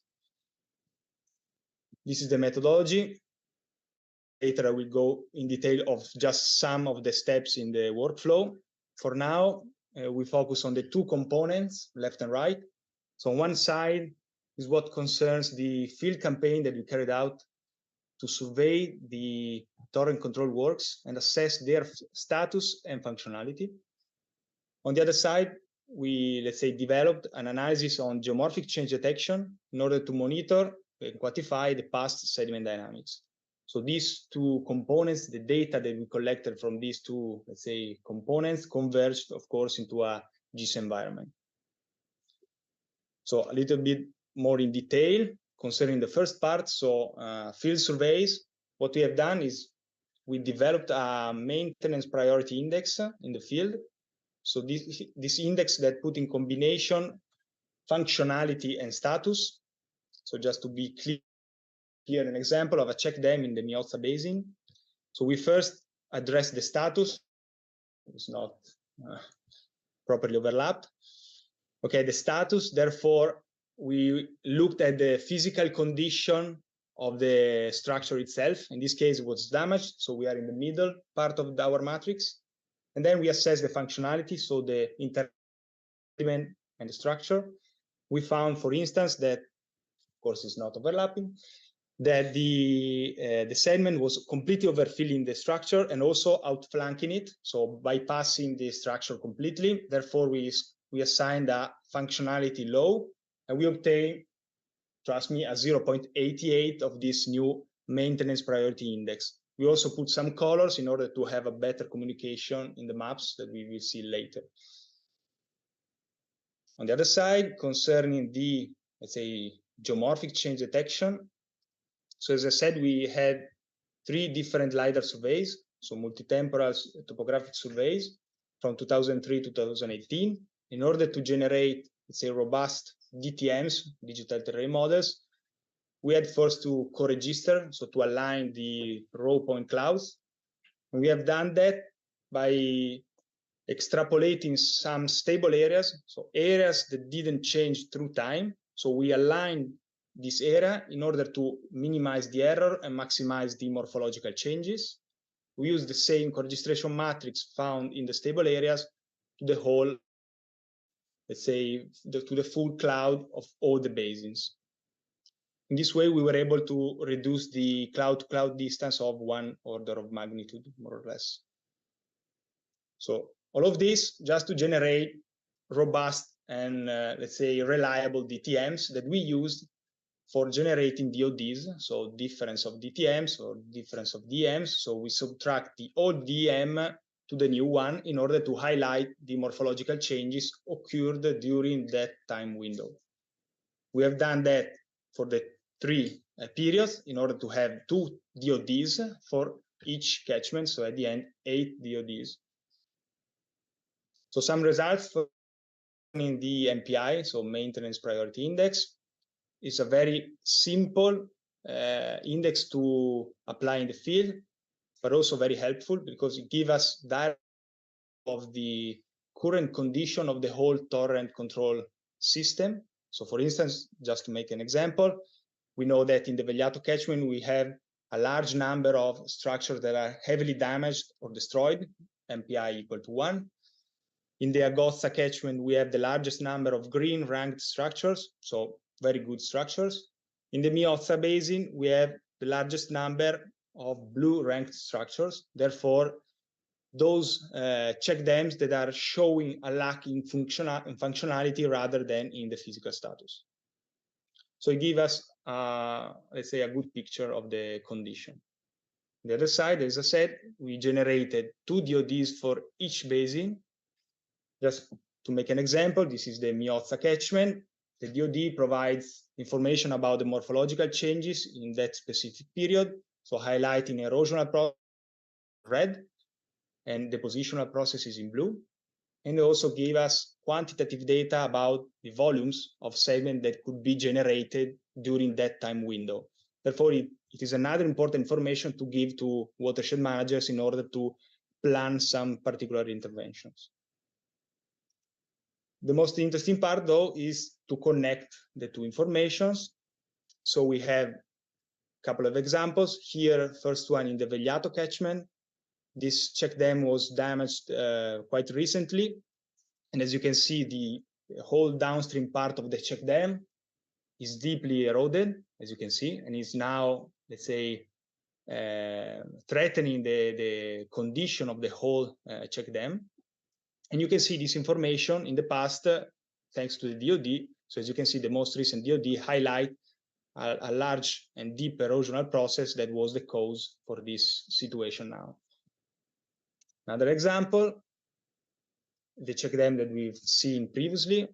So again, in the Miozza catchment, here we assign, if you remember, a 0.88 of MPI. Why? Because we have a problem in the structural condition. And this was done, let's say, done by erosions occurred in the old DOD that you can see over here.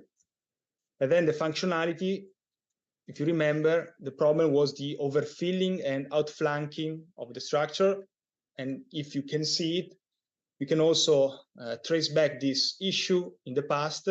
We can see the deposition going right through the check dam without any disconnection. So the functionality was quite low even in the past. To conclude, so we have developed this new MPI, this field-based index that can be quite helpful in assessing the effectiveness of torrent control structures. Of course, we needed something more quantitative to support our findings, and that's why we stress a lot the problem of co-registration to generate robust DODs, which are fundamental to support and validate the field surveys and vice versa.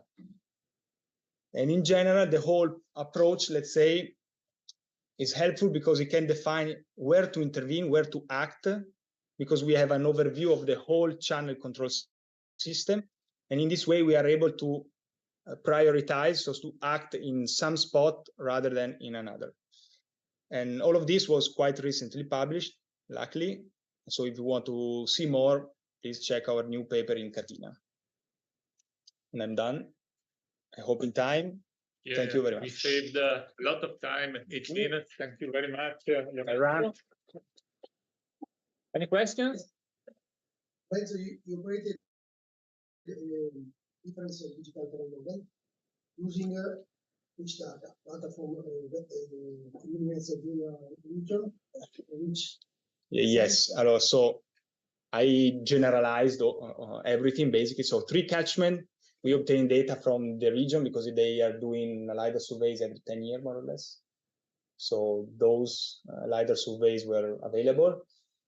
In the Vegliato catchment, so the 4th one, we actually, let's say, bought a new LiDAR to have a, let's say, the newest acquisition possible, but more or less freely available on the Friuli Venezia Giulia website. Of course, we did a lot of work to correct them because of, as always, data from regional. Which kind of? I mean, there are problems with the co-registration, but that's our problem because we need the DTM. Then some of them were misclassified. So of course we have vegetation inside classified as ground points. So we needed to go again into the algorithm to classify them also manually. We start from the rawest data possible. Not from the sense, from the raster? No, from the point cloud. The point cloud not classified even because they misclassified it. So we start from the scratch.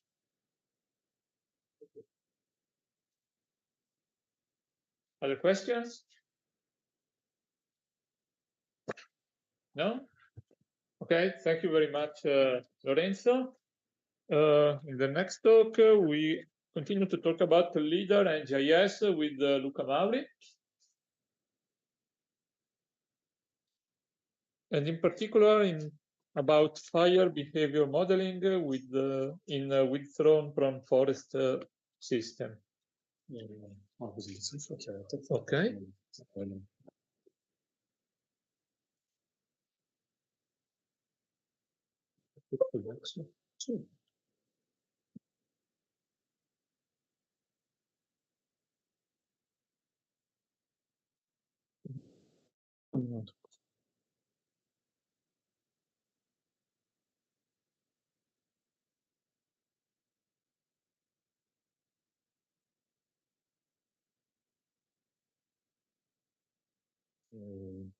Controllare la condivisione, sia a posto.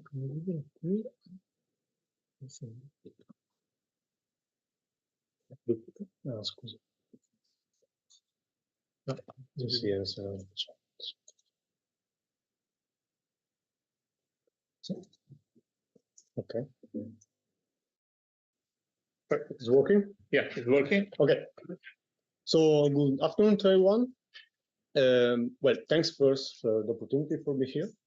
And I'm Luca Mauri, postdoc here at TESAF department. And today I would like to briefly show you some preliminary results concerning my research activities, and specifically through this presentation that is entitled Integrating LiDAR and GIS in Fire Behavior Modeling in a wind-throw-prone forest system. So, as you probably know, wildfire are actually increasing in European forests, and these increasingly occurrence of wildfire in Europe basically are due to several reasons, and which the main relevant one are like lightning, but also climate change that translate into increasing hotter and dry conditions, and overall human activities as well. So arson, accidental fire, and in general negligent behaviors of people. And at the same time, last decades was characterized by an improving and development of technologies, tools, and software, as well as models, and particularly concerning the use of this technology in forest sciences. This translating into the possibility to use high occurrence detected light, for example, detection and ranging data, so LiDAR, laser measurement systems, and also mathematical models and softwares that let us the possibility to detect the spatial distribution of forest metrics and forest characteristics at landscape scale, and also apply this data into several models to understand and investigate, in this specific example, the behavior of wildfire over time at landscape scale as well.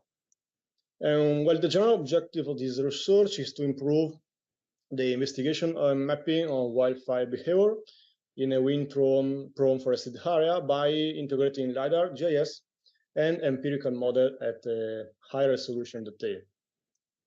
So the study area is a forested catchment located in northern Italy, and we are in Belluno province. This is a forest area mainly covered by Picea habeas. And as you can see here from the picture reported in the slide, we are, let's say, three different scenarios. So there are some areas that were affected by bark beetle outbreaks due to the occurrence of the biostorm, as you know. Some already multi-forest zones, and the opposite side of the catchment, there are a widespread distribution of wind or wind-throw energies occur, of course, due to the biostorm. So these are preliminary results. So let's concentrate and focus our attention on the first and the second scenario. So the left part of the catchment, so the sub-catchment of the area itself, involving the occurrence of bark beetle outbreak, and as our aim was to how to better detect the behavior of wildfire potentially occurring in this area, and specifically understand the interaction between wildfire itself and this kind of land, let's say, cover, land condition, of course, land cover damages. The methodology is basically divided in several points that I briefly introduce to you. We start from raw LiDAR data of 2019, that is the last available one at the moment. We classify the raw LiDAR, and then we detected the forest metrics distribution at the landscape scale. At the same time, we went in the field this year to collect data. We put data that was, for example, canopy cover, canopy base height, tree height, but also other information, secondary information as well, for example, species distribution, necromass, and also understory and overstory forest composition. We put together all this information and in our environment in order to understand the correlation and the regression analysis of this information and detect time forest metrics at the landscape scale in order to reduce as well as possible data errors through K4 cross-validation steps and the delineation of linear models. This allows us to elaborate inputs for the wildfire model we're using, that is Flame Map. Flame Map is a pixel-based fire behavior model that include also the far sight minimum travel time algorithm that basically allow us the possibility to detect wildfire behavior over time, so setting a simulation duration and starting, of course, from several inputs and describe the wildfire behavior through the elaboration of different outputs, starting from some randomly located initial points of wildfire within the study area. And the main point is that we try to overcome limits concerning the general application of this software. It was developed in America, so when wildfire occur in huge areas, we are in, let's say, in our environment, our catchment are very small, so we have also the possibility to use high density LiDAR data. And in this way, we are able to compute a single tree segmentation, for example, a spatial extraction of forest metrics at 1 meter resolution. So we move from the general, this model are used with 40 meter resolution of spatial grid, and we move to 1 meter resolution. In this way, we are able to detect and describe the spatial distribution and variability of forest metrics and detect in a best way wildfire behavior over time. And we try also to detect forest metrics at single plot level, in which we went in the field to collect data in order to reduce error in regression analysis and have a more accurate input for the model. This allows us, as told before, to elaborate accurate inputs for the model. Specifically, for example, the fuel model is one of the critical input for fire behavior analysis. And at the same time, we are waiting for more recent LiDAR data to combine wildfire behavior analysis in earthy forest and the bark beetle affected area. I try at the moment to apply some Sentinel-2 based indexes in order to try to understand how bark beetle affected areas are distributing within the subcatchment. These are not definite methodology, because I was waiting for the recent LiDAR of this year. But at the moment, we try also to extract outputs of the fire model, looking specifically to the areas affected by bark beetle outbreak. So we are basically some outputs, right, like the wildfire arrival time, flame length, and also chrome fire activity. For example, there are a lot of outputs reported by the model. And what we want to do is to extract the wild behavior outputs, looking specifically at the bark beetle affected areas and compare with the areas not already affected by beetle outbreak. And so we have a lot of next steps waiting for being better understood. For example, compare LiDAR response for each scenario. So bark beetle affected areas, earthy forest, and wind-thrown zones within the entire catchment. Investigate fire behavior changes for each scenario, and detect also high resolution flame map simulations before and after the occurrence of and the widespread outbreak of bark beetle through recent LiDAR data. And at the end, of course, the aim is to propose land management and also accurate fire practices to local stakeholder and also local agency distributed in this area. Thank you very much for your attention.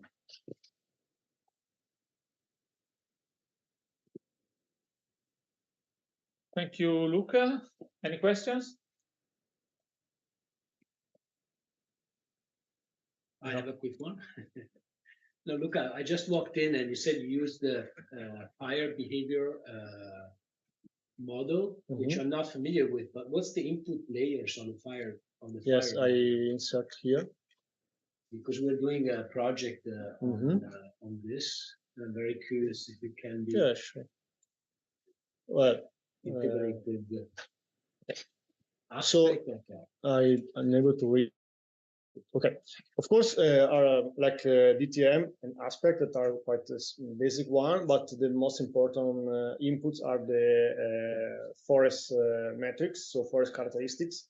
That means a canopy height model for the treetop distribution, but also the canopy base height, so the height of where the cone starts, canopy bulk density, and also canopy cover over the area. And you provide the raster with yes, well, I try to create a workflow in our environment, starting from raw LiDAR tiles, and elaborate automatically through the algorithm the inputs directly at the watershed scale. Here, the critical points is to detect in a good way the distribution of canopy characteristics, especially the canopy base height and canopy cover, because these are the most important one concerning the analysis of wildfire. Bulk density. Yeah, also canopy bulk density is very critical. Yes, and also fuel model distribution within the catchment. 1 meter pixel or bigger, smaller? Actually, I'm waiting to 1 meter resolution of pixel because we have LiDAR data with more than 30 points at square meter, so we can work. We can also decrease a bit, but making the space distribution of point. But anyway, 1 meter is enough because these models are made, as I told before, creating in USA, where wildfire are huge. Yeah. Of course, they use like a 50 meter resolution, 100 meter resolution raster. Here, I want to try to increase the resolution, but the challenge is to create a realistic input, of course. Okay, because we have to talk, because we are creating a map with those layers, but 100 meter resolution, and we are aiming for 30 meters. So we need validation. So if your map gives us that, will be perfect. We have some partners in France that are doing that as well. So we want to validate this. It's going to be a European map. So we have to talk. Yeah, sure, we have to talk. Try to find all that canopy characteristics from LiDAR data. Yeah, canopy is a canopy cover. So from 0 to 100, the cover of the canopy looking at each cell of the raster. But then, yes, I detect all these data from LiDAR, analyzing the LiDAR response of LiDAR returns. Yeah. So taking the LiDAR of each tile and then classify again, because as Lorenzo told before, maybe there are some bugs in classification of LiDAR data. So I classify from 0 using Terra scan software, and then yes, I detect all the metrics from LiDAR responses, analyzing the LiDAR returns. Yeah, tools in R basically that I put together in a huge loop. And, yeah. The question? Sorry, Luca. How would you consider like a wind property there? Yeah, exactly. This is the third scenario I was not talking about. Where basically, starting from our experience in the past, we try to extract basically the wind throw distribution first, using some threshold from the raw LiDAR data. And then, of course, you cannot speak about canopy cover in a wind throw area, of course, but you can also speak about canopy density because trees are wind thrown. So this is probably one of the critical steps we are going to, because we are trying to apply this model. It is based for standing forest, basically, for a wind thrown forest. So even if there are some bibliography concerning the application of wildfire model in a wind thrown area, there is a possibility, for example, to consider wind throw in fuel models. What I try to do is to also apply the other inputs for the wind thrown area, of course. Of course, 0. Canopy base height would be almost 0 as well. So I try to consider that, of course. Thank you. Yeah, comparing all the 3 scenarios that you used for your study, is it possible for you to identify the most vulnerable areas of wildfire? Yeah, of course. When I will have the simulation done for each scenario, I am able to compare outputs concerning, for example, flame length, rate of spread, fire intensity, that all together describe the way in which fire moves, the behavior of the fire within the catchment, and I can offer two statistics extracting some specific points within the catchment, of course, where there are wind throw, where there are little affected areas, where there are not little affected areas, and compare and detect the different behavior of the fire within the catchment for each scenario. So it is also possible to analyze the rate of spread of wildfire also? Yeah, sure. Yeah, I show this up why I can move to the next presentation. But maybe. For example, here there are 3, but the outputs are like 8 to 9. So this is arrival time of the fire, flame length, and the length of the flames over time, and chrome fire activity. So it's a surface of chrome fire or passive fire. Yeah, sure. You're welcome. Okay, thank you. Okay. So we are ahead of schedule about 20 minutes. So I propose to have a fast break of 10 minutes. Stretch a bit. We take a 15-minute break because it's a bit grueling, a lot of presentations. So we are ahead of time. So we're going to have the presentation by Julia in 15 minutes. So if you please be back in 15 minutes. It's going to be the classical break like lectures. So it's going to be a 15-minute break. So we're going to start again around 10 minutes to 4. Okay. So thank you. Let's go all and have a coffee. Well deserved. Well deserved coffee. And we'll be back in 15 minutes with a presentation by Julia.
Datemi il tuo nome. Faustini. Faustini.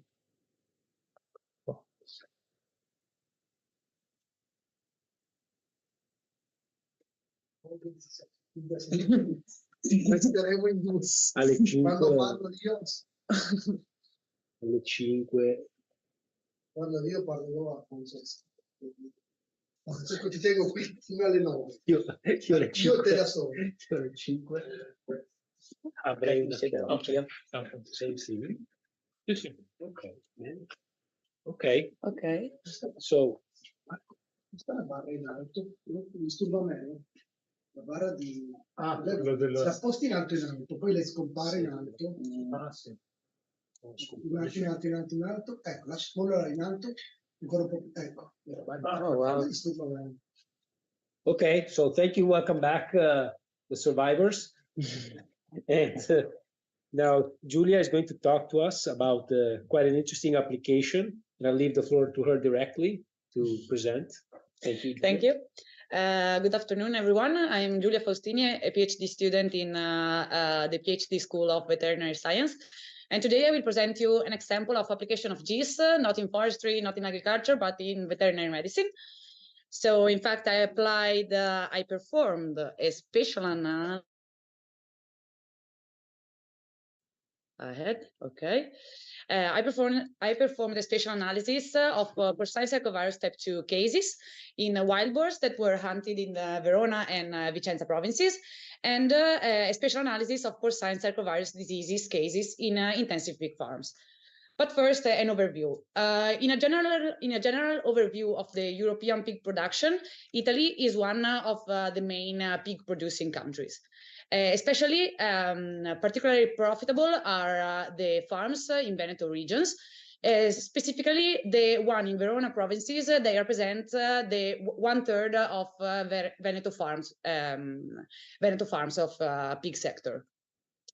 Among the most widespread and important viruses in pig production, for sure, we have the porcine circovirus type 2, species 2. And it was first identified in the north of America in the 90s. But actually, following studies demonstrated actually a circulation globally, both in industrial pigs, in domestic pigs, but also in wild boars. In domestic pigs, PCV2 can be found in animals that are healthy, but PCV2 is mainly associated with particular diseases like a reproductive problem, a respiratory problem, poor growth, and so on. All these clinical syndromes that are collectively named as porcine circovirus diseases. In wild boars, PCV2 actually has the clinical relevance is quite marginal, but wild boar is still an important animal because it represents an animal reservoir. A reservoir is an animal that is able to maintain the virus in the environment because it's able to spread it, to shed it in the environment over long distance. And these characteristics, together with the rapid demographic increase in wild boar that we have seen in the last years in our country, is quite concerning. And these represent a threat for the intensive production system. Given this concerning, our study aims to quantify the circulation of PCV2 in wild boars population, and also to describe its spatial distribution. Together, we wanted also to investigate the effect, the potential effect of risk factors in the occurrence of porcine circovirus pigs that are raised in intensive farming. So our samples of the wild boars were constituted by lungs, lymph nodes of wild boars that were hunted in the north of Verona, in the area of Lessinia, of Baldo, and in the south of Vicenza, in the area of Colli Berici. And of these samples, we knew the hunting municipality. The samples of swine that were raised in intensive farms were always lungs, lymph nodes, and they were coming from farms of which we knew the addresses. From the addresses, we extracted the coordinates using Geopify online service. But unfortunately, we only had information about positive farms, special information about positive farms.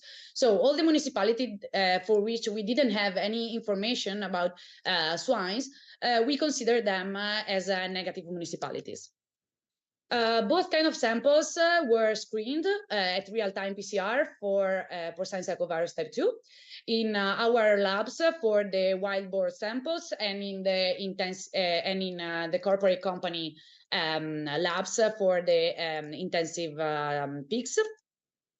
And we also performed a cluster analysis, performing a purely spatial model implemented on SATSCAN.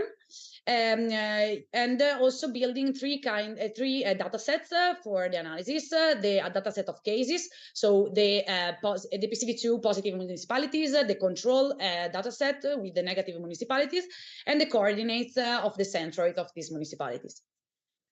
We also performed a generalized linear model in form of logistic regressions to study the relationship between the presence and absence of porcine circovirus disease cases, with a set of linear predictors, like the average animals, number of animals in the farms in the municipality, the farm density in the municipality, the presence of positive wild boars in the municipality, and the distance from potential significant clusters. Considering also the greater propensity of the south of Verona for the intensive farming, and also the dynamics of infection diseases, we also included spatial components, like the clustering, that is the tendency of a cluster between municipalities, and the heterogeneity component, that is the cluster within the municipality. And we implemented the Vézas-York-Mollier model in OpenBox. In total, 108 wild boars were analyzed, and more or less 80% of the wild boars in both areas that were considered tested positive to PCV2. And in total, 23 farms were included in the studies, and they were located in 19 municipalities. These municipalities are in a Verona scenario that is characterized by a low number of farms that are quite homogeneously distributed in the province of Verona. So these are we have a low number of farms, but these farms are quite big. So they host many animals, and they are medium-sized farms.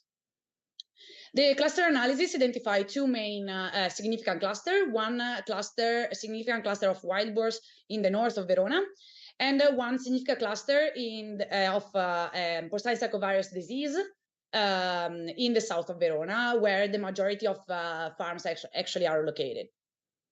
The generalized linear model identified an association between the presence of disease, so of the porcine circovirus disease, and the number of animals. In fact, for every increase of 100 animals, we can see an increase of the to result positive of 8.5%. Values of the same order of magnitude were also identified with the model, the Vézas-York-Mollier model, and also identified a major role of the clustering above the heterogeneity, underlying how the municipalities that are close tend to have similar values. So from these results, I think that three are the main points that deserves the discussion. The first one is the role of wild boars according to PCV2. The great frequency of PCV2 that was identified in wild boars underline again their role as reservoirs, animal reservoirs. This role of reservoir is played in an area of Verona that has a low number of animals in the farms. So probably here we have family farms, backyard farms with access to outdoor. So access to the outdoor means contact with wild boars. So this could mean represent a threat for these animals, because there could be an exchange of pathogens. The other point is the identification, the clusters that were identified. They were identified in areas that are actually suitable for the presence of wild boars in the north of Verona, with woods, with mountains, so perfect for wild boars, perfect for hunting, so that's normal that there is a cluster, and also in the south of Verona, where the majority of the farms are located. So they, having identified this cluster, could be more the result of the presence of a larger animal population rather than an actual higher circulation of the virus that is endemic. And this kind of association between the presence of a disease and the presence of a larger animal population was confirmed by the model that we used. And this, at the end, is the representation of how infectious diseases, endemic infectious diseases like those caused by PCV2, works. They need a large peak population to be maintained in the area. And this the larger peak population for sure doesn't miss in intensive pig farming. Also, the presence of, sorry for the presentation, I don't know what happened, but also the presence of clustering between municipalities could be the expression of the dynamics of PCV2, because PCV2 is a virus that is highly resistant in the environment. So easily cross the borders of municipalities through vehicles and also through animals, of course. The other, actually, the biggest element that needs to be discussed is the missing data. Missing data about wild boar distribution, about negative farms, the detailed locations of these farms, and also data that are updated of the agricultural censuses. So, in fact, the lack of data led us to the need to aggregate this data in municipalities, so losing information and losing the opportunity to demonstrate the effect of other risk factors that we wanted to investigate, and also to compromising also the robustness of our models. But the other point for sure is that we have biases, because having farms and having considered municipality for which we didn't have data as negative, produce inevitably selection and misclassification biases. So the take-home message is we have missing data, but actually from my research group, actually these data, so spatial data together with genetic data, they are quite complementary. And they can help in the research of epidemiology, infectious diseases epidemiology. And they also work together in representation. We normally use phylogenetic trees. So maps and phylogenetic trees can help in the research, but it can help also to support evidence-based decision among stakeholders in a veterinary field. Stakeholders that are the farmers, that are the professionals, so veterinary professionals, but also politicians that works in public health. So GIS, yes, it's also important in veterinary medicine. Thank you. Okay. Any questions? I have some. I'll just break the ice. Can you talk a bit more about wind bumps and right? Open box, yeah. I mean, yes, wind bugs and open bugs actually are almost the same. Open bugs is a software that you can use to perform Bayesian analysis, and you can use it with QGIS because from QGIS you can obtain the information about agencies, like information about municipalities that are close to one another. So it builds like a matrix with information about the borders. So which municipality is close to which other municipalities. So you have information about the number of municipalities so it builds this matrix. So in this way, you can include in a model the spatial components that I was talking about, because it can take in account this information, because the data knows not only its values, but also where it is. So it's like a software that helps to treat the data like this. Thanks. No, it's interesting. My question was because it could be applied also to other data. So it's an interesting software that can be matched with QGIS. So it's something to look into it if you're interested in spatial analysis. So any questions? It's open source. OpenBox, yes, it's open source, and so it's nice for Bayesian analysis because you can build a Markov chain, Monte Carlo, so to start from two different sets of data and that they converge. So it's helping when you have not so many data, but it helps with simulations and so on. So it's an additional instrument. Yeah. It's quite an interesting addition to QGIS.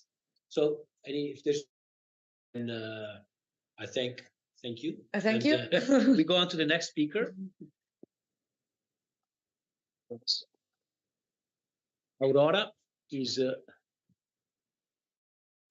going to talk to us about bark beetles.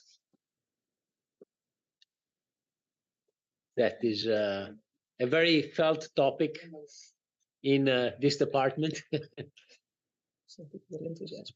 No, it's creating a lot of damage, economical damage. So it's actually, we think it's only the start of which was indirectly brought by the biostorm.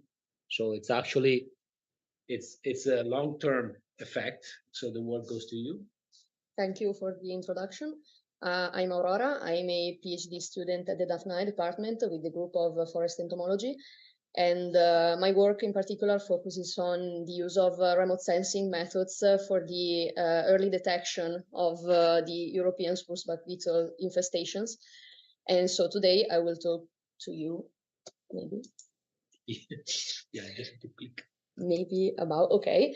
I will talk to you about the activities that we carried out last year and some ongoing activities. So why remote sensing? As the professor said before, Ips typographus, the European spruce bark beetle, caused a lot of damages in the spruce covered forests of the Alps after biostorm in 2018.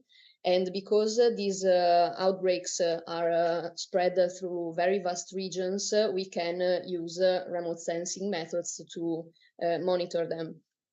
The fact is that the infestations of Ips typographus develop through different phases, and only the latest phases of infestation, these ones, develop and manifest visible symptoms effectively used with remote sensing methods, such as, for example, with satellite images to monitor the outbreak's occurrence and also expansion. However, the detection of the infestations at these phases is the containment of the damages and for to control the outbreaks. Why it's very useful to, it would be very useful to detect the infestations at the early phases when the symptoms are not still visible from the human eyes. And so our aim is to assess and apply remote sensing techniques to detect the early symptoms of Ips typographus infestations. So we carried out our main activities last year in spring, summer of 2022 in 10 experimental areas of an average of 1 or 2 hectares, divided into localities in the Belluno province in Veneto. And experimental site, we activated 5 spruce trees with an aggregation pheromone to attract the insects and induce the Ips typographus attack and know precisely where the infestation would take place. Once every 2 weeks, we carried out field surveys, monitoring the bark beetles development under the bark, and at the same time, we carried out drone flights. In this phase, we chose to employ a drone to be sure to be working at the single tree level and to be sure to be detecting the single trees. And this drone in particular carried a multispectral camera that could produce images in true color 5 bands of the visible and infrared spectrum. And these images were then used to build orthomosaics for every survey date and every band of the multispectral images with Agisoft Metashape. And we then calculated vegetational indices, which are some values that maybe you know that are related to vegetational health and stress. And another thing we did was to extract the brightest pixels of the images for every tree crown using the semi-automatic classification plugin of GIS. We did that because the light variance of the images caused some portions of the trees to be shadowed, and we wanted to make sure to extract the vegetational indices values only for the brightest parts of the images. This is an example of how a finished product would look like. This is one of our experimental sites at the beginning of the study period in May, and this is the same site at the end of the study period when all the symptoms were visible. In red, you can see the trees that we activated with the pheromone. In green are some control trees that we chose between the trees that remained healthy throughout all the study period. In blue, you can see the best pixels that we extracted from the images. And here is an example of a progression of one of our vegetational indices, the NDVI, and we can kind of see the progression of the appearance of the symptoms in time. As for the vegetational indices, we analyzed, we wanted to test a set of 10 vegetational indices. We chose to use the first 4. We chose to use among the most often used vegetational indices to assess forest health, and the last indices were used after the suggestions of a very recent and very similar study to ours, and are indices that could enhance the effects of the stress, in particular under water-related stress. So we carried out our statistical analysis using linear mixed models, mixed effects models on different data sets. A limited data set for both of our locality that included only the trees that we activated with the pheromone and the control trees, and the complete data set for both of our localities comprising the total amount of infested trees and healthy trees to try and see if we could enhance the power of the model. And our aim was to individuate an optimal spectral index or optimal spectral indices, and possibly also some threshold values that we could use to distinguish the infested from the healthy trees. And another aim was, of course, to determine how early we could distinguish the infested from the healthy trees. And for that, in one of our locality, we were able to obtain some promising results, as we obtain an early detection of at least 1 month before the symptoms occurrence in one of our locality for the limited data set, and an early detection of at least 2 months using the complete data set for the same locality. Unfortunately, for the second locality, we weren't so lucky. We didn't obtain the same results. In effect, we couldn't obtain an early detection at all. And so to summarize these first results, we understood that, of course, the complete data set, so the more comprehensive data set that included the total amount of infested and healthy trees in the images, were, of course, more informative and allowed us to select a subset of the most performing vegetational indices that allowed us to obtain an early detection from 1 to 2 months before the symptoms occurrence in one of our locality. The fact that we couldn't obtain the same results for both of our experimental localities could be due to various effects. For example, one effect could be the uneven display of the symptoms in the tree crowns, because often the symptoms appear first at the base of the trees, so the external part of the trees if seen from above, and so the extracted pixels that we used for the analysis could be not very representative in our case. Another factor could be the unbalanced samples of infested and healthy trees in the two localities, with a much higher rate of infestation in the first locality compared to the second. And also this could be, of course, due to the differences in the bark beetles population densities that were much higher in the first locality compared to the second. Another factor that could be interesting could be the difference in the health and growth conditions of the spruce trees, because we saw that in the second locality that didn't perform so well. The trees were on average higher and with bigger diameters. So this kind of variable, the effect of this kind of variable on maybe the frequency of attacks could be a factor to be further addressed. I would like to conclude saying that our activities are still ongoing. This year we carried out a similar approach with the aim to validate the method that we carried out last year. We carried out activities in other areas much larger, with an average of 60-70 hectares, in areas with a high interest for bark beetles infestations and a high risk of beetles infestation.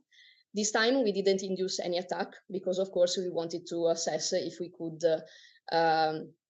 could detect the infested trees without knowing their positions beforehand. And so we just carried out field surveys and drone flights once per week in the month of June, July. And the analysis for these last activities are still ongoing, because of course we need the last images of this year with the total appearance of the symptoms, and we are still gathering these last images. However, I'd like to say that we expect different results from last year, because the summer of 2023 was very different from the summer of 2022. And the summer of 2022 was very much more dry and hot than this year. And so we expect some different results, but we also expect that these results would help us to improve our method and maybe create a more comprehensive early detection tool, hopefully. That being said, I'd like to thank my supervisor and main collaborators, and also all the people and the services that were involved and allowed the activities. And I like to thank you for your attention. Thank you. Any questions? Actually, something that I'm very interested in is, we talked a lot about this, but basically trying to understand the way that the bark beetle infestation grows, because to my understanding is not like it's not always like the oil spill. It's more like spot, if I understand correctly. But going back to the epidemiological analysis and also wind bugs a little bit, would be interesting to see if there is some kind of how do you say, a way to understand the dynamics of the infestations. Like, are some trees more at risk, maybe because they are closer to one of the clustering hotspots of bark beetle infestation? And maybe there's also other factors. Maybe they are close, but they also are lower altitude or higher altitude, or aspect also might come into be a factor. In this, I am linking to the other presentation which showed the variable importance. I don't know if somebody already did some study, probably yes, about this, but maybe that also could help to understand it, and also have at least a probability of the tree being infected, because to my understanding it's very hard to see by remote sensing, to have an early detection. because the tree doesn't get it doesn't show the infection until it's quite late. So it's could be an interesting follow-up to maybe put together with the Wingbugs software, and maybe we can find a thesis or some master student who wants to. Some studies were carried out. I think one of the main factors to include is if the population is in an endemic or an epidemic phase, because the effects are very different in an endemic condition when the beetles are not so many, are in equilibrium with the system. Yes, maybe there could be a spot behavior, a spot appearance, because they are more linked to the forest parts or the spruce trees that are already weak or debilitated, and they maybe don't tend to cluster. But when they become epidemic, these dynamics, yes, these dynamics merge, and also the cluster tends to merge. And also, yes, other factors are if there are clearances or openings, they are they begin on the edge of the forest. And also recent studies included also environmental factors and I don't remember how it's called, the growth variable, the growth balance. Maybe my colleagues can. No. It's linked to the trees. Basically, if they saw that if the trees are tend to be unfavored by the environment, like less access to less resources and maybe more slope and stuff like that, they are more keen to get higher defenses against the beetles. On paradox. That one. Growth differentiation balance. That one, growth differentiation balance. That is like a paradox, because if the trees are unfavored by the environment, unfavored by environment, they have more resources for the defense of parasites. While if they have access with more resources, they are stronger. They have less defenses against the parasites. So that yes, they are yes. It's very interesting, this fact, but there are very, very many factors and variables. And as you said, it's true. It's not the early detection itself. I don't think it's possible in every condition. But one of my interests also for my PhD, I don't know if I will be able to, but one of my interests is to maybe create like a kind of book of all the possible conditions and all availabilities, and see if there could be a flexible early detection tool, like not an absolute. This happens, yes. Then it's very likely. Not an absolute tool like this value of this index like works every 100% of the time, every time, in every condition. But of course there are many factors, and so maybe there could be a tool to integrate. Yes. Thanks. Thank you. Any other questions? No questions. Okay, lucky then. Okay, the one before last, Vincenzo Baldan. Where's Vincenzo? Oh, there you are. There you are, Vincenzo.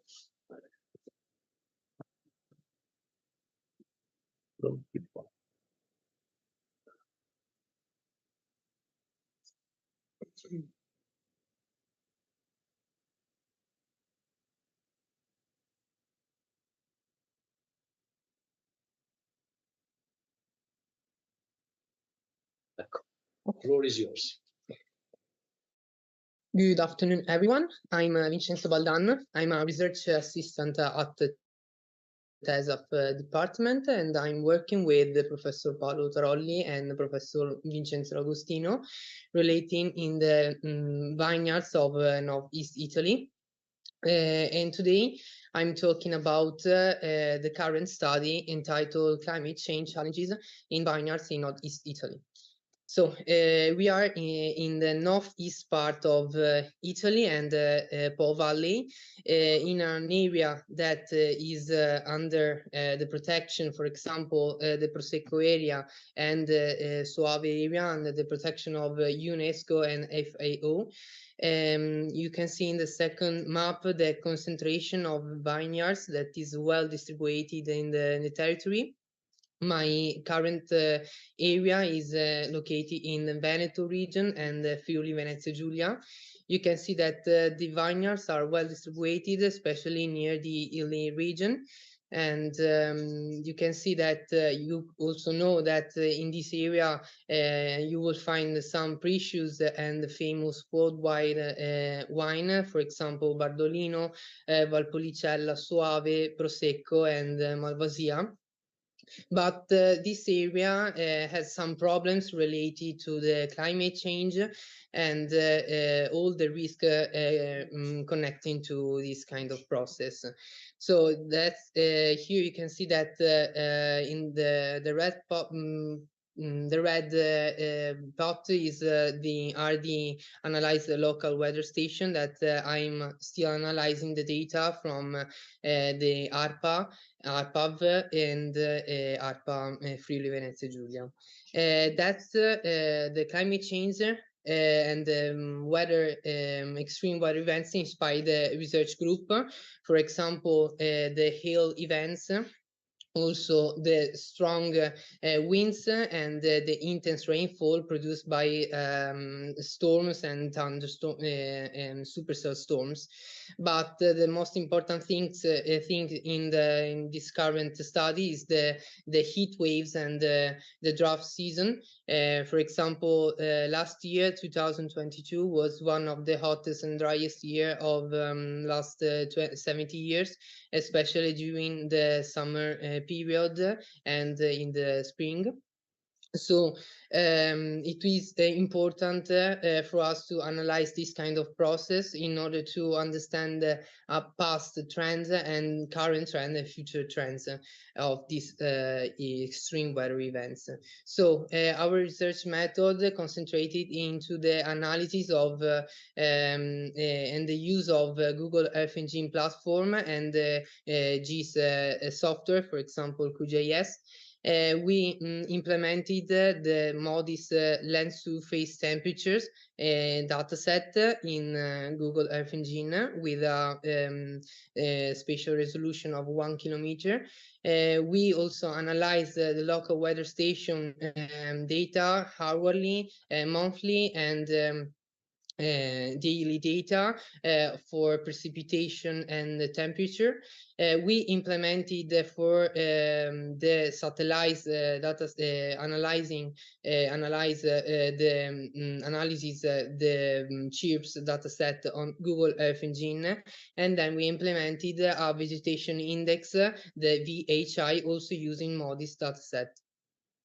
So the first results according to precipitation, you can see that is a comparison between summer, the cumulative precipitation for summer 2022 in comparison to the mean of from 1981 to 2021. You can see that during summer of 2022 reported very low values.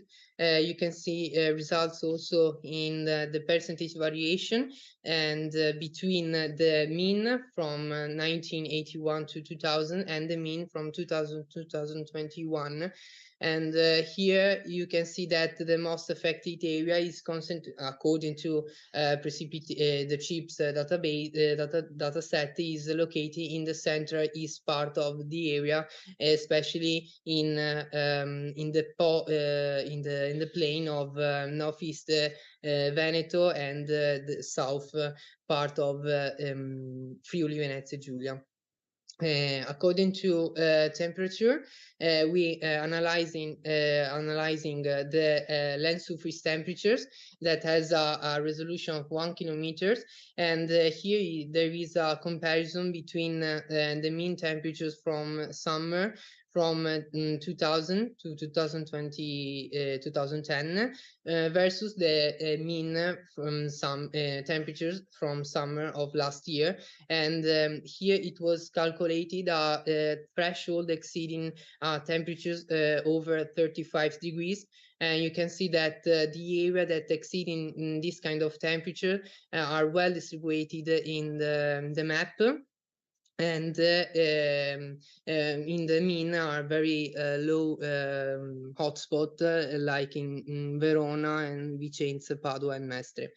And the same results are reported to the comparison to the mean from 2010 to 2021. The difference in the mean are the many hotspot distributed also near the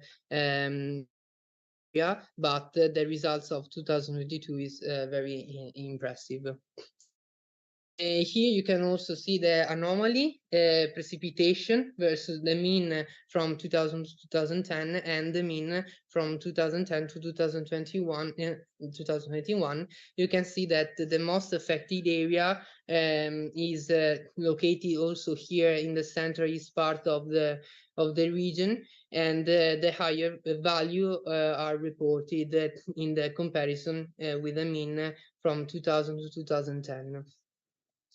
Here it was calculated a frequency distribution of high LST. Here you can see that it was calculated a threshold over 30 degrees Celsius and 35 degrees from 2000 to 2022, and here another threshold over 40 degrees. You can see that the most area that are affected by high LST temperatures are located near the urban area, but not at all, because here and also in the Verona, Rovigo and some areas report in the countryside reported high temperatures and high maximum temperatures.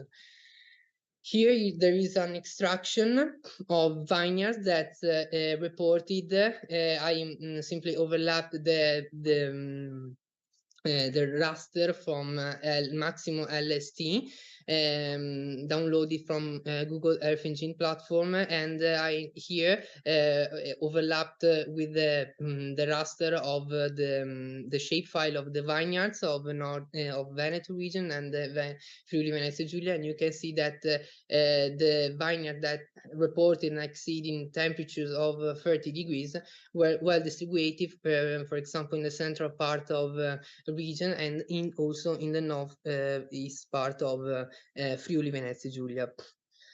As I said, first we implemented the vegetation index, for example, the vegetation health index. Here also I downloaded the raster from Google Earth Engine, and I made some. We made some analysis in QGIS.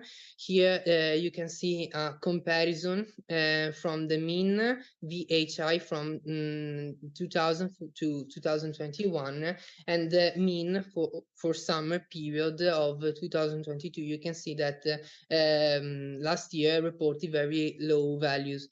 You can see another extraction of vineyards that reported a value less than 30% during summer. That you can see that the most affected areas located near Soave, Verona areas, and in the Prosecco area. Here below you can see a plot of mean VHI from 2022 in the comparison to the mean, and you can see that during summer period all the region reported a potential stress vegetation.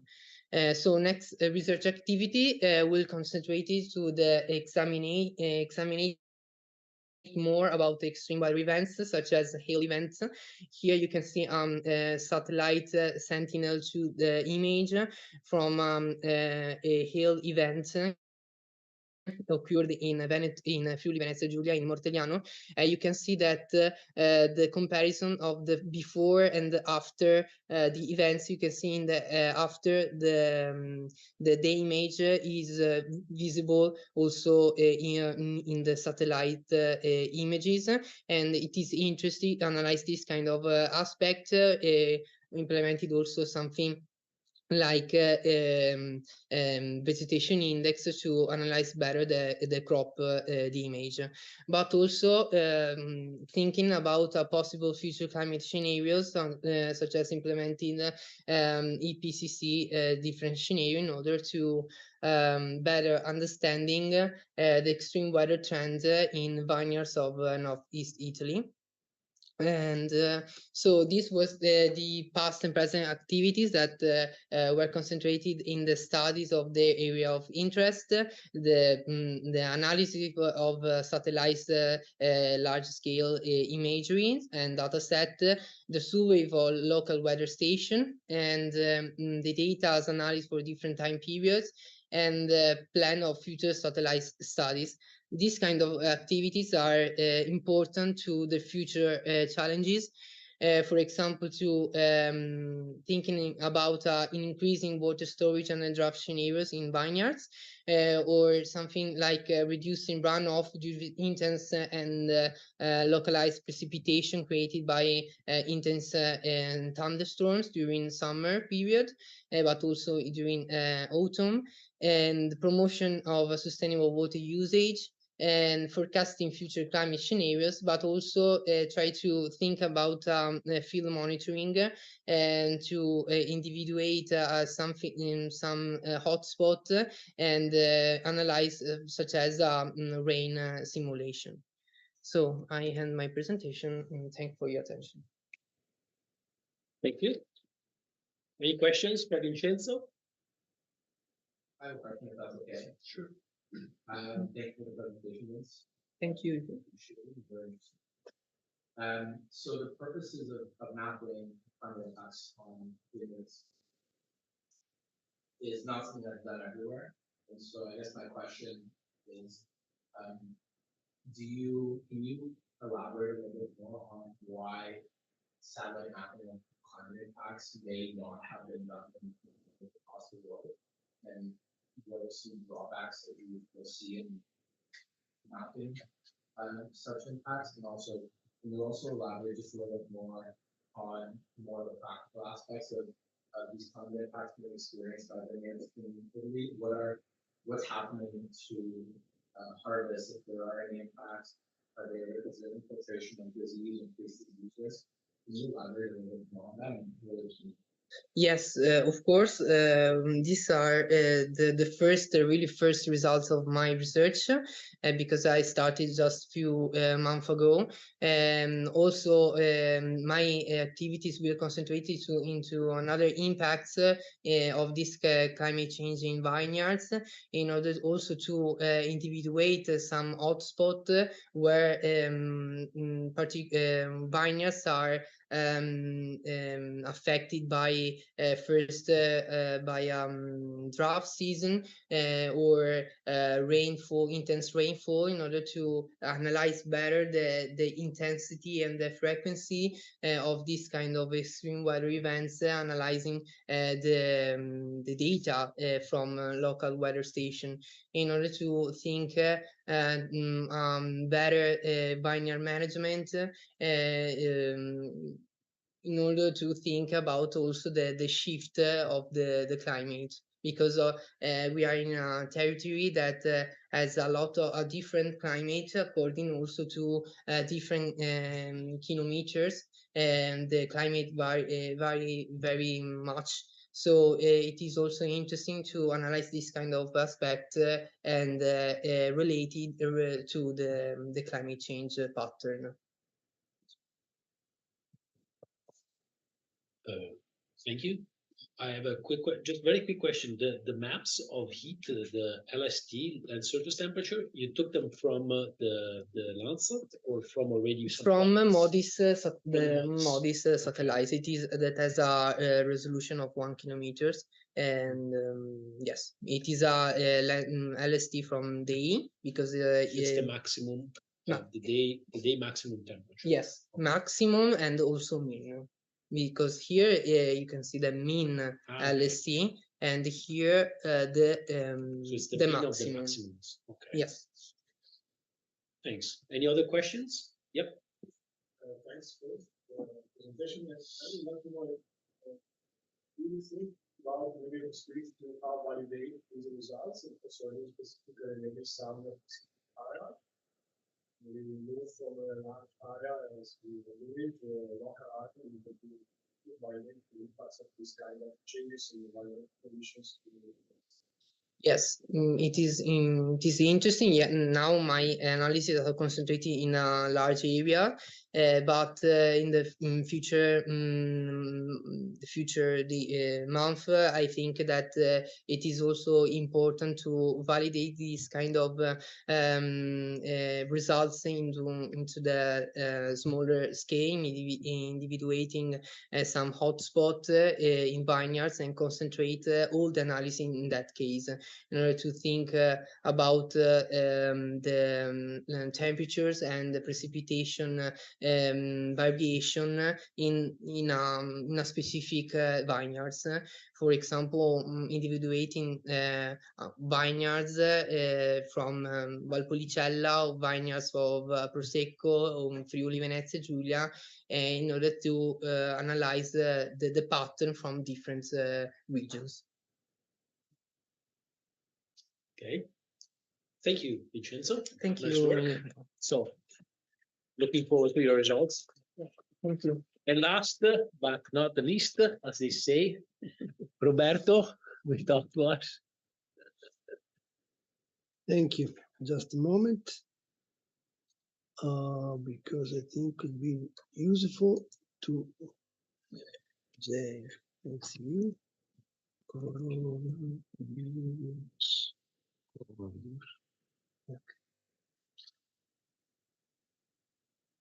Okay. My presentation is not this one, but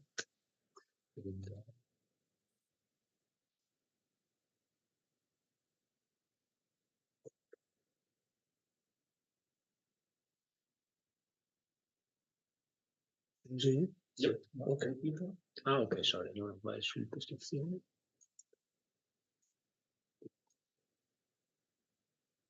I call my, I think it's better if I speak in English. My presentation are GIS dashboard in action, I dati live come li vuoi tu, live data as you want them.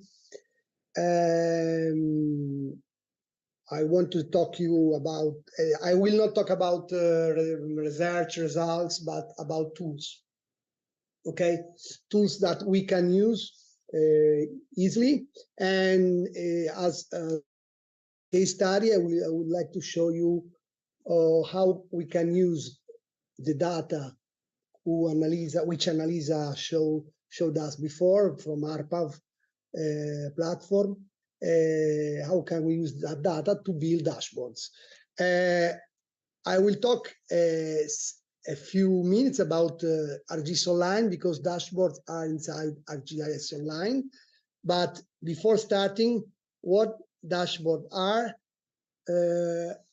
I think everybody knows this dashboard made for coronavirus disease from Johns Hopkins University. This was made with this kind of technology using ArcGIS Online.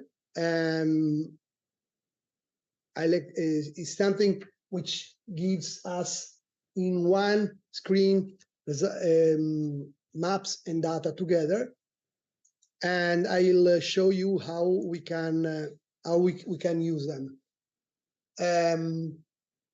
This tool is part of GIS Online, which is part of our GIS system that we own as Padova University, using a site license, educational site license.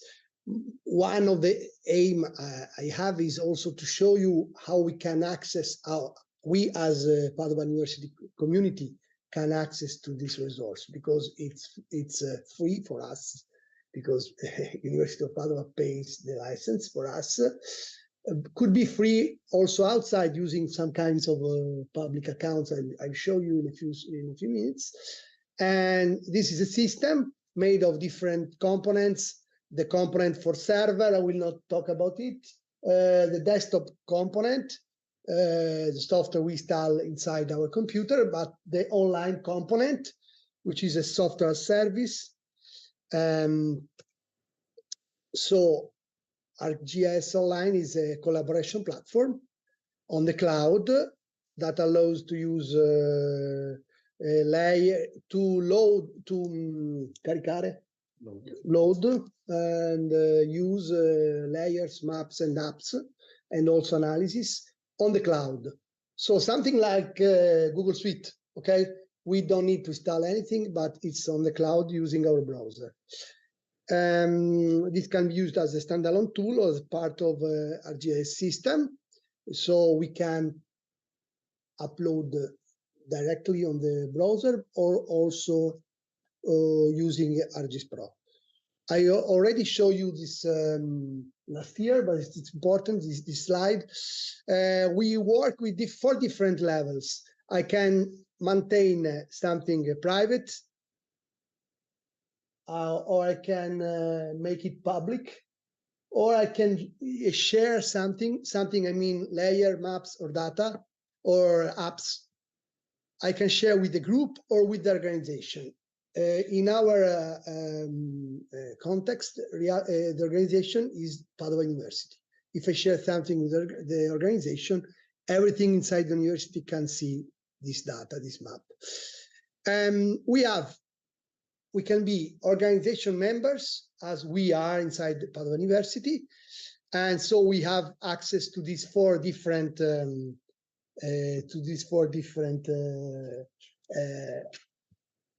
levels of sharing, or we can also be public accounts. So everyone, also when finishes collaboration inside the university, can use this kind of tool using a public account, which is free, which is permanent, which can be used for non-commercial use, and which gives us 2 GB of data, of storing data.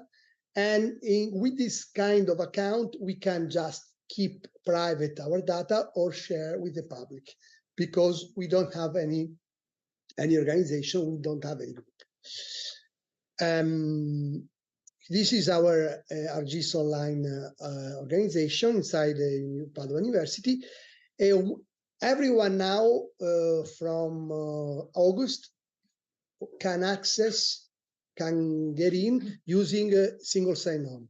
So if you don't have an account yet, you can go to rgs.com and write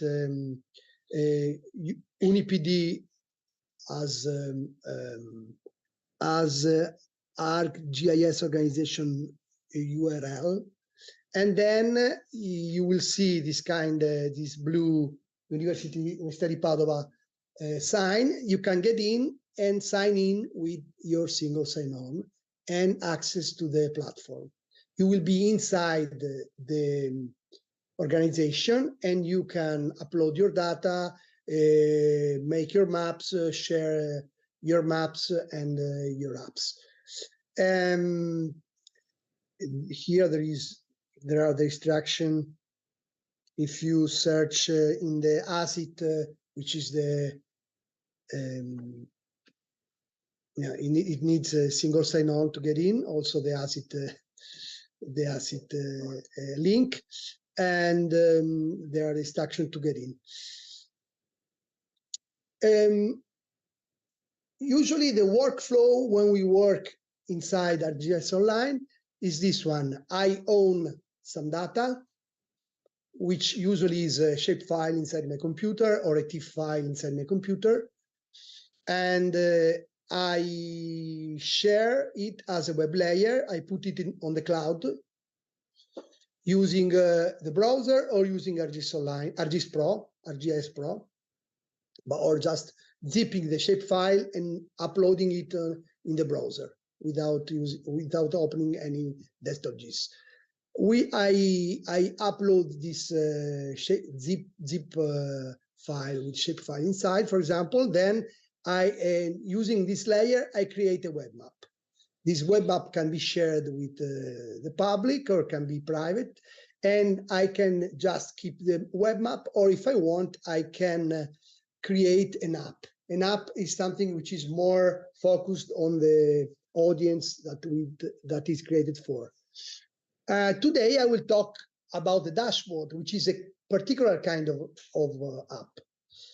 And this is the common workflow. And this kind of dashboard is a snapshot dashboard, because it's a dashboard which is a snapshot of the data I uploaded, because the data remains static. Okay, this is one way of working. Another way of working is if we work with real-time data, like the meteorological data we saw before from Annalisa's presentation. So precipitation, temperature, or for example, I show you something about earthquakes or the coronavirus data. In this case, I don't need to upload the data because the data is already on the net, on the internet. I just create a web map configuring in some way this live data. And then I create, if I want, I create my web app, which is a dashboard. In this case, the one before was a snapshot dashboard. This one is a monitoring dashboard, because I use it to monitor something. For example, the precipitation or the temperature. And in ArcGIS Online, you find several apps in that launcher. For example, it's very popular also the field maps or the survey. Last year, I showed you survey 1, 2, 3, or the story maps is very easy to use. And you also have the dashboards inside here. So what dashboards are? I told you something at the very beginning of my presentation.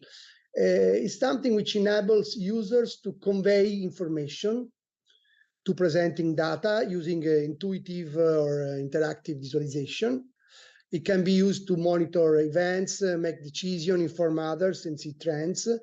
Dashboards usually are designed to display multiple visualization that works together in a single screen, because in a single screen we have the map, we have indicators, we have numbers, we have graphs, and in just one screen we can monitor or have a snapshot of some kind of event or something we want to study. So they offer a comprehensive view of our data and provide something which is called at a glance, in Italian colpo d'occhio. In colpo d'occhio io vedo tutto, ok? Dati, mappe, etc.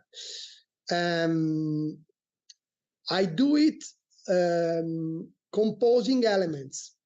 Composing elements, which are the core of the dashboard. My elements are a map, can be a map legend, can be a serial chart, a pie chart, a serial chart or a pie chart. It can be indicators, numbers, which I can configure in particular way, like these ones, you see, with different colors or with different icons or different reference. For example, confronto, compare a number with the average number or the number of the day before, and so on.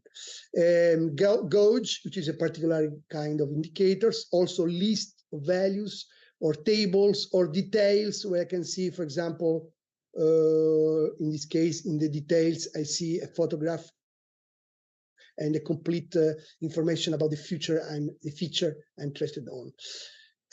These are the elements. Here you see this is a participatory dashboard I made with students in the master, where I asked them to choose i luoghi del cuore, the preferred holiday place, dividing them in seaside, mountain, and cities, and countryside.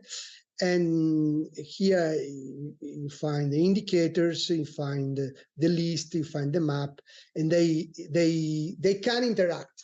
Everything becomes interesting if we can make actions. If we configure action, the dashboard provides an interactive experience to users. Actions allows to give more context and focus by performing events like filtering the data or changing on the map. For example, I zoom and I see the numbers that changes depending on the extent of my map, or I select some of the data and see the numbers in the graphs that changes depending on the selection I made.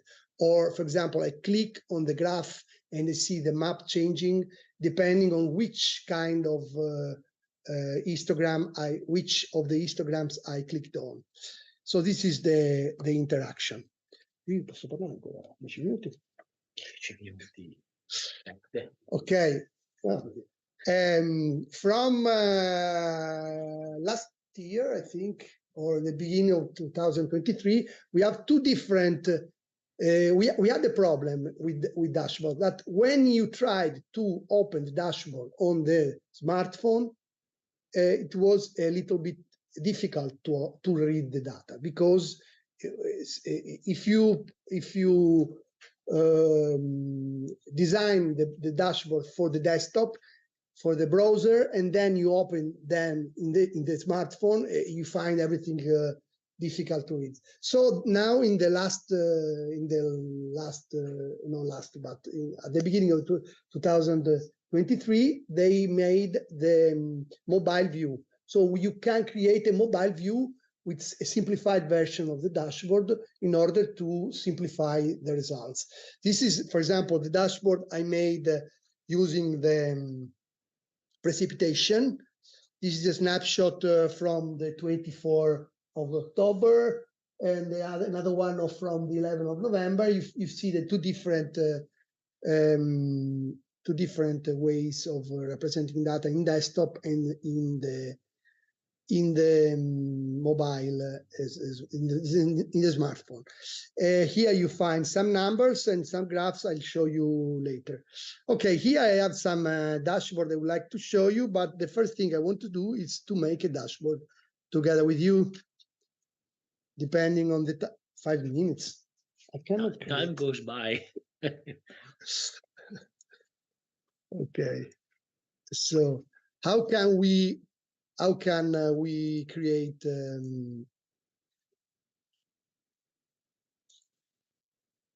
I'm looking for the link. Okay, I'm looking for the link where I can find the address to take the data. This is for example, the address to find the web feature services from ARPAV portal, which Annalisa showed us before. The first thing we have to do is to create a map with this data. Then from the map, we can create a dashboard. So first of all, we have to load the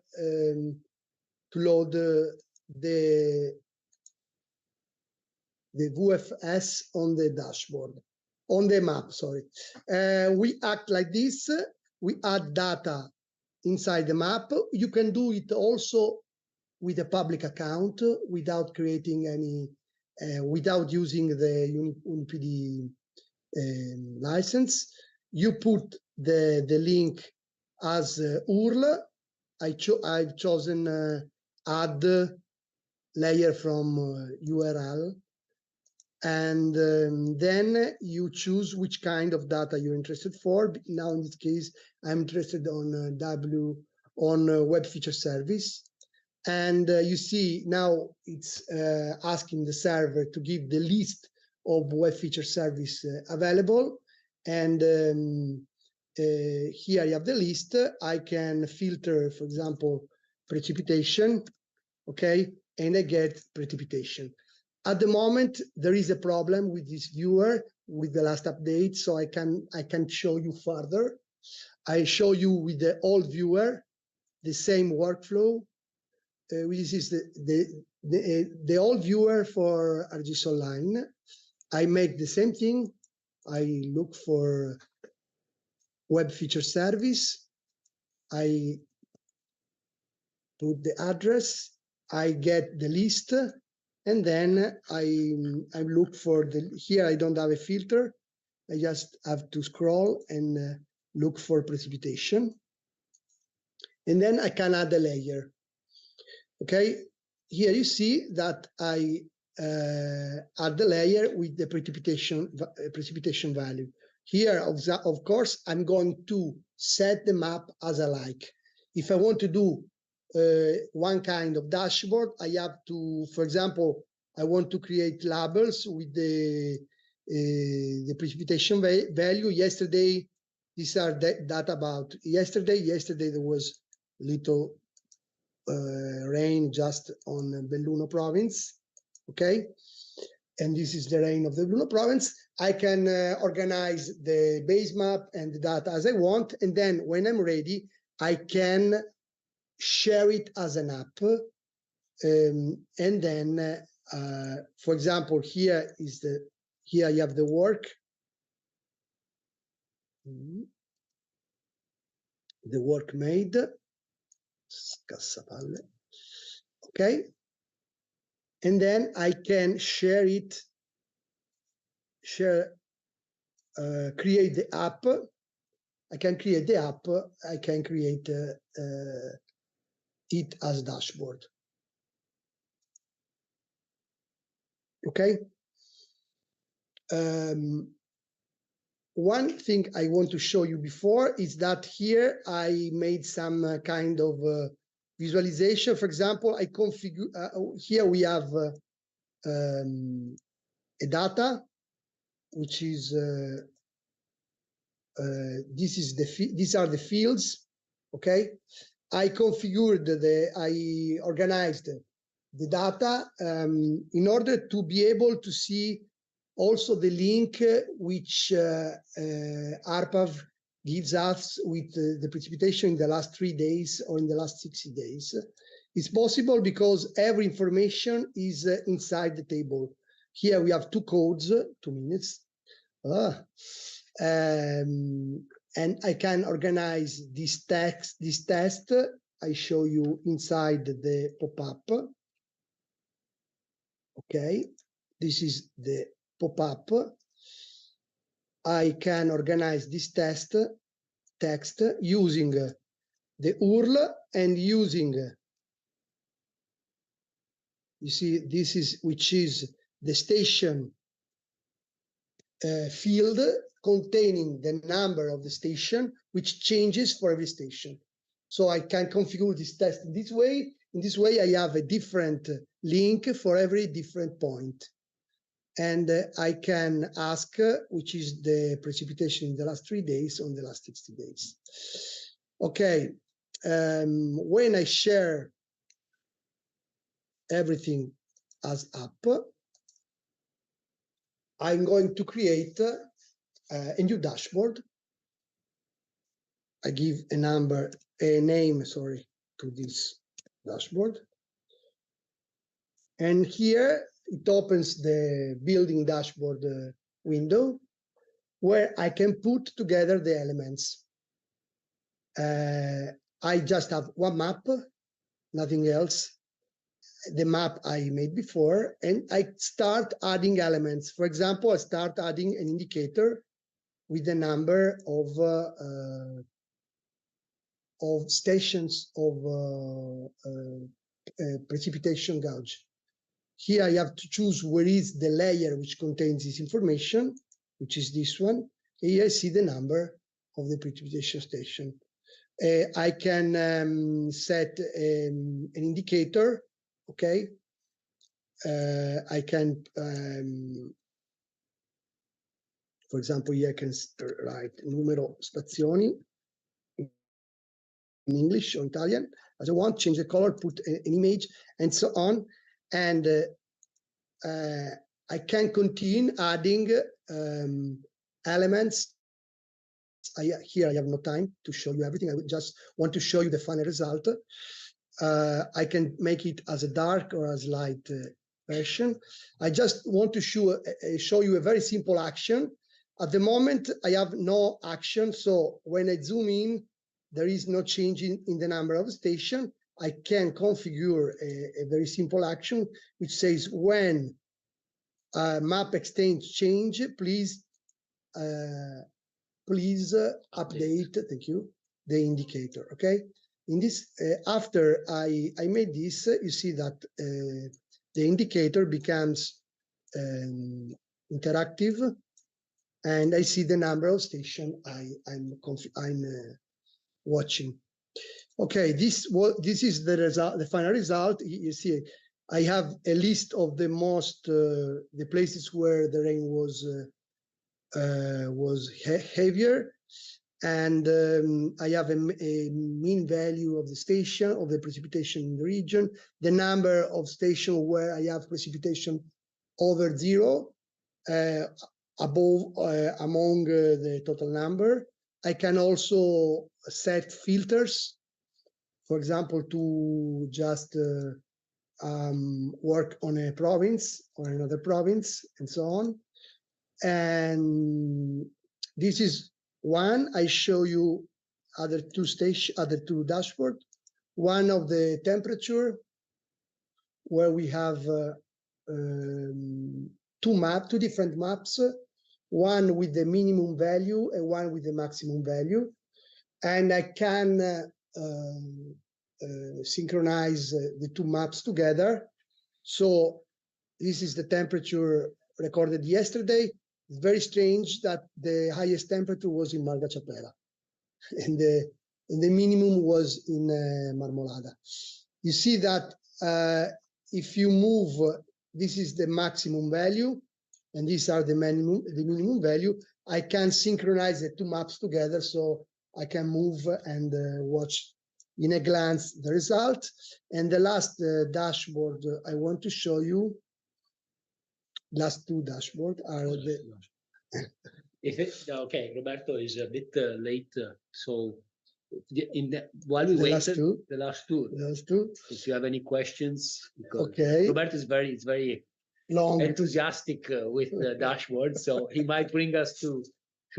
This is a dashboard for the collapsed trees on via event.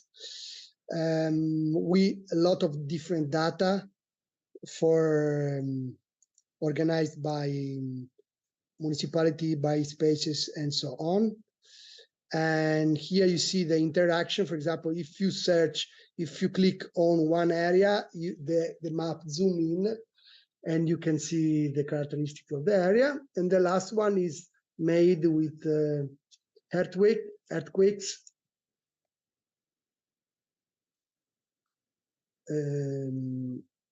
This is made just by a comma separated value file, which is published by the ENGV. And here you see the. Is this also Portale Cartografico data? No, these are published by ENGV. Okay. This is the data. It's a comma separated value file, and just using the comma separated value file directly loading it in ArcGIS Online, you can do. I made a dashboard like that. Okay. With There was this. one in the market, right? I heard in the news. Yes. The market region. Yes. Yeah. Here you see the in the last 7 days the strongest one. And here you see the strongest, and here you see the last. Fermo, I think. Yeah, Fermo. I don't know if that's the one. Monte Imparo. You see that in the map there is a blue, a flash. Okay, a flash, and here you see the details. 3.9 Richter. Okay, I think I finished. So that? Yes, you see, you can also filter the data by category. Yeah. And just see. It's very important because there's data representation. You have to make the best research, but if you do not represent data well, yes. If you want to see some of this dashboard, I made some short address bit.ly, for example, pioggia ieri, or dashboard Schianti, or terremoti 7. We can share the presentation, right, with everybody, okay. So people can. But if you just can go with bit.ly, and here in the sharing the presentation, we'll find a lot of material to learn how to use the dashboards. Okay. If you have any question? Thank you very much, Roberto. I had to start at 5 o'clock. And thank you for you guys for staying, and see you next year at GISday. And that's it. Thanks. If you have any curiosity about our GIS license, I'm here to answer your questions. Bene. Nice. Come hai fatto 23 minuti invece di 12 dopo? That's really